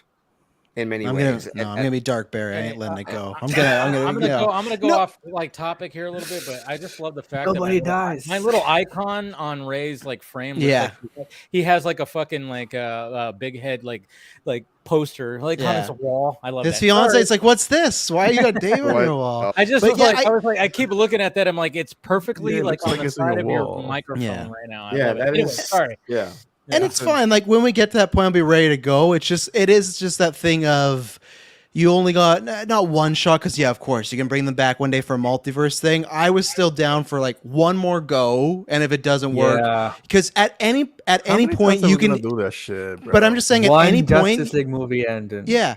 At any point, you can hit a reboot. You can always reboot Superman, get a new Lex, Lois, whatever. You can't always run with Cavill or Gal. So that's my point where I'm the idea of same thing with Keaton. As somebody like Keaton in this movie, would have liked to see him in Batgirl, stuff like that. I don't want to be morbid, but it's if he could have played the role a little bit longer, I would have taken it, because there's going to be a day. It's like Conroy. I always hated when people would complain and go, oh, why do they always get him to voice Batman? Get a new actor. I'm like, who the fuck complains about that? Tons of people. No, tons of people did. I've never heard anybody. And for me, I always was. I was always in the camp of, as long as he's here and he wants to do it, I'm going to accept the stuff. So same thing with all these actors, where you could reboot in 3 years, you could reboot in 10 years, whatever it may be. Of course, again, it depends. If this movie fucking flops, then I'd have no leg to stand on. The cinema score came out and it's a B, which is like not great. So I'm pretty surprised by that. No, it's a B already came out. It's a B, yeah. So it's like Black Adam has a better cinema score than this. But the thing is, but again, like there's so many Henry Cavill. Henry Cavill. Yeah, that got the plus. There's so many variables. Like I wouldn't rest it on that in particular because I seriously. But it was. I'm sorry. The other thing that I came out of this movie with is like, no, this is it. This is it. Oh yeah, the way this movie goes, the way this movie is, especially with Clooney being in it. Well, that's why I accept the tag. Right, that's why they announced the name of the Batman on the Brave and the Bold director the very next day. Like, forget about this fucking movie. Yeah. We already got it. And that's the one. And he's not getting the sequel because I've got a coworker. Because there isn't one. I have a coworker that like he saw it last night. And he hyped up the last scene. He's like, what they're potentially setting up in the last scene is unbelievable. And I'm going to have to tell him on Monday, Kenny, that's not happening. Don't say that. It's not happening. Don't bother. It's not happening. Just let him be happy. Yeah, let him be happy. Yeah. Let him bleed slowly. It's like those scenes in doctor shows when they got to tell the significant other their husband's passed. They're like, no, give him a minute. Give her a minute. Let her be happy for 5 more minutes. You know, like let him scroll on Instagram one day. And see what they're rebooting. Yeah, and like I said, I'll accept it when it happens, but I can still watch this movie like damn, it sucks that it's like this is the end. You know, but that was how it was spun when the Clooney rumor first came out. It was immediately spun as he's the DCU Batman. So stupid. There were so many rumors for this movie Aquaman so bad though. This movie underperforming is just gonna destroy Aquaman. Aquaman was never going to perform more than this. So you don't think it'll hurt Blue Beetle? I think it will hurt Blue Beetle too. Yeah. Well, if you make it abundantly clear that Blue Beetle is part of the new DCU, I don't think it will. Or if it at least doesn't connect. If you make emphasis, this is the beginning. Because on the Rosenbaum interview, he said Blue Beetle is the first character, not the first movie, but the first character to be part of the new DCU. If you continue to have the mindset on the marketing, then I think the movie is safe. See, and thank you for bringing up marketing, because like people have 1,000 easy button reasons why they think the Flash is going to bomb or fail or underperform, and so many of those reasons are fan reasons. You know, like the controversy surrounding as 10 random people in the general audience. Everyone was cheering for Ezra and Maestro. Yeah, but given that it already has a B score. No. Cinema score is the rewatchability of a movie. But no, what I'm saying, Ben, is it's not about the controversy with Ezra. It's not about the future of DC, because if we're really about that, then why'd they show up for the first Aquaman movie after Justice League bombed? Like, it's not about the fan reasons. It's about the marketing. It's about the cinema score and the word of mouth. That's what it's about. That's we got to remember too. Like, Aquaman, the Blue Beetle trailer did not do well opening weekend. Remember, Aquaman did not do well opening weekend. No, it was 60 something. Yeah, 69, I think. So, well, it domestically, international, like 71% of its box office was. That's where I'm kind of wondering. I'm like, is that going to like be a factor? But then again, who knows? Because 70% of the budget of the earnings were international for Aquaman. Yeah. Well, and also might be the case. And let's not forget, we're in this June. dude, this June is relentless. But there's a little gap between Flash and Indiana Jones. There's a week. I thought Indiana Jones was coming next week. J-Law's coming for the Flash. After. Yeah. I'll tell you the other. So we might have a breathing room for the Flash. I'll tell you the other crazy if this thing movie about hits 65% drop, you could forget about it. This movie yeah. making any money back. I'll tell you the other crazy thing about this particular week, Dave. It's not, you had, like, in addition to the Flash coming out, like, the movie that I would have seen today if it wasn't for the Flash was The Blackening. I would have seen that movie because I've actually heard good things about that movie. But on top of that, it's got a good rating. It does. Good things too. But on top of that, the Extraction Sam, sequel have you came seen out it? on Because I know you see a lot of movies. Did you see The Blackening? Of course you Yeah. did. You see everything. Yeah, I saw The Blackening at TIFF last year, and it was Last hilarious. year? What the fuck? Yeah, it was before it got picked up by a studio, and so now it's going through distribution. No, it's now. an indie. What movie is that? The Blackening? Is that a Yeah. Tyler Perry movie? No. No, it's That's Ben, fucking with you, man. I was gonna say it's Black Cabin in the Woods. At least that's what it looks like to me. I know. It's ridiculous, but it is hilarious. I love the tagline though. We can all die first. Yeah, but I did have a question for you guys. See, You guys- that's what's so great. That about that tagline movie got is- me. Yeah, When- the when fact this that it's like movie- it's nothing but black people, so it's like nobody, Yeah, can't that tagline sold me on the entire movie. I'm gonna you watch can't it. do the stereotype with that one, I'm still gonna watch it, but right? What's the name of the movie? Sam is trying to say something. I know, Sam is trying to say sorry, something. Sam, sorry, Sam. I'm I sorry. appreciate you, Scott. Thank you. Yeah. I just had a quick question about when this movie releases out on digital or physical release. Do you guys think that they're gonna release all the scenes that they cut from it? Do you think I hope Andy is so. gonna push for them to release all the deleted? They're not scenes gonna. that They're they not do gonna in do the it. No. That's the thing. They're not gonna do it. No. And the problem is, Sam, and this comes from a guy who I have loved home releases. I have loved DVDs and commentaries and special features and documentaries. And it is a lost art. They just don't do it anymore. And it's frustrating because basically all you're getting is the movie. Like, and you don't get, the 2-3 hour making of documentaries and anything like that. If this was back in the day, if we're talking like the 90s, oh hell yeah, I would be saying we'd be seeing all the scenes. But nowadays, I mean, even blooper reels last for maybe 59. I mean, blooper reels just go on for like 5 minutes. That's so depressing too. I hate how blooper gag reels are like 2 minutes or less now. I hate that. The reason why I think they wouldn't show that, they would have that, is because of what it would mean to the fandom. And the fandom will take this and weaponize it to create something that doesn't need to be created for, especially so like if they want to move in the new direction. And it's really shitty that the fandom is that toxic that they have to. It's just like the thing. They have to be mindful of them. The one stupid thing I did see this past week was that shit with on Rosenbaum's podcast, like that whole like the fact that he like felt Slither, compelled. Yeah, the fact that he felt compelled to respond to that on Twitter.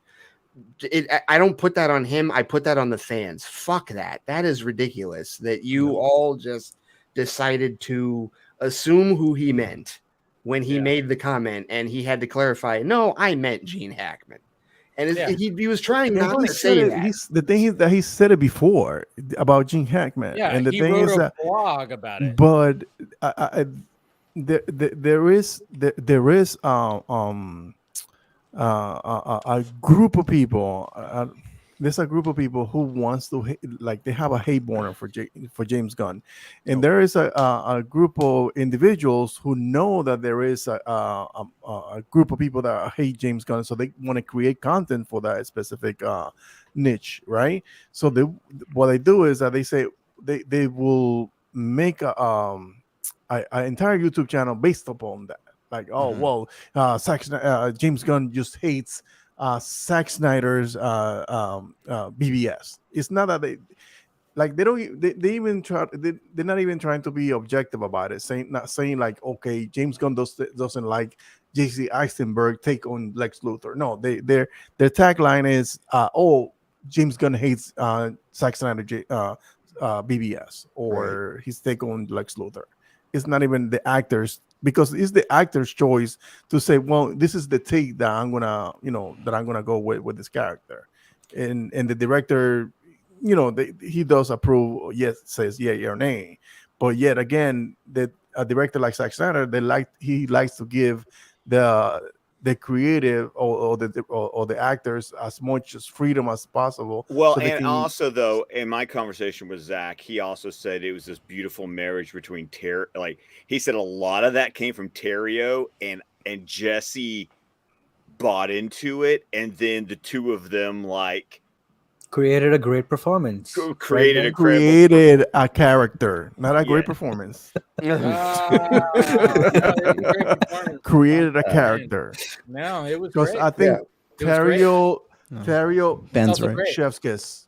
That's all I'm gonna say. Yeah, Chef's kiss. He created some great characters like Luthor. He did. But then the follow up to it. Shit on that. All right, moving on. It's just really no. Back to my original point, and even bringing that up, it's just it's really shitty that the fan base is as toxic as it is, that it causes them to make these decisions. Like Scott's absolutely right. The idea that all of the deleted stuff out of this, the original, they'll spin it 50,000 different fucking ways from Sunday. Oh, it was meant to be this. Oh, Zach's coming back. It's a minefield if they throw all of that out. All we want to do is see the process.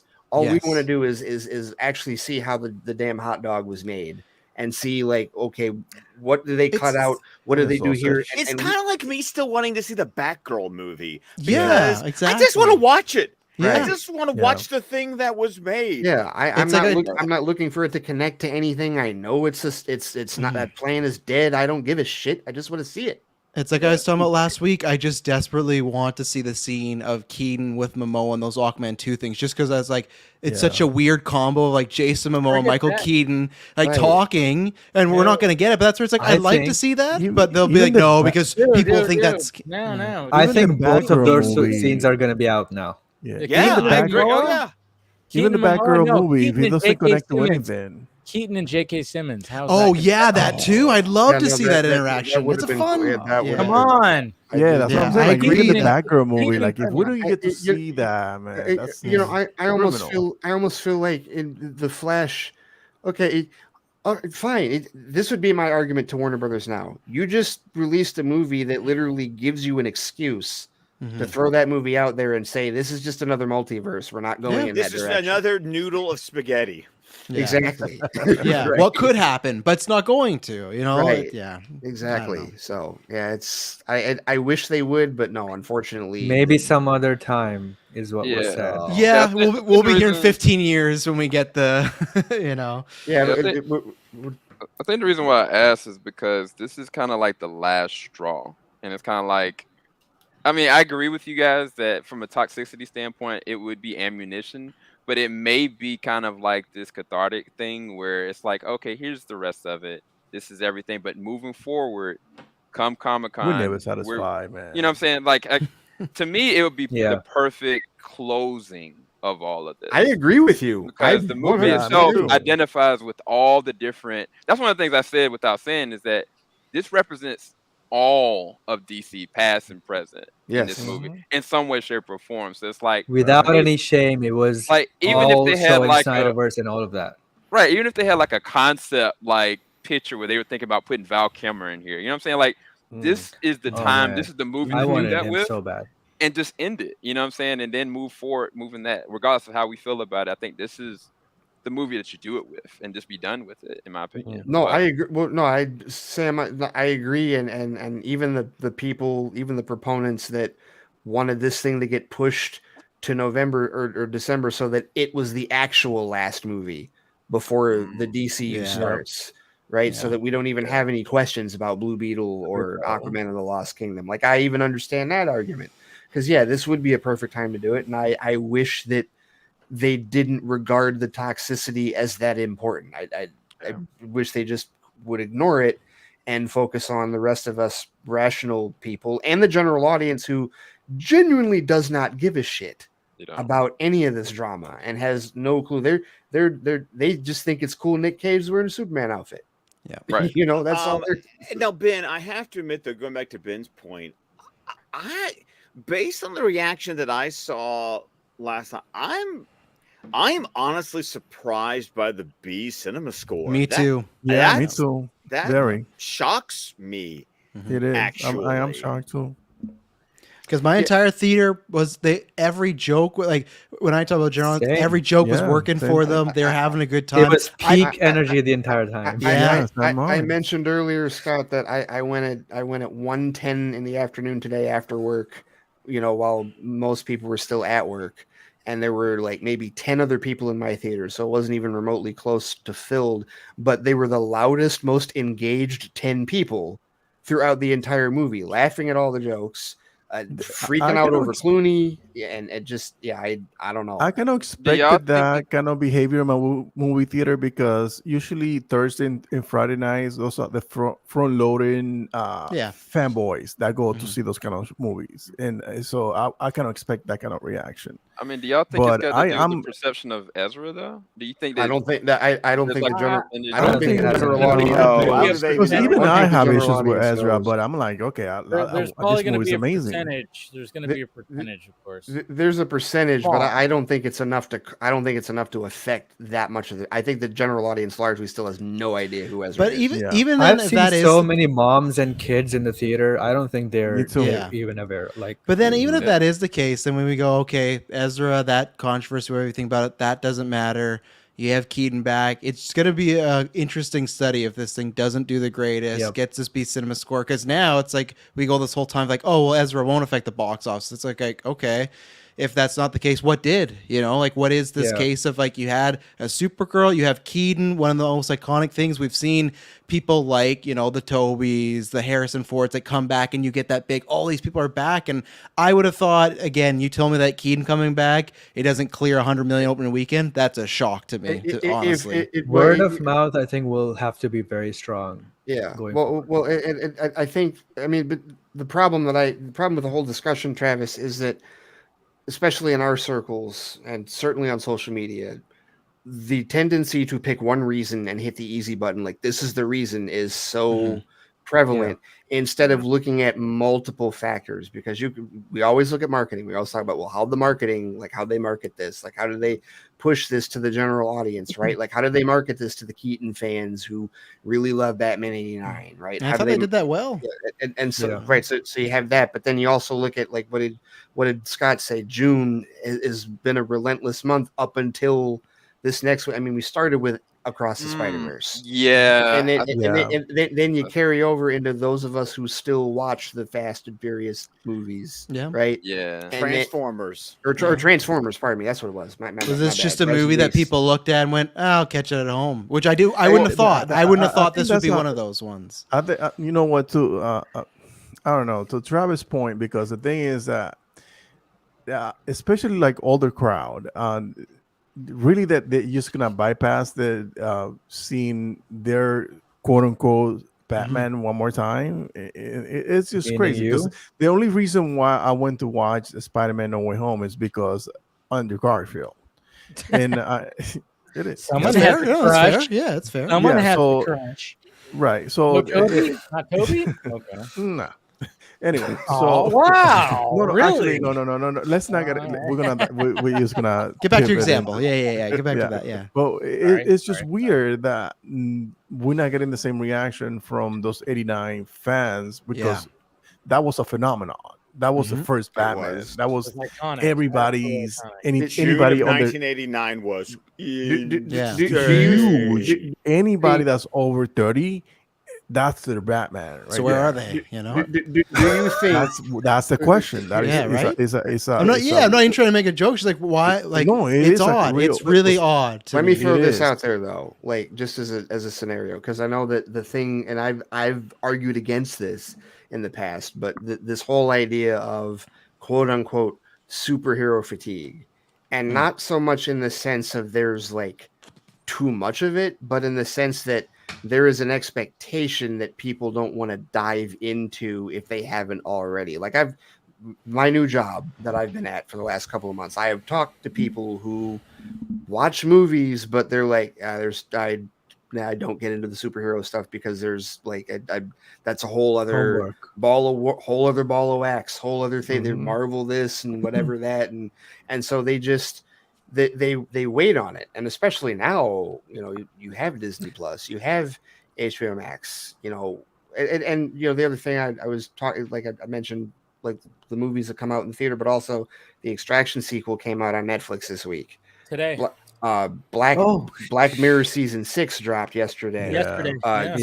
Secret Invasion dropped its first 2 episodes a couple of days ago, and Disney dropped it today too. No, it didn't, Ray. That's just for critics. Just for critics. That was just for critics. No, it's this Wednesday. Was just for critics. Next week. Okay. Yeah, because I was like, wait a minute, what the fuck? But still, it's coming up next week. Where you go, I got a superhero thing to watch on Wednesday. Right, but the point is, are we at a point now where maybe there is just a lot of options and people are being pickier? Yeah, I think you're. But also, the momentum for comic movies has not been good. Right, because what happened to me is, like, I looked at The Flash, the early cut, and then right after that, I looked at Across the Spider-Verse, and I was blown away by Across the Spider-Verse. And then the next night, I had to go and watch the finished version of The Flash. And I enjoyed it the second time, but the only thing that was added in was just that ending. And it was kind of like this lull after watching Across Spider-Verse, because my perception of how much I saw the Across Spider-Verse and then going to The Flash, not to say that it detracted from my experience with The Flash, but I felt a little different. It was a really interesting transition, seeing Across the Spider-Verse, then seeing The Flash after already seeing The Flash already. And so I can only imagine what that would be like for somebody that's a normal moviegoer, seeing, like, you already seen Fast 10, you've already seen Guardians of the Galaxy, then you see Across the Spider-Verse, and then now you're seeing The Flash. Like, unless they're very picky, it may be a lull that comes after that. Because even when I was looking at, like, the Rotten Tomatoes score, I was like, man, this is dropping. But every time I'm in the theater seeing this with other people, they're enjoying it. But to be fair, they're going either one from another movie the previous week to this one, or opposite that. So I think Travis is right. There's definitely, Travis and Ray are right. I think that there's other factors that we can't really gauge with this. This is a stack. I can't believe how big it is. Too much. The CBM fatigue is a real thing, because I think, like, the whole comparison to the Spider-Verse, which I think the first one was far superior. Really? Yep. I agree with you. That was I love the second one. I love the second one. Don't get me wrong, but this whole hype about this is the greatest. I mean, like, there's hyperbole with the second one, but I still think it's better than. There's also hyperbole. It is. It's very good. I don't think it's better than the first one, but I think there is a superhero fatigue, and if DC or Marvel continue to ignore that, they're gonna be in a heap of trouble, because I think there is a point where people are like, we're gonna get another fucking, like, to your point, Sam, like, do I need to do all the homework to find out everything that preceded these fucking movies in order for me to understand it? And that's one of the issues that come with a connected universe. So I think there's an issue, and I don't think anybody knows how to tap into it or how to fix it. Well, and even I had a few listeners after this movie just tell me that they're tired of multiverse stuff too already. They're like, I'm done with... Are they tired of multiverse? Well, because, like, you got... Endgame kind of counts, right? You got Endgame, you got No Way Home, you got Doctor Strange, you got the 2 Spider-Verse movies, you got this. And because it's every movie you get that, what's going on? You get a character that explains it in its own set of rules. And I've just had multiple people tell me, I'm done with this already. I don't know if it's the cameos. I don't know if it's that feeling of nothing matters, because, like, well, this world dies. And I don't feel that way, but I had people just be like, I'm over. It's almost like they want to go back to the simpler stuff. But to Ben and Ray's point, I agree that people would get picky. I just thought people would still pick this because of Keaton. I still thought that has been safe. That has been actually Deadpool a very 3 coming out. That's going to have some. Which one has Deadpool 3 is going to have some. That? See, I was going to say that's different, because I think Because no. Travis defending that Marvel movie. No, not That's the weird. multiverse stuff. No, not the multiverse stuff. I'm defending the Jackman appeal because he's more current with this generation. That's my only flip of why that might do better is because there's still more people there's tons of people our age that maybe look at Saggy. She watched, Batman. That was it. There's tons of people that haven't X-Men stuff never but there's had people that. that say, wait, hold on. Even though, it's a different universe. But there's people that are like, wait, didn't this guy die on this movie? 100%, right? And that was supposed to be like the send off. Like to me personally, I'm like, was like the perfect send off. Yeah. And now I'm questioning it. Yeah. Like that's my only pitch is because Jackman's a bit more current, maybe. But now I wouldn't have think this Keaton thing would happen. So now it's like, maybe Jackman and stuff. Yeah. Are we blaming Generation X for the Flash? Yes. Yeah. They're letting comic book movies down. Right. Yeah. They got too spoiled because they got it all, right? We had to wait. We got one every couple of years. All right. They're like, I got a question. I got a question. How do you think like eventually they're just gonna show some of these cameos, these weird like like the Christopher Reeve and something on like trailers that? and stuff? Yeah, a TV spot. Do you think they might go with that? They're gonna milk. I mean, they've done that before. If it doesn't like these opening numbers, they'll knee jerk and they'll throw it in a TV spot next week. Yeah, probably. They're gonna throw one of those Superman. Especially if that second weekend drops real big, they will throw that out. Because remember, Dave, marketing departments are like completely separate from like production, and like so they look at it and they go, well, they just look at the numbers and they go, shit, we didn't have our windfall. This is again, when we talk about like theatrical like expectations, you need that windfall, and it's all about the opening weekend. And when it doesn't go right, all the studios do the knee-jerk stuff, but Warner Brothers more than anybody else over the last number of years. Remember what happened with Ben's favorite movie, Birds of Prey, and the Fantabulous Emancipation of One Harley Quinn. Remember, after that opening weekend, AMC changed the title of the movie to call it Harley Quinn, Birds of Prey. Harley Quinn, Emancipation, Which it should have been the entire time. Wait, now that we're talking about multiverse, you can't treat it like a YouTube video. Sorry. Could you imagine that was the mentality? They did that with Edge of Tomorrow, though. Remember Edge of Tomorrow when it had like 6 different titles? And then it said like Live, Die, Repeat was a good title. And that was a movie that was heard by the title, by the way, because that was a fucking amazing movie. Amazing movie. It was a really good movie. But that's so weird because as YouTubers, we in podcasters, we always try to be like, what's the best title to put on our podcast or a video or a stream? And it's like, and then you just don't know, but we can quickly change it. I've changed titles many times. But when they try to do that, and when it comes to these big fucking movies, they can't do it. You just can't do it. It's not the same. Alternate title for the Flash. If you had to rename it. They'll call Batman featuring, or they'll call it Justice League Flash. Lightning Batman the Flash and the Bat. Shut the fuck up, Travis. I'm so tired of hearing that title. Batman Flash. If you really want to go, SEO, just call it Michael Keaton Batman. Wait, I know. The Flash, Baby Point. Baby shower. Baby shower. Baby shower. Baby shower. Baby shower. I'm telling you, Andy's smoking something. Dude, just smoking something good. He was smoking the baby in the microwave. But now that I've seen, if they make a poster, I wish I could smoke someday. But I'm from so many occasions, I'm not even allowed to. I wish I could smoke someday, but no. I had my graduation today, so like I've been screaming a lot. So, congrats.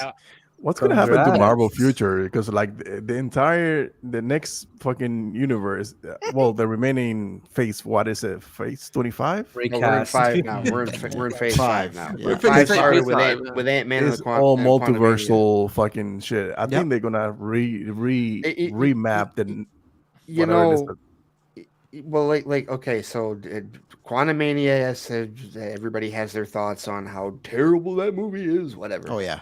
Subjectively, it was all right. And then very subjectively. And then Guardians 3, I really like Guardians 3. I thought Guardians 3 was really good. James Gunn's a god. So now wow. Okay, here we go. I can say the DC Can he break the Superman curse though? So now, Superman curse. We will not accept him until he makes a great Superman legacy. I get it. But the expectation, I think, from especially in our circles, is that come November, that the Marvels is going to drop like a rock. Marvels is going to eat it. It's not going to do good. No, it's gonna. I think they're lucky if they get a. I think they're lucky if they get like a 55-60. I think that's the bar, like opening weekend. Wow. I don't think so. Reboot this fucking universe. I think you got a chance in a couple of years, but I think they're gonna go through now because you still have stuff like Cumberbatch's movie did really well. Guardians, like Black Panther did really well. Ben, you might not like it, but still 800 million. Sure, it did make $1 billion like the first one, but there's things that can keep. I think when we get to Avengers time, then that's when you could have that conversation because you could start over and start with the X-Men. You can do all this stuff. So I think they're gonna ride out till Phase 6. We just got Charlie Cox back that's too. What they should do. I think they should just like call it a day, reboot with the X-Men, and then build up into. Okay, now I will say this. Okay, like I talked about the lack of visibility in the general audience with Ezra Miller. That is not the case with Jonathan Majors. Yeah, that is the polar opposite. He is all the general audience is very. Have we heard what's going on with that? By the way, no, they just got another court. I think in November. I think the next one is now. So and that's why because that's the way the system works, right? Like it takes so long. But that's why I don't think they're too mad about delaying these movies because they're like, yeah, sure, we'll delay them a year. That's fine with that. Like the writer's strike for them is like a fuck yes. Thank God. Oh no, they want as much distance time wise as possible from the. Yes, absolutely. And they still have a 2024, like they still got content for next year. It's the year after if the strike goes on. That's when they're kind of fucked. But most studios are kind of good for the most of next year. It's the later on because they still like Deadpool. They're filming right now and they bumped that up 5 months. So clearly, like that's on path, like a good schedule. Captain America just wrapped filming. Thunderbolts is about to film. So all their 24 stuff is on track to keep going. I thought Thunderbolts had to be delayed in production. It is till December though. No, to December now. Well, not the release. I mean the production. Yeah, I know. It was weird because I thought the strike, but recently someone just said that's happening December the filming, so it looks like it's still on. But what if SAG strikes? Yeah, then if that happens, then come July, we're gonna see what Marvel's gonna really do because the back end of July is Comic-Con, and we're gonna get a really good gauge of where they're gonna take this. I think that when Kevin hits that cake, if I take it back, say hypothetically speaking, they don't show up at San Diego, then they're trying to figure out everything. If they show up and Kevin's up there, they're already making plans on what they already have. They're gonna bring the whole Fantastic Four cast, right? If I was them, I would probably maybe have like something big, like introduce maybe a mutant X-Men or the Fantastic Four. I think that's all they can reveal at this point because, like, what can there's nothing that can be written. So because that's what I'm expecting Zuma Legacy to happen. They're gonna announce like their cast of Zuma Legacy, and then Marvel would be like, "Well, fuck that. We're gonna compete with them." James Gunn needs to bring some shit to Comic-Con. I think Marvel might just play Superman. Show the logo, show whatever actors playing Superman and Lois, Yeah, he's gonna bring the main cast. He has to. Oh, speaking of Lois, Scott, are you relieved that we're getting season 4, but we're losing all these cast members? Okay. Well, guys, hey, hold on. Ray has not watched any of season 3. I have not. Okay. So no I'm going to speak in very general terms about this. Okay. 1, I am ecstatic that it got a season 4. Now, Ray, I'm going to say some details that don't affect you because it's just like the details about what season. Wait, what's the last thing you've seen? Like, have you seen even season 3, even season 2, or like what? No, we podcasted. It was actually called Superman and Lois season 2. ... Finally. No, that's a good title. That's a good title. It was a great title for our discussion. But he's not seen season 3. But here's what I'll say about the season 4 renewal. I'm okay with it only being 10 episodes. Like, that's a good cost-cutting measure. Cutting out, it blew my mind to think the show's got 12 regular cast members, and they're cutting it down to 5. That, because what I've seen... It's insane, and I think it works out because I have felt it this season that you're trying to service too many characters. So trimming it down, and once again, it doesn't mean that they go away. It just means they become recurring, which means they some may not come back. They're not there all the time. But the thing is that that show has done something amazing, which I adore. That show, they have given you Smallville. They have given you the villain, and plus the family dynamics in the small town community characters. I think that not too many shows do that. That's what, and that's the reason why they have so many consistent characters every week. And that's why they got to cut down the cost. But I think it's a big number, though.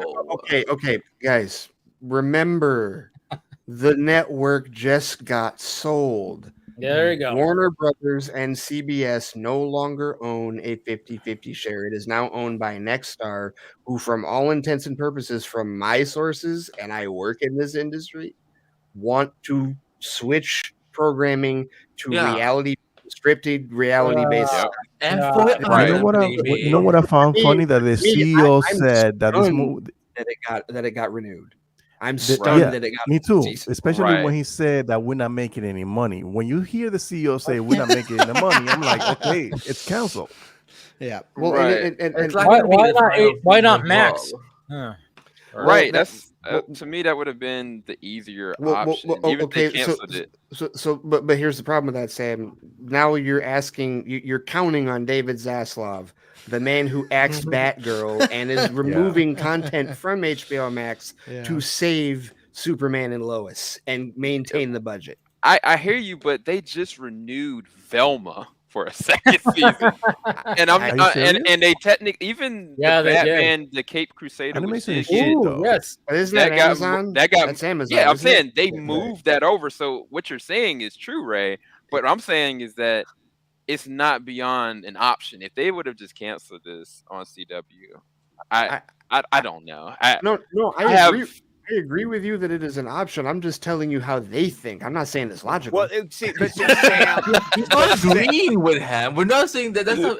No, Ray, Sam, you got to understand. I totally get what you're saying. I agree with CW, even though they negotiated a smaller licensing fee to Warner Brothers, they're still paying a licensing fee. Right. So once again, Warner Brothers as a parent company is still making money off the show because CW is paying them per episode. So they're not going to cancel to license these characters. Now they did make some sort of streaming deal too. That was in the Variety article. Mm-hmm. But what I did notice, to your point, Ben and Ray, this isn't spoiling anything for you because you knew Lex Luthor was going to be showing up in. I knew about Cudlitz, yes. Right. Well, he is getting promoted to regular. So what I think is it's going to be the final season. I think no one in their mother doesn't know this is going to be. You cut down to 10 episodes. Yeah. You cut down to 10 episodes. They better wrap it up. Yeah. Right. If I hear one more cliffhanger. So you wrap it up, and who are your 5 regulars? Superman, Lois, Jordan, Jonathan, and Lex. Yeah. Which we're going to get is probably a much more like Superman superhero-esque, how is he affecting the family kind of deal.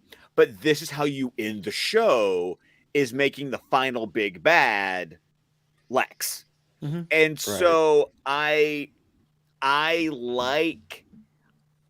see it and I'm like, I'm cool with that. And some of these characters that we're losing as regulars, frankly, if I'm being honest, I'm kind of ready for them to even steal. Andy, I'm saying some characters. I'm staying spoiler free for Ray's sake, because we're just going to talk about season 3 whenever he decides to bring DC TV Squadcast back.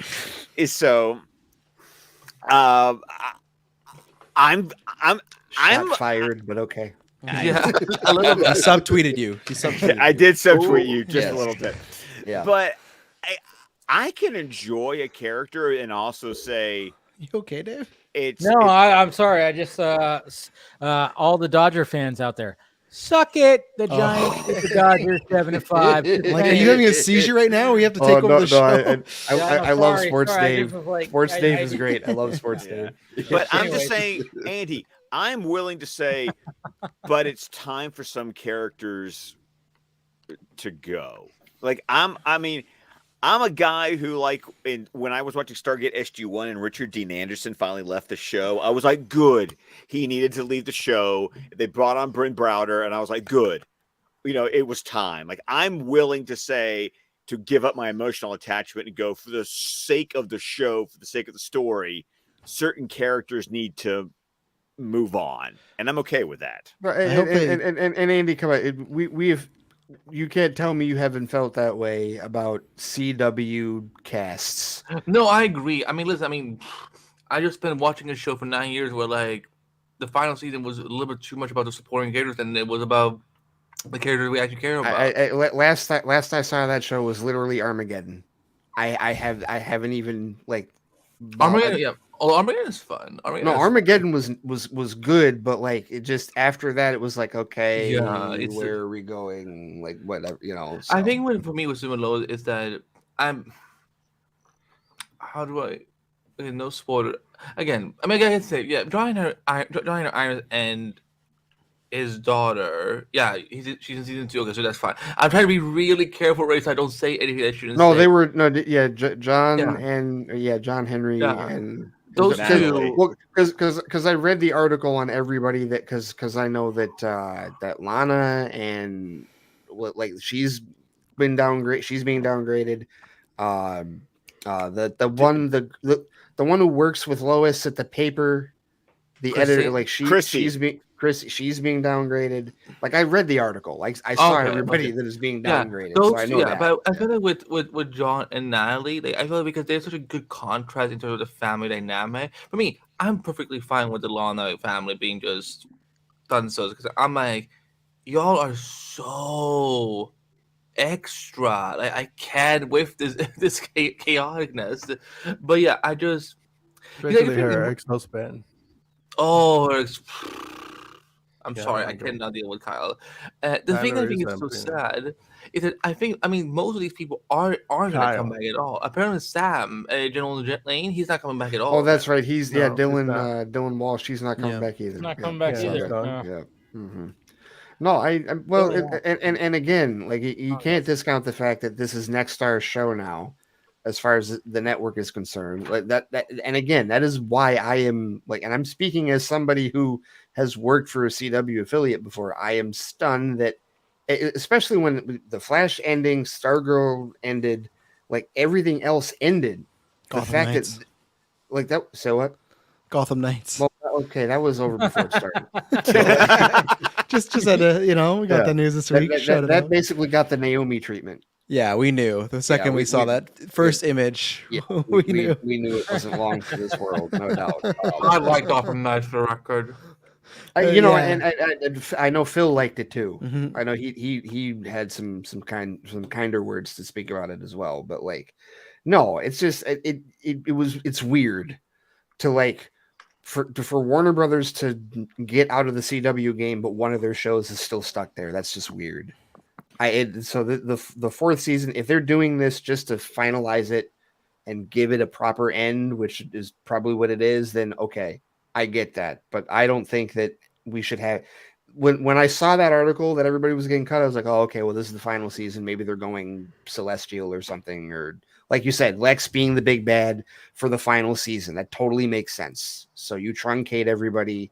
So now you're paying less salaries, and you're doing this on the cheap, which is what all these studios are trying to do now. That's why these strikes are happening, because the penny pinching is really getting tighter as a result of ChatGPT and other bullshit going on. But like, yeah, so the other thing I think also they were thinking of is because in December, the set for Smallville, the Smallville set that they had built, that lease went out after because they did a 3-year deal, and so they probably be like, well, if we're gonna keep it or remodel into whatever they might even remodel to, is I get it. It's just it's such a massive change all at the same time. But yeah, and that's kind of why I wish they like from in the beginning when this article came out was that just tell us the final season. Don't give fans hope again because now people are still thinking season 5 is going to happen or whatever. So they're just who thinks season 5 is going to happen? I don't. Very optimistic people. He's making a good point. He's making a good point. Like put that in the marketing. Like market it Final as season. the final Yeah. season The of final Superman. season, Yeah. Superman and Lois. Stakes are high. The stakes are high. They've never been higher. Star Trek They've never been higher than ever. Stakes have been. Star Trek recently went through this because season 5 of Discovery has been in the can for like a year, and they just told us a couple of months ago that's the last season. And we didn't know that. That was it, but they waited for whatever reason, like and we think that they changed their minds because again everybody's pinching pennies and they decided that the show was too expensive for them to continue, even though they renewed Strange New Worlds for a 3rd season, and they're still talking about giving Michelle Yeoh her show, especially after now that she's an Oscar winner. Well, I thought they were turning into. Oh, that's right, they're turning into a movie. Yeah. Yes, they are. Yeah. But it's a streaming movie, They a movie for Paramount Plus that they're Nice. going to do it. It's not going to be theatrically released, at least not that I've heard. But like, I love her. But yeah, no, she's fantastic, and she was amazing in Discovery. But like, no, it's just the business of all of this is rearing its head in a brutal way. Yeah, she got a paycheck this for year. Transformers. Oh, was she in Transformers? Oh yeah, Yeah, she's a voice. is. She's Rise of Beasts. Yeah, she's the voice of she's the voice of Air Razor. But sadly, Everything we got ever Pete all Davidson, once. who's, Transformers. We got Pete Davidson. Davidson. Oh, Pete Davidson. Yeah. Hey, what's up? My Everyone. name's Mirage. Jesus. Fuck that guy, man. That's a good impression, but man, I hate him.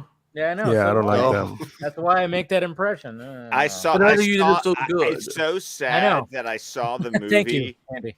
Of course. It's so sad that I saw that movie, and the two things that got me the most excited was the first 5 minutes watching a live-action Unicron eat a planet just like he did in the animated movie, and then the final tease that apparently came together 3 weeks before the movie was released.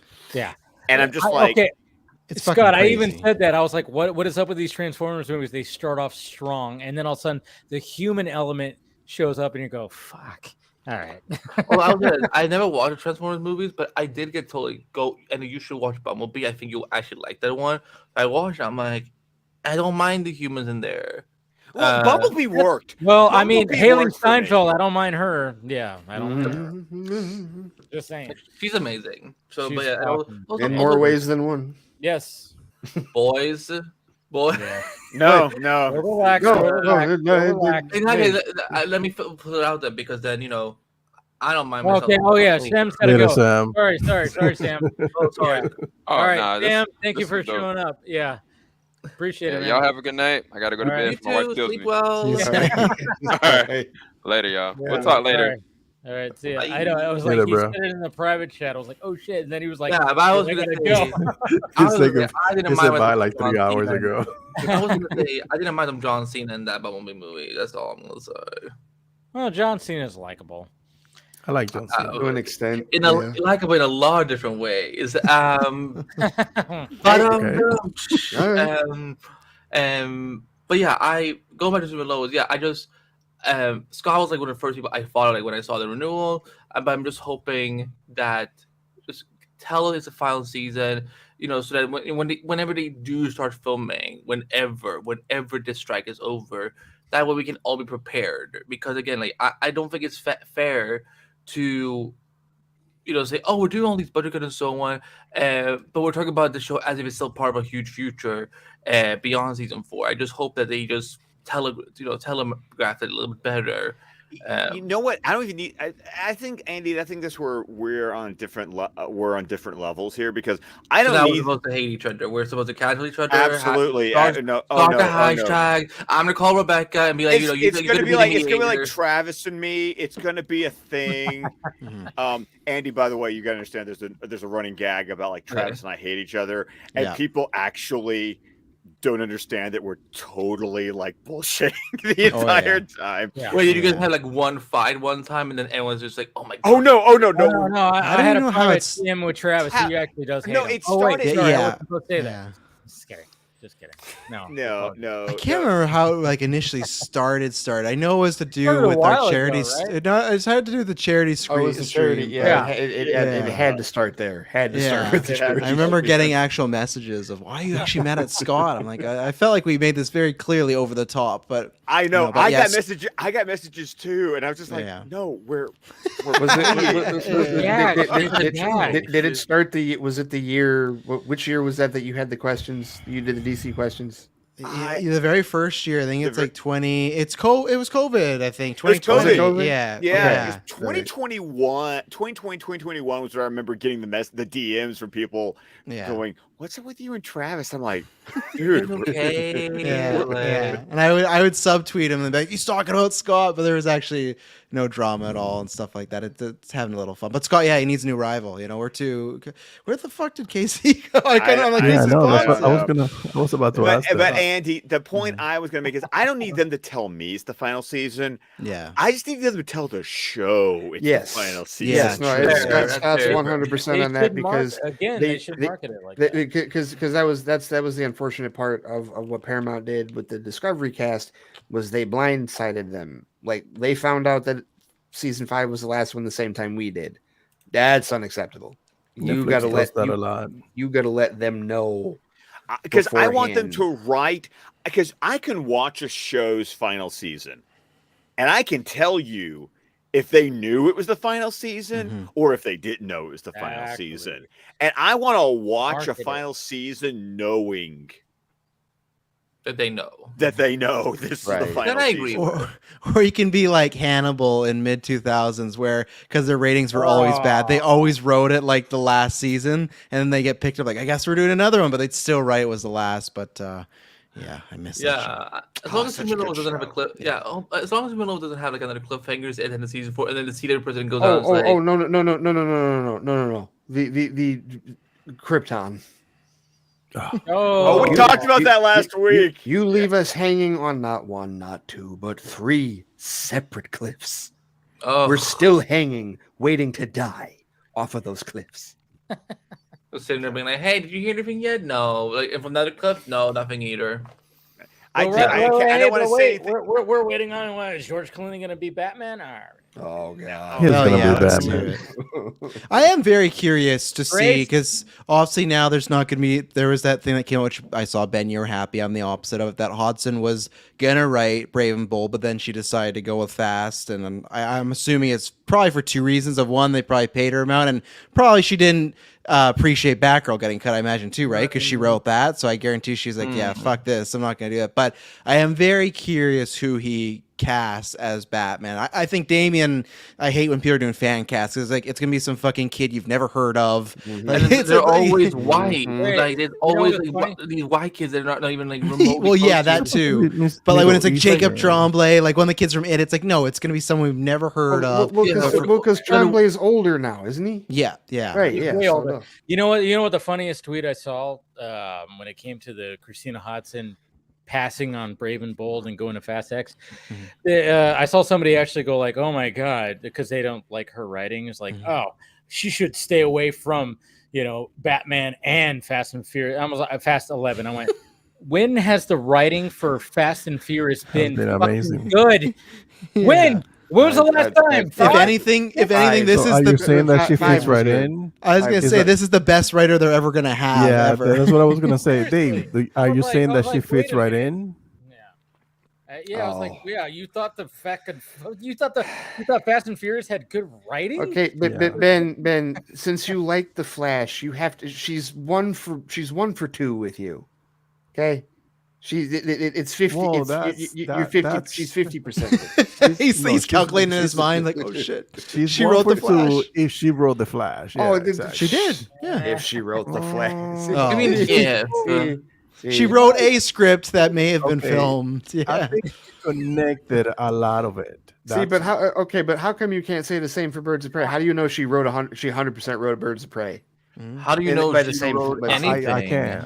Right, Because right. even Kathy Ann said there was stuff that they cut that she didn't want to get cut, right? Because remember her Oh my and God, David Ayer Kathy, were you talking? can, Yes, you that's can true. watch Birds of Prey and But see the how it thing was is that edited to hell. Birds of Prey It was didn't go edited through the bad. same nonsense that the Flash did. The Flash was written by dailies, even Ezra wrote. Right, it didn't have 4 different Grant directors. Morrison. Yeah, Grant Yeah, Morrison so wasn't. Yeah, no, that's true. I think she Wait, so served is as the the. theory? It's the fear I'm that sorry? people think that it does. Wait, just so I understand this completely. So the real fear is that people think that for actually fact that Hudson may not have written the Flash. No. He just that's just doesn't what like. Ben's saying. No, Ben just doesn't like okay. Hodgson. He doesn't like Christina I don't like her Hodgson. writing. Yeah. So he's trying to find a reason not to give her credit. That's what he's trying to do right here. I'm not Because trying to he's- find a reason to give her credit. I'm saying that the studio is giving her credit, and we don't know if she deserves it. That's what I'm saying. Ben, did you like Bumblebee? It was okay. Okay, so then Oh, you're just not a fan. Okay. Yeah. No, but I don't think she's I don't think she's a great DC writer. Well, and all I'm saying. That's undeniable. Christina yeah. Hodson. And all I'm saying Christina is Hodson. that if Look, we're starting about hot Christina Hodson and Christina Hodson. Of course, I had to. If we're not going to give her there he all, there's Casey. If we're not going to give her all the credit for writing the Flash, we can't give her all the credit for the writing you don't like in Birds of Prey. We don't know. We're not sure. Well, that's why I say I don't know. I say as far as Birds of Prey, I say I don't know. But as far as the Flash, I don't think she deserves all the credit. Definitely don't. But yeah. She definitely don't. We have to wait and see for one more project that's not Fast X or yeah, X11, that's a tough one to whatever. go. Listen, if she's giving Fast X in that movie, the writing is like but it doesn't matter though. It doesn't Vin will matter. change anything in a second. It's not. It wouldn't take a lot. I would not. It wouldn't take But a Ben, lot. it wouldn't matter because she could have purposely written it like a fast Universal has Universal has it under lock and key though. It doesn't matter who did. Terrio could write a Fast X movie. Terrio could write Fast 12, and it would still Terrio wrote feel like The Rise others. of Skywalker, by the way. Yep, exactly right. Well, Vin Diesel has massive dirt on all the executives over there, and he gets final say on all this stuff. So she could write like an Oscar-winning script. He's like, no, I don't know about that. I'm going to change it. Like the director left like 2 months into shooting. No. I was just about to say, the family's not in the script enough. Yeah, it was so bad. Family's She's not going to write an Oscar-winning script. Yeah, this was. She only has to write a box office-winning script. Yeah, I think this was purely they probably gave her a number, and she was like, "I'm going to take that number," because it doesn't matter what they rewrite, what they change, she will get that number. Like talking about that dog, Tim Burton, he got paid $4 million to work on Superman Lives, a movie that never came out. He got $4 million for it. But that Same happens thing all the is, time, though. no, I know that's what I mean. So that's why I think for her, it's like I can make a good paycheck writing a fast and movie. also Easy we've got to peasy. remember that when it comes to easy, yeah, when it comes to writing Cars go fast. Sorry. When it comes to writing movies, Vin Diesel is definitely going to flirt with her. I'm sorry, Scott. Scott, go ahead. Go ahead, Scott. Go ahead, Scott. I'm sorry. I'm just jealous. We're acting like children. We are. Scott, go ahead. Scott is trying to get a word across, and you children Cars are acting go like fast. children. Vin Diesel. Scott, speak now. It's okay, Scott. We'll meet you in the silo. Casey, shut up. Scott, speak now. I just want to remind everyone that you've got to understand that when we give anyone credit or blame when it comes to writing a screenplay for a movie, that writing credits on movies are fucked up beyond belief. Oh, yeah. Because you can get the credit or the blame, and the amount of rewrites and changes and whose name gets actually attached to the final credits at the end. It's not like the theater where the playwright is God and you don't change a fucking word that the playwright writes on a play script. A movie script, there are movies about movies where they make fun of the fact that no one gives a shit who wrote it or what they wrote because they're going to change it. Tropic Thunder. Yeah, well, like a movie script writer is like a comic book writer. they get no fucking respect. You could have an amazing writer, and here comes somebody else who kind of fine tunes the script, and that person gets the fucking credit. You realize what you just said hurts your case against Christina Hodson. Well, and reinforces this too. But see, that's because once again, it's the reason. Because Tom King wrote a lot. I'm sorry, Scott. I really didn't mean to do that. Go on, Scott. I'm sorry. But the point is that you can't give anyone, unless you know for certain, unless you're talking about prestige pedigree situations, you can't give credit or blame because you don't know what was actually on the page that they wrote versus what actually ends up on the screen, unless you actually have access to like the screenplay that isn't a reverse engineered transcript of like they didn't go back and just like, you know, transcribe the movie and make it sound like that's what was actually, you know, on the page in the first place. Because, you know, there's color coded scripts. Every time a rewrite happens, you know, they give you a different color page.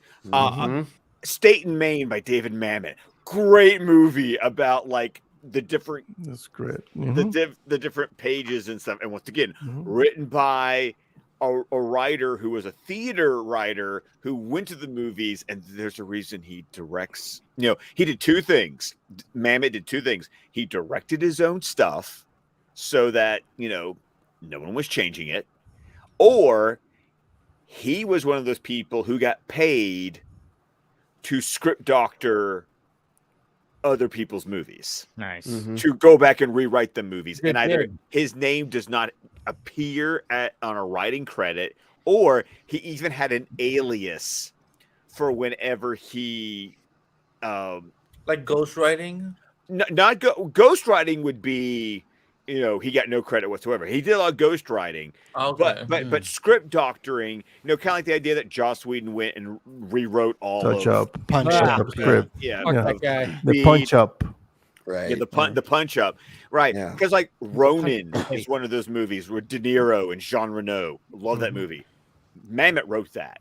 Mamet's name is nowhere on that movie. Mamet wrote that movie. And there's rumors about that with Kevin Smith and Good Will Hunting, that he had some stuff to do with that. And I've heard that. I've heard that. That's been a Hollywood legend for a long time. That like he was working with Ben and Matt, and because of just guidelines, because Ben was still, you know, like this was like. I don't know. Kevin Smith is such a bitch. I think he will say something. No, it didn't come. It didn't come from him. It's one of those things. Like I think he wouldn't want to say that because it's almost admitting like you could have won an Oscar, but because your name's not on it. It's kind of like Spielberg directing Poltergeist. It's one of those urban legends of he helped a lot because that was their first feature and he helped them a lot apparently. Good Will Hunting came out. You know, that was the same time Smith was in full View Askew mode with like Mallrats and Chasing Amy and so like, Peak Smith, So also Go Where Superman Lives. They had a great segment of him writing in everything, and they pitch him on Beetlejuice, and they guess what? His big spider shows up in the Flash. Well, it wasn't his big spider. It wasn't his. It was Sean Peters. I know, but he had to write it. He had to write it into it. Actually, John Peters' spider shows up on the Wild Wild West. It does. Yes, it does. Yes. That's what Kevin Smith talks about when he talks about it. An Evening with Kevin Smith, the first one, because he did like two of them. The first one was the best one, but yeah, he told that. I forget, was it Indiana University? I think he told that story. It was you can look it up on. You can look it up on YouTube. So much fun, like an Evening with Kevin Smith. Sometimes I just put him on the background, and just the amount of discussion that he gets going. I'm like, man, I was born too late. I should have been born earlier, so I could have gone to these things. So it's so funny though. You look at the difference, and I think we're kind of like everybody's like that. But you look at the differences to now. If anyone listens to Smith and those things, if he doesn't like a movie, he'll fucking just destroy it. But nowadays, he's like, oh yeah, this wasn't really for me, and then he moves on because he had spoke many times that he regretted a lot of those evenings because he pissed a lot of people off being so candid and stuff like that. Like he even said that was part of the reason with like him and Affleck had a falling out for a bit because he would say things in the public and he'd kind of be like, hey dude, like I don't really want that out there. Like that's kind of of a personal thing. So you can see, but I'm very excited for that June 19th episode because obviously the Schumacher cut stuff. Schumacher. I'm excited just to hear his thoughts on seeing the cage spider thing. Like that's going to be a very fun episode. Here's the weird thing about that though is like. Yeah, he came out. He talked about that last week. How he has this copy of it, and he's going to give it to Bernard, and they're going to talk about it on that 19th episode. And I saw all these people that are like, "It exists," and I'm like, "Guys, Akiva Goldsman said a couple of years ago that he'd watched it. Mm-hmm. We know it exists. Yeah. This hasn't been disputed. At least imagine if there was another movie that."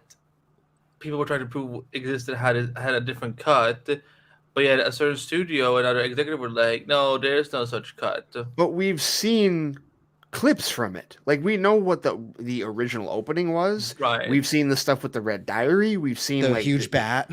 Right, the huge bat, which was in the trailer. It was like in the there's stuff from that from the Schumacher cut. Yeah. Right, exactly. So like we've known for a minute that cut actually exists.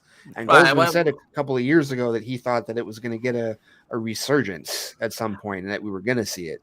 Yeah, I just what I was making fun of was the fact that, you know, when people were trying to prove that the Snyder Cut existed, but everyone was trying to gaslight all of us and be like, no, you guys, there is no such Snyder Cut.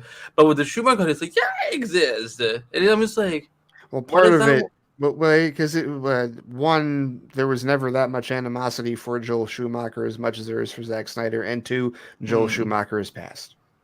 Mm-hmm. Yeah, of course, you know, maybe rest in peace. I just thought it's like the fact that Zack had to go through all of, like, you know, there's no such cut, you know, like this is like one of the nicest dudes ever, like, you know, when he's already proving you, yeah, there is. I have an alternate cut, and when he's showing through here or whatever, and so be it, they're like, no, we don't have one of those cuts at Warner Brothers. You guys are crazy. Like, you guys need help or whatever it was they kept saying. It was just, it didn't rub in the right way. It made me pissed off. But yeah, I wonder why he suddenly got a Schumacher cut. Like, I don't like, why now? Like, what? Like, well, they're gearing up for something. They're gearing up for something. That's my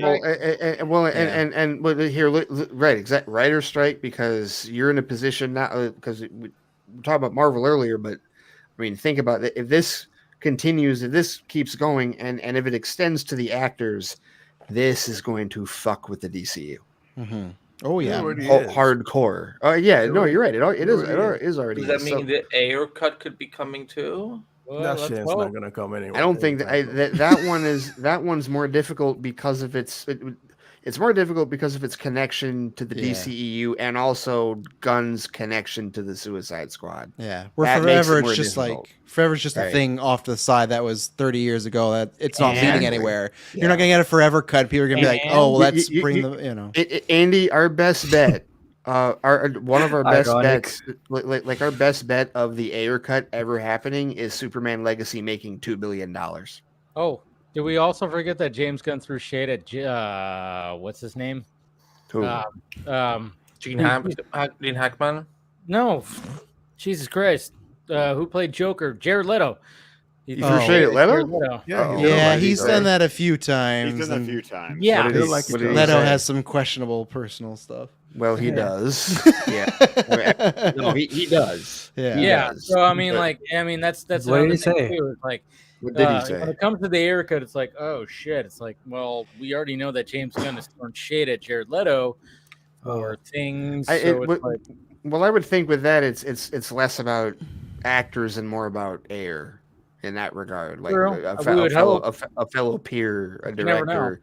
Everybody has an ego in Hollywood, so that is very true. But either way, there's no way Zaslav is going to let him do that unless Superman Legacy is like the massive hit, like that's the best shot. Like, I mean, out the gate, right? It's probably even going to take more than that. James Gunn's just unhappy that Jared Leto has a bigger cult than him. Anyway, okay. I don't know.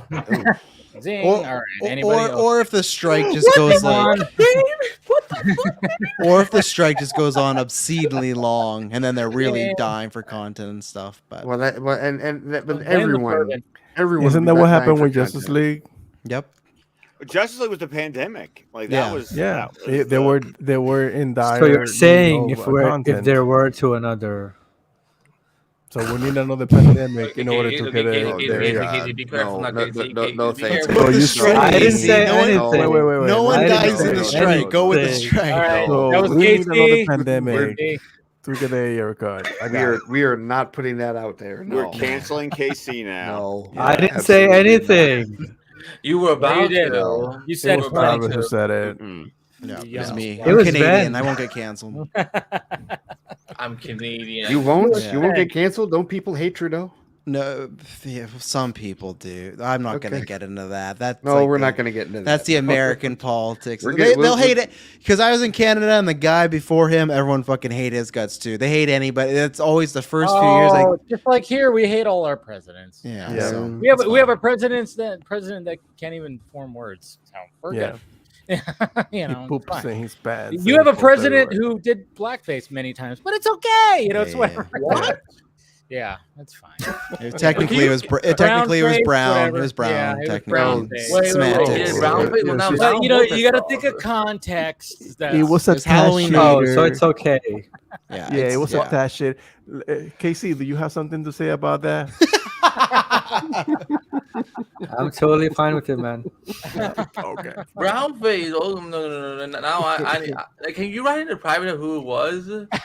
He was being Aladdin. He was being Aladdin for Halloween or premiere when he was like in his like 20s. Yeah, that was right. It was one of those. Look, it was Where's just like my how, Aladdin sequel, man? Well, just like how they tried. That's what he was trying to get. They tried to retroactively cancel Fallon because he did the same thing, and it wasn't Aladdin, but he did it in an SNL sketch. Yeah, he did Chris Rock an SNL sketch, and it's like, okay. Oh yeah, and he had to apologize. It was like, dude, you don't have to apologize. And they try to do that to Downey every few years too. Well, because I mean, it's I'm the dude playing a dude who thinks he's a dude playing another dude. Exactly. Yeah, it's like, you know, Robert Downey Jr. is not apologizing. It's all context, people. It's all context. Right. You know, that's the thing. Is like, I mean, that's with everything too. It's like you have to be, you know, what's the context when it comes to all this? Is it hurtful or is it not? Or is it a joke? Is it comedy? It's all that stuff. By the way, guys, small tangent. I'm gonna take a small tangent. We're gonna go on a little bit of a branch of the multiverse, then we're gonna come back.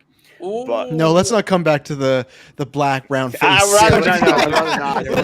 Go where Scott's going. Let's go. Says the white guy. Says the white guy. Hey, I don't want to get canceled now. You know? I'm the middle-aged white guy. It's okay. In Alabama. In Alabama, yeah. Oh yeah. Prime target. Target numero 1. Yeah, exactly. That was well played. That was really well played. Yeah, it really was. Ray came in clutch. Tadum is tomorrow. Right. I'm working. Oh, that is tomorrow. Oh, wow. I need people. 1:30 my time. I need. Well, yeah, 3:30 my time, and I'm gonna be at work. I need people like shoot me the important information. Let me know. We're only looking for one thing. Yeah, Rebel Moon. See, that's the I'm thing. looking for important information. I have a thing, and we're gonna get a teaser for Rebel Moon tomorrow. I hope so. I got a feeling too. Yeah, I want like breaking news. Yeah, exclusive. I thought Casey actually had breaking news. What's your exclusive drop? I know, right? I should have put no.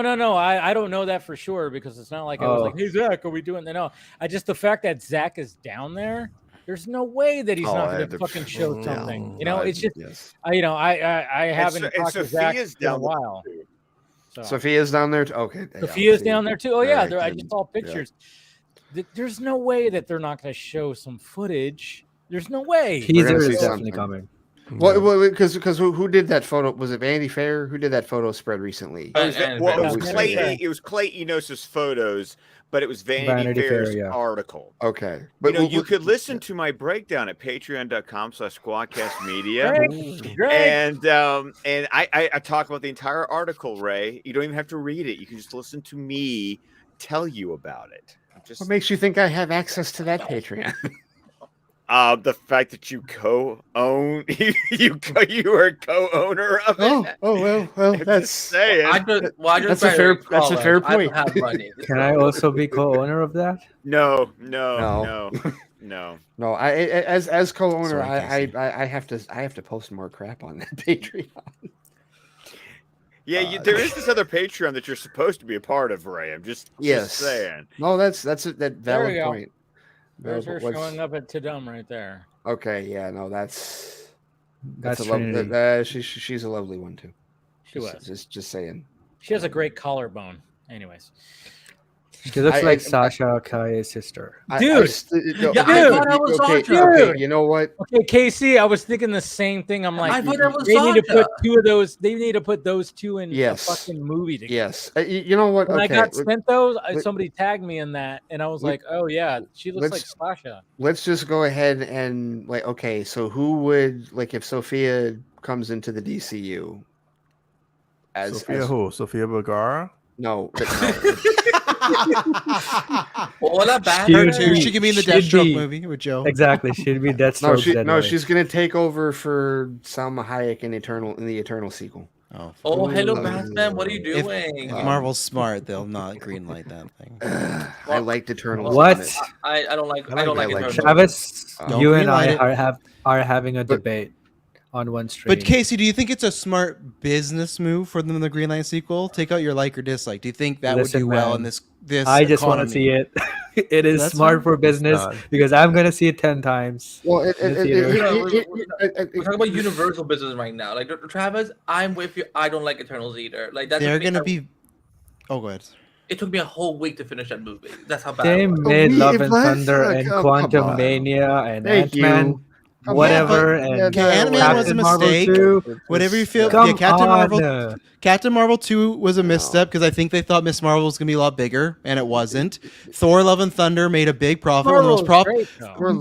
Doesn't matter. I'm talking stats, not opinions. Thor last year, whatever you want to say, it was in the top 10 most profitable movies of the year. So fuck y'all. It made its money back. That's all they care about, though. It is a business. At the end of the day, though. At the end of the day, all they care about is the money. So when they look at Eternals 2, do they think they're going to greenlight that? No way. If that was true, if that was Taika does Eternals 2. Then you know how we're making Transformer movies? Stop it. No, but Eternals 2 will have Thor. How about that? God. Yeah, you could. They would if Eternals 2 happens, they will add multiple MCU characters because I don't think that movie would do well. I think they're going to be very picky with any new projects they do now with Ant-Man, and I think with Marvels won't do well. They're not just going to greenlight anything now. I think they should be picky with the actors. Yeah, they've had some bad luck. That's 10 years of clean, and then She put Harry Styles in the movie. Just for the record, there is no way in hell Guardians 3 cost nearly $400 million. No. Who thinks it costs $400 million? Someone in the chat just no $400 million. What are you smoking? There's no way in fucking hell. There's absolutely no way. Back to Ray's question. They must be smoking whatever I'm supposedly smoking. Exactly. For, man. Sophia Boutella, DCU, Talia al Ghul. That's my pick. Oh yes. All right. Wait, what Travis, if wait. Travis is right. That's a great pick. Travis wait, is what right. if Sophia's ethnicity? She's isn't she French something? No, she is French something. Yes. What is it? Because there needs to be a Middle Eastern element there. Otherwise, I'm gonna be the one. Algerian. Yeah, that's fair. She's Algerian. Yeah. She's Algerian. Okay, so then Algerian. Algerian. Okay. Yeah. You know who needs to be though? Dua Lipa.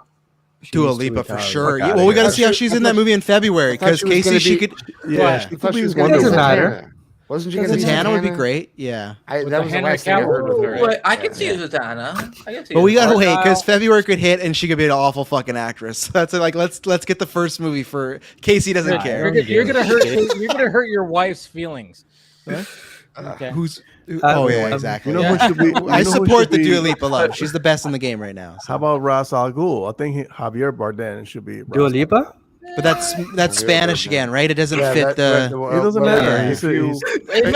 No, it does. I think nowadays it matters.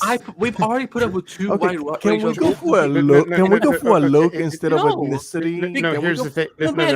Ben, because my culture can look that part. Gotham proved that. I was just about to bring up Gotham because Alexander Siddig is like the best. Like, he was fantastic race. High five. Yeah. And I think Gunn will. was an awesome show. It's all right. Gunn is gonna. I think he's gonna cast like race appropriate. I don't, because you're not gonna get that interview if why is it Spanish. He's like, well, it's about the look, not the race. I don't think that's gonna happen. If he casts Bane, he will be Latin American. That's the same reason why, Dave, I know you love your Cavill casting, but there's no way he's Vandal Savage, because they're not going to put a white guy as Vandal Savage, because the internet will kill Gunn if he were to, you know, and he's not going to cast Cavill. No. Unless he kills him off like 5 minutes. I was thinking out of the box. I like the pick. It fits. It's just that you know that would happen. It would nights of my life. Like again, even if it doesn't happen, I couldn't even go to bed. It's happening in some world. Wait. Oscar Isaac. He played Moon Knight. Moon Knight is a Jewish man, and technically he is.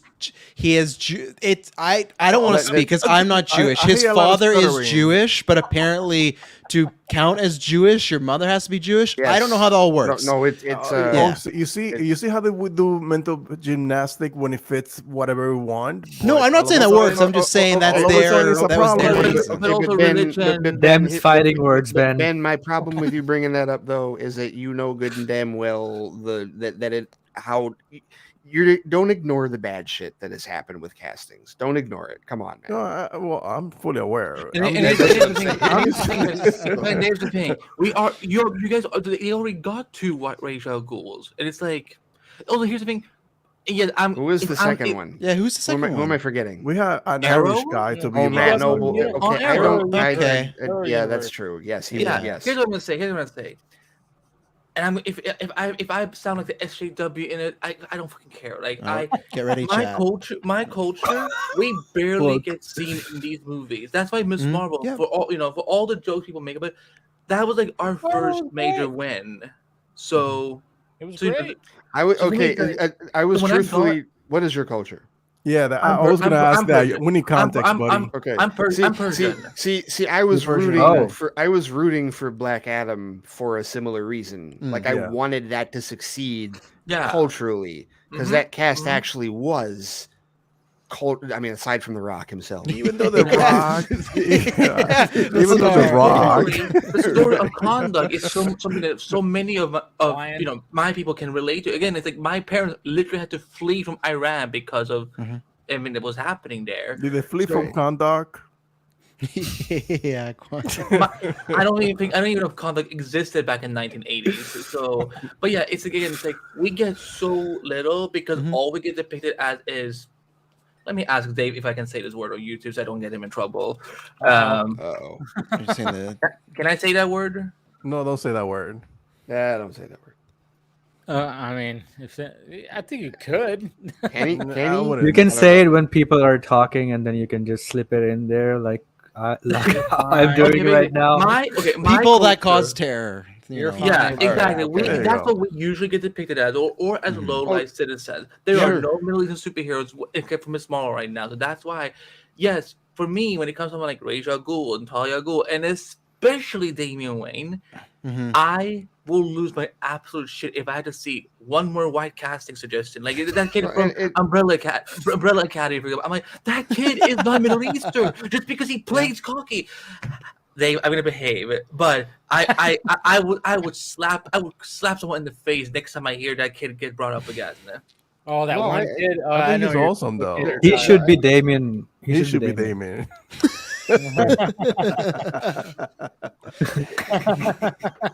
Back to this. Yeah, no, I think you'll get. I get it though. I've been like representation matters is a huge thing with me. It's why Black Panther was important. It's why Shang-Chi was important. It's why Blue Beetle's important. Yeah. So yeah, and it's in the DC universe. Everyone should go fucking support it. Yeah, people aren't even fucking supporting the Flash, so I don't know what's gonna happen. And that's because you're some white guy being a superhero. Yeah, that's it. I feel so bad. I feel so bad for whites. I mean, like God, I feel so bad for white people sometimes.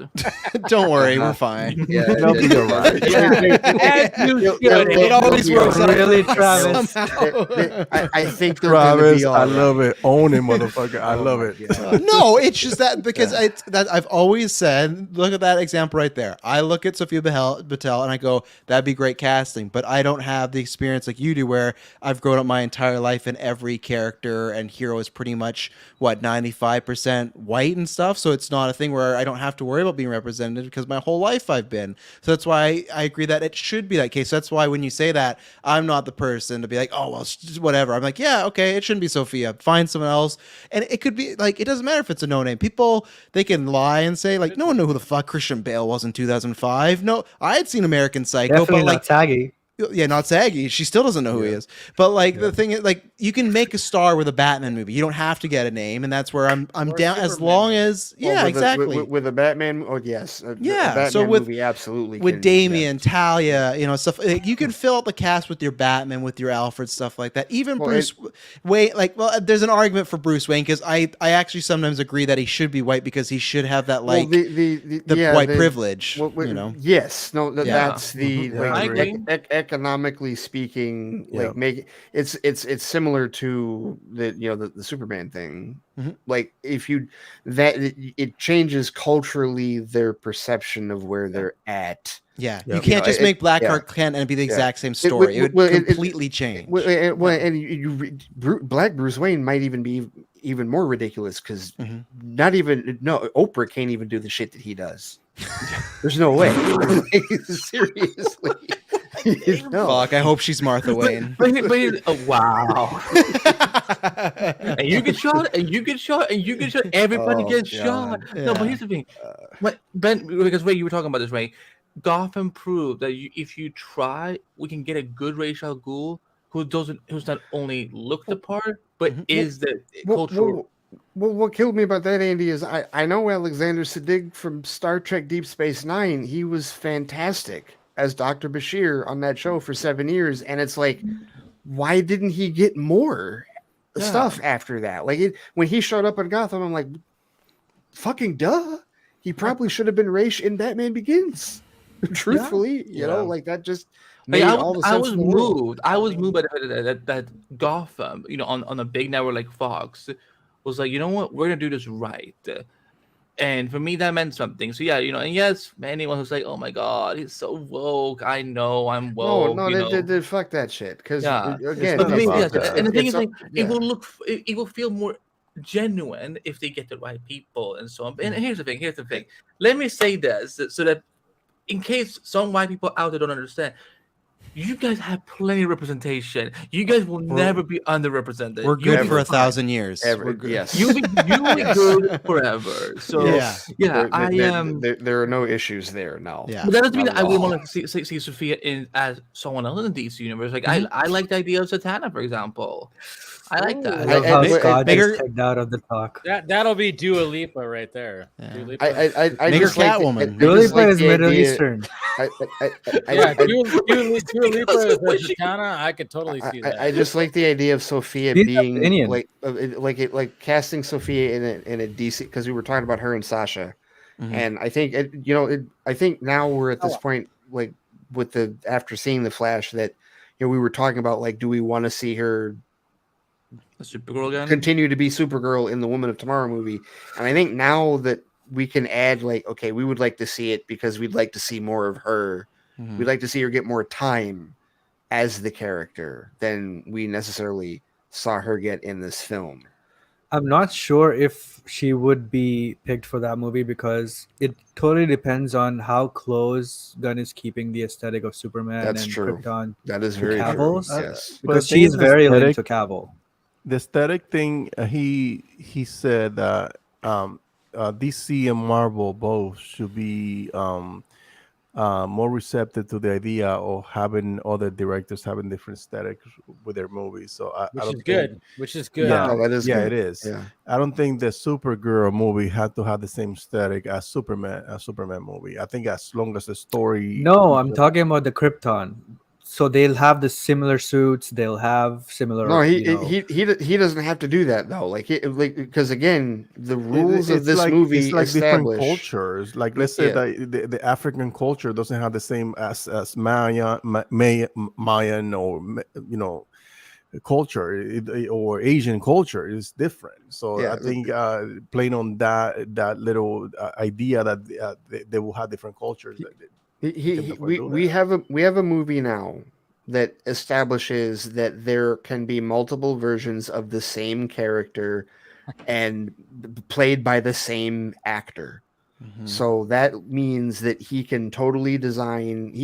She can, because she cut her hair for this role. Her hair was longer. Mm-hmm. She can have the longer hair. She can have a completely different outfit. Mm-hmm. Like he doesn't have to make her look exactly like she did in this movie. Want a blonde. That's true. But it also the movie still also establishes this flip, I want right? a blonde white girl to play Cara Zor-El. I'm sorry. For his, because it's come on. You want a comic accurate look, a traditional. I want a traditional look. I got you. I think sometimes we get too caught up with the.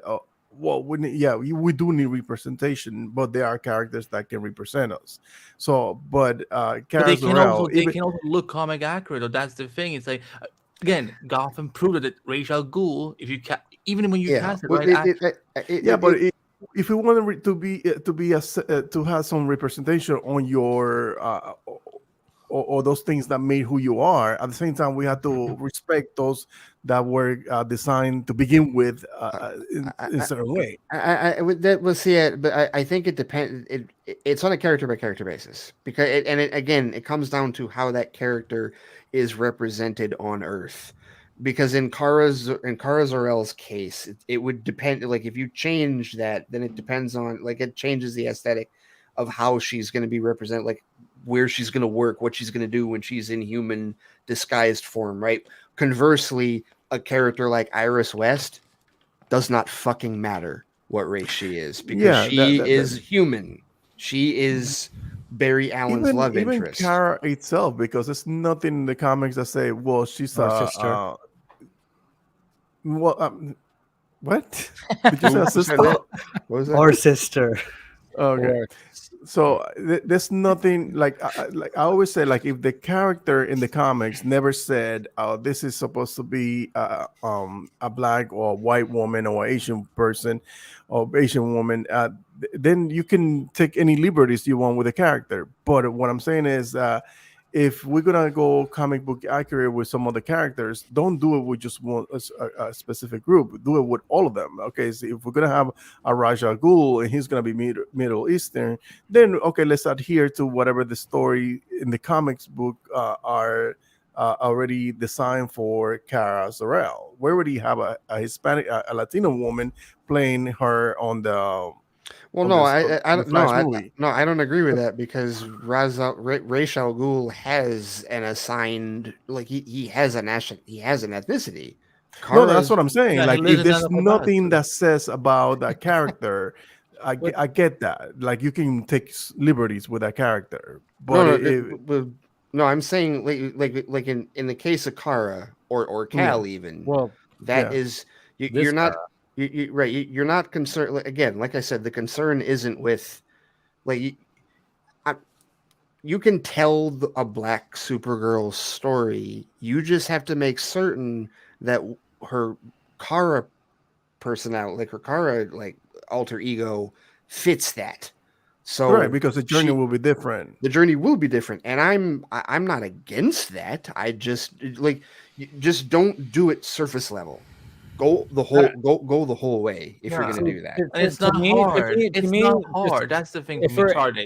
I'm not saying like if we're looking at Sasha Kaye, to me she looks more like she's related to Superman than a blonde blue hair. I've always thought that. Why do they go for blonde hair, blue eyed to be a cousin? It's funny because well, even looking at the Flash, like even looking at Helen Slater and Christopher Reeve.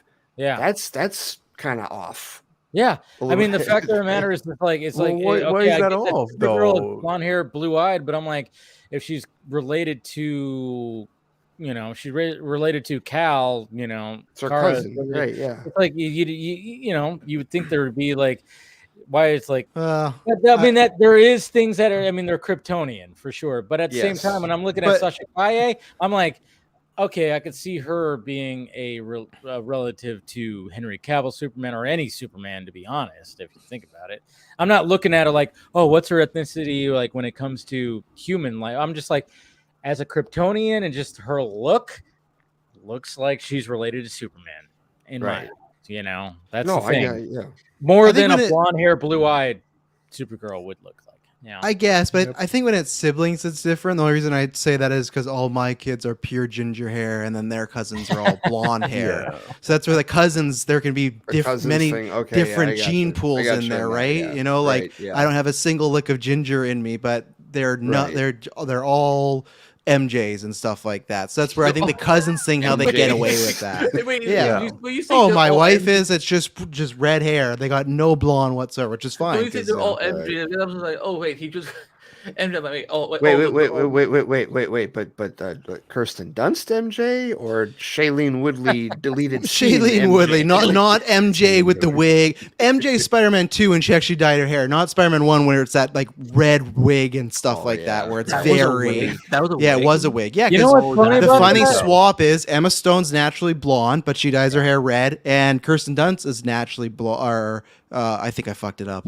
They're reversed. Emma Stone's the red. No, you were thinking of Spider-Man 3 when you also had Bryce Dallas Howard, who is redhead. Yes, she is redhead, and she wore a blonde wig as Gwen Stacy. That was the funny swap. And looked great. But Travis, you're right, because like I was watching Spider-Man 2 last weekend, and I was like, man, like Kirsten Dunst, like it was just kind of funny because in the first one she had like the big red hair, and she was like this presence, and then with Spider-Man 2 they kind of like went, all right, we're not going to go that far, and we're going to dye your hair. It's not naturally, it's not going to be like a big Amy Adams' red hair almost. Amy Adams is a good comparison to what the female in my house have. So, but like I said, all their cousins are blonde. They're just all blonde and stuff like that. So it can't happen. But I got you on that. Yeah, but even then, it's gonna be interesting because I was just trying to think about the DCU slate. Other than Jon Stewart, I'm not gonna count Creature Commandos. Is there any non-white characters in the slate that's been announced? Because you got Batman, who I assume they're gonna make him, he's gonna be a white guy. You got Legacy. Yeah, I'm not counting Beetle. I'm saying like from what Gunn announced. You got Batman, I assume white. Legacy, I'm assuming white. Supergirl, I'm assuming white. Swamp Thing doesn't really matter because he's gonna be a plant the whole movie. But Travis, you know that whoever they cast as the human version of Swamp Thing, if that is a man of color, Twitter are still gonna lose. Oh no, they can't do. Yeah, I'm so worried too about that. Marvel's gonna do that with the Thing. I swear, if they do that with the Thing, I'm gonna say, you guys are making a big mistake here. Gonna happen. But that's what I mean in the DCU slate. Other than Jon Stewart, is there another colored lead that I can think of? Wonder Woman. Who? No, but that's been announced for like James Gunn Chapter 1 that we know so far, right? These 6 or 7 projects. Not that. From the Authority, they already. The Authority, right? Okay, that might count. Authority has numerous. Yeah. Waller. Okay. Waller. Okay, there's another one. Okay, for sure. Yeah. Okay, so there's a couple. We're good. And you've got, we're good. And you've got. We're good, guys. Yeah. And we filled the quota. Scott, go ahead. No. And the Authority doesn't only have. It's gonna have an Asian and also black, but they're gonna have a gay couple. Scott. Go ahead, Scott. Paradise Lost gives you options for a variety because it's already. It's already there. Oh, I like that. It's already there with the Amazons. Yes. Yeah. Yes, and we've already. That's already been kind of in live action. We've seen a representation of that. In comics, it's there. Oh yeah, in comics. Yes, that's true. Yes, it is there in comics. But still, it's somehow woke to. People are going to be like, but it's in the comics. But it's still woke. Everything is. Well, I think the Authority is gonna be accused of being woke when they're really not. When you have Midnighter and Apollo being awake. I'm so excited for those people to get so angry because the big thing. Sorry. And the thing is, like, they are a gay couple, but like when you read the Authority, it's not a prevalent thing like this on your face. Like, yeah, they are a couple. No, but they're still kicking ass, right? They're kicking exactly. The important thing and about being the terribly comics, authoritarian while doing it. that's exactly like the main thing is that they are this asshole group that they go and kick ass. That's all it is. And Ben, I can say that when it comes to female representation, I want to make this perfectly clear. I don't want it to be to the point where like it is like being rubbed in my face. I just want the world to acknowledge that we rub what in your face, man. What? No, I'm just kidding. Go on. You want to rub my face? Is that what you said? No, you said rub in your face. What are you talking about? Rubbing your face? Yeah, no, I just want us to be acknowledged that we exist. Like again, I'm trying to. He's trying to move on. I'm being immature. I'm being immature. Go on, no, it's buddy. okay. Go on. Yeah. Go So again, on. it's like man, like for me, like because there was a show I watched. Not gonna say what show it was. That was very Jupiter's Legacy. I know. There was a show that was so extreme on its LGBT representation that it got exhausting. Like I don't need to be reminded all the time that how oppressed we are. I live Doom that Patrol? every day. No, Definitely not new. No, it wasn't. No, it wasn't. New Gossip Girl. Titans. Project Runway. I watched New Gossip Girl, but it's I'm not just throwing out random names. I don't know. Project Runway. 2.5 Men. No, they've been fun of this. A Chuck Lorre show? Are you kidding me? We're gonna get canceled. We're gonna name every show till we hit it. No. I can almost tell you that I bet that almost no one at this panel has watched this show. Okay, so. type it in the pro chat. Nope. It's my secret to carry. All right. Yes, Dear. That was on TBS 20 years ago. No, that's a sitcom. Dear. Oh. That's a deep pull. Is it that Haley Steinfeld show? Oh yeah, the one on Apple. Oh, no, Dickinson. Yeah. Dickinson. I never There's some watched spicy it. stuff in there. I haven't seen the show, but I've seen other things. I approve. But either way, the point I was trying to make is that it got so much. It got so much that I quit the show eventually. No, Andy, I get your point. It's just preachy. we deal.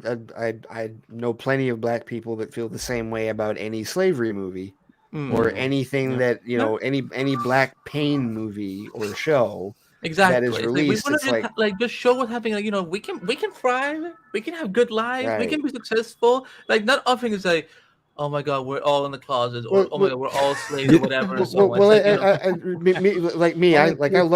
love The Big Bang Theory. Like that's one of my favorite sitcoms. Like I thoroughly enjoy that show, but I've always asked the question, like, okay, I'm glad that you had a brown person in the cast, but how come Raj couldn't have been black?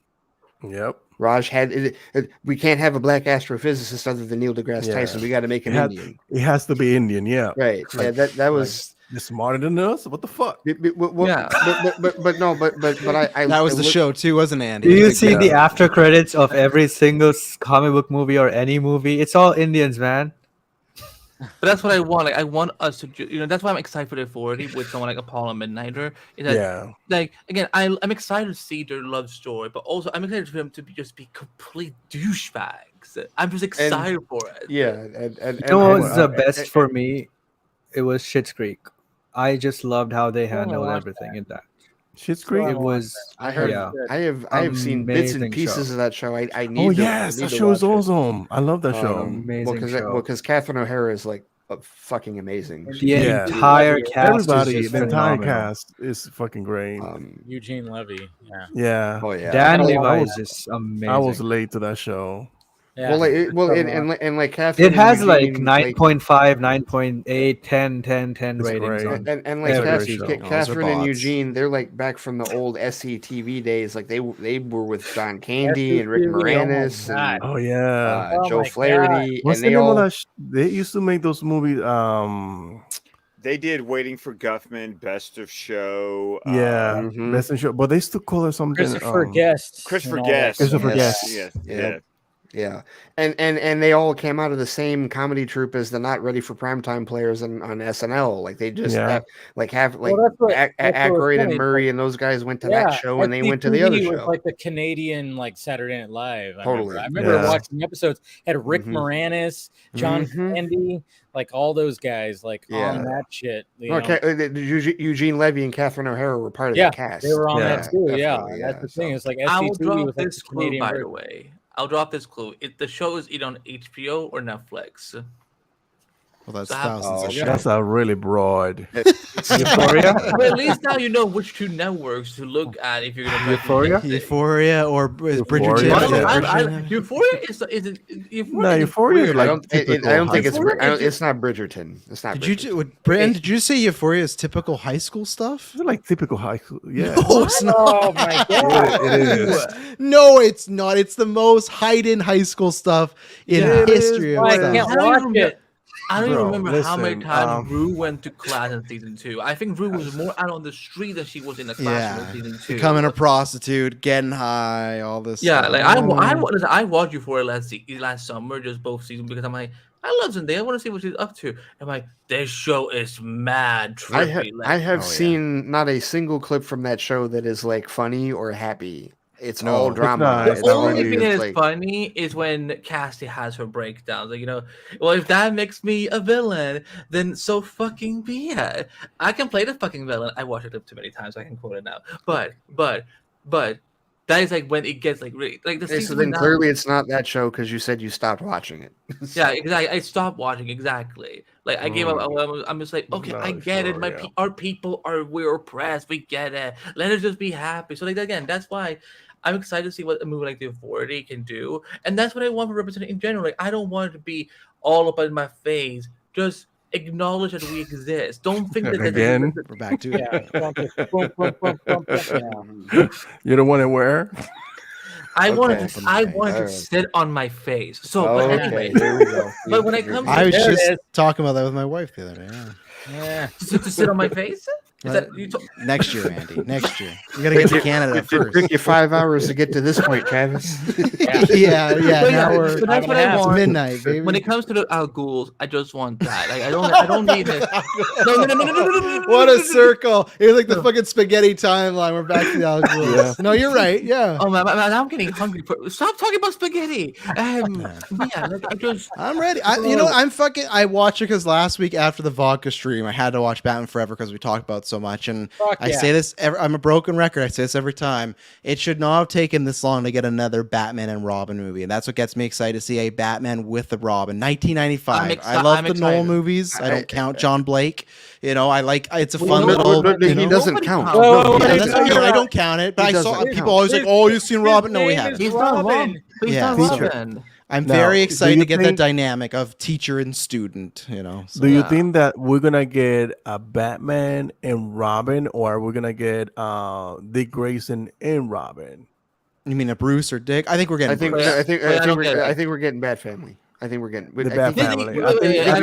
I think it's gonna take some inspiration from Black Mirror. You have to have Batfamily. Scott, no. Ben's asking who will be the Batman. Who will be the Batman? Scott, do you think? But Dick, it's gonna be Dick or Bruce. I think it's gonna be Bruce. It's gonna be Bruce, but there's been comics of Dick and Damian together. So yeah, Black Mirror has actually. And going back when Damian became Robin properly. Mm-hmm. For the first time, it was when Dick was Batman. Yeah, like that image everyone shares. That's Dick as Batman. That's Dick as Batman. Yeah, but not many people know that. They're going to change that. We're like Damian's about to like swipe a sword at Batman. They're going to change that. Robin. That's Dick Grayson Robin, not Bruce Wayne. They're going to change that. I want. I think it will be Bruce because I think that's a better relationship to play at the father and son. I want the Batman. I want the Batman and son story. Like that's the one that Grant Morrison did. And Grant Morrison wrote all of this. I mean, Grant Morrison created Damian. I think it's already confirmed. It's already confirmed that it's a father-son story, and it's Damian Wayne, so it's definitely going to be brutal. And we'll also see bad family members from what I understand. Yeah, that's what I was gonna say. Well, you have no choice. If Damien is around, he's literally the fourth Robin. Raise down like Zod there. You have no choice. No, you must cast a Robin. If you have Damien, you can just ignore the rest. I'm just of saying, Robin. you have the four. You're using the fourth Robin. You can't ignore the other three. Yeah. I think you Not only that, Red Hood is gonna be has to be there. I'm not going to say that because we did that for 10 years in the DCU of like, you're going to get a Red Hood at some point, right? And it never happened. And then we but got I think you're for sure going to get Dick Grayson, and I want that because one, you get Nightwing, but I love the relationship Dick. Dave, I've heard you. I heard you, Dave. I heard you. What did you say, Dave? I said we got Red Hood on Titans. Yes, we got all the Robins basically. Technically, yes, we did. Technically, I haven't watched the last season, so I didn't see. Oh, Scott, are you finished with season 4? No, I'm not finished with season 4 yet. I'm getting there. I have to wait so I can talk to you about it. Getting there. I need a day off, man. Yeah, he's been working. I get. I'm kidding. No, watch it on your own pace. I'm excited to hear what you think about it. There's one episode in particular I'm really excited for you to watch. I'm like, I wonder if Scott is gonna like this or not.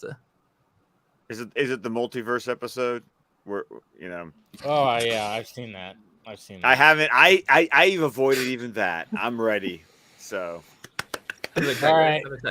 Let's go ahead and wrap this up because this is going 5.5 hours. Woo! We talked about a lot, which is great. This is what this stream is going to be about tonight. And thank you, everybody. Thank you to Anthony who showed up. I'm trying to remember. Oh yeah, Sam. Well, we don't talk about Saggy anymore. She's canceled, so she apologizes. She effed up. Yeah.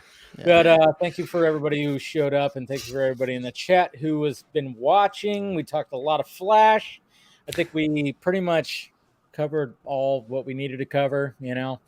Beginning to end, Bat Flag to Clooney. Great, Babies in microwave. Yeah, exactly. Babies in microwave and all that kind of stuff, So, all right, let's go around the horn and let's let's go ahead and promote and do everything. Travis, Casey's open. Go for it. I was gonna say you can find me promoting my podcast, Geek First, talking about stuff, Thurston with Casey, all that good jazz. I hope everyone has a good weekend. Go see the Flash. Don't see the Flash. Do what you want. Just be happy. Don't complain too much. Come on and be happy. Yeah, just enjoy it. Yes, Ray. Nice Partridge Family there. Right? On Twitter, active again at the Flightcast, though trying to avoid all the assholes and just very hard. And you need to work harder, Ray. No, it's Ray. I'm a lot better at it now than I have been. You keep saying that. You keep saying that word. I don't think it means what you're thinking. Ray, who are we fighting? I wasn't fighting anybody. Seriously, I haven't been fighting anybody. Seriously, I've just been subtweeting. Subtweeting is a lot more fun. But tomorrow at theflightcast.com will be my full spoiler-filled podcast review of The Flash, which will include a lot of what I said here, but will also include some more stuff because I am going to talk about the whole early release thing and some of the social media nonsense that has gone on with respect to the discussions about it, because I know people want to know what I think about all the ridiculous, like the clip you brought up earlier where somebody reversed the microwave and the baby thing, and that apparently Newsweek picked up. What the fuck? Seriously. Someone there must be very bored if they thought that was a good story. They just wanted the clicks. So all manner of discussion on that, plus some of my other shows that I do, like Flight Review and Flight Box for Patreon. I'm going to do some live free versions of that are not on my Patreon, but I do have a Patreon, patreon.com/theflightcast, where I do some extra stuff, including my Flight Speed show, which is me talking about shit in the car on the way home or to work. Please don't shit in the car. Wait till you get to the bathroom. You wouldn't believe the shit I took in my car. Sometimes you can't. Sometimes you have no choice. Sometimes, And then at some point, as Scott shamed me about earlier, at some point, we will resurrect DC TV Squadcast, and we'll talk about season 3 of Superman and Lois, since that's the one that's going to end pretty soon here, like within the next week or so. So that's the most June 27th. 27th. Yeah, 27th. So, yeah. So that's the most recent one, and then we'll go from there in terms of like whatever else we're going to catch up on, because I think you said you still get caught up on Titans season 4, and then I don't know if you're even interested in like the Flash or.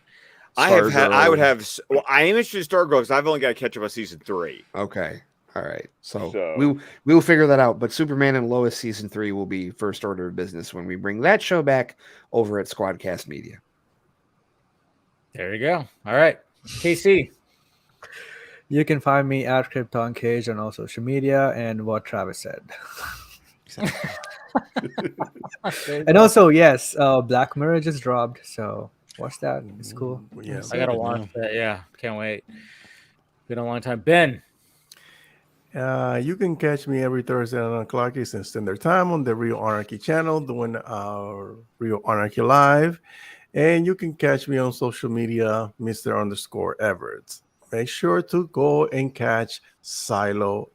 It started slow, but now it's fucking amazing. Got renewed, right?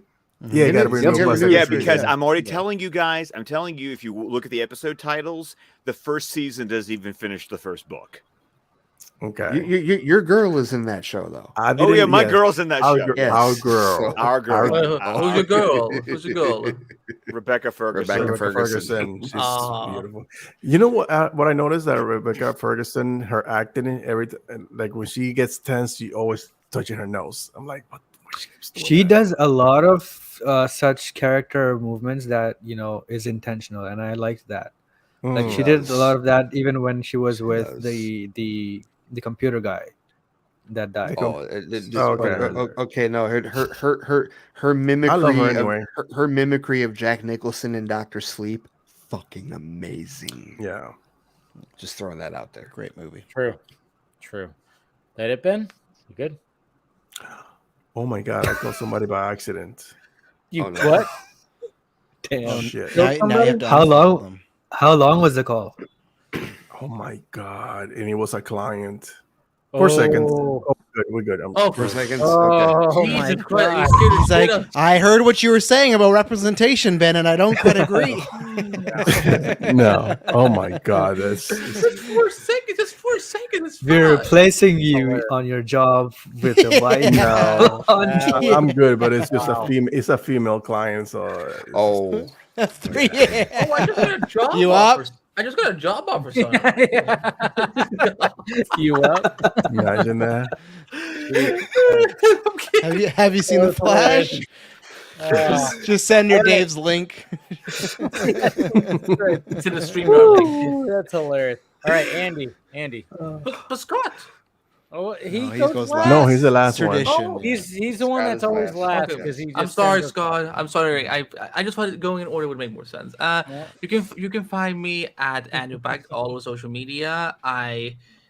Even though the Flash show is over, I am still doing the Flash podcast. We're actually doing our live review of the movie tomorrow on the YouTube channel DC Podcast, which you can also find all other podcasts at, like Super Radio and DC Studios podcast and so on. I'm busy writing over a screenwriter, not as good as Stephen Colbert, but also I run Multiverse of Color and I co-host Endless Multiverse on Shane's How Reacts YouTube channel, and probably you can also find me in some of your nightmares depending on how much you hate me. There it is. All right, then finally, Scott McClellan. Well, of course, you can find me on Twitter at ScottDC27. You can find my podcast, the DC Squadcast, wherever podcasts can be found. We're on Vero, Facebook, and YouTube with the entire network of shows at squadcastmedia.com. That does include our review of The Flash that dropped this evening. Download it, listen to it, comment. We'd love to hear from you. And then, of course, every Sunday night at 9 o'clock Central Time here at the Film Junkie YouTube channel, you can catch DC Fanimated Stream, where this week we will be talking about Episode 5 of Superman, the Animated Series, A Little Piece of Home. And that's why he's the last one. Yeah, exactly. He's got some kryptonite coming in for Sunday. All right. Thank you guys for joining. Thank you to the panel. Thank you to ACS. Thank you to Saggy. Thank you to Sam for joining in. Thank you to Travis, Ray, Scott, Ben. I almost said Travis again because I'm reading So off. nice, But it's KC. I see it right there. You fooled me. Andy and Steven. Also Steven. We forgot about don't forget Steven too. So all right, guys, we appreciate it. And yeah, guys, want to go see the Flash? Go see the Flash. If you don't, you don't. That's fine. All right, guys, we'll talk to you later.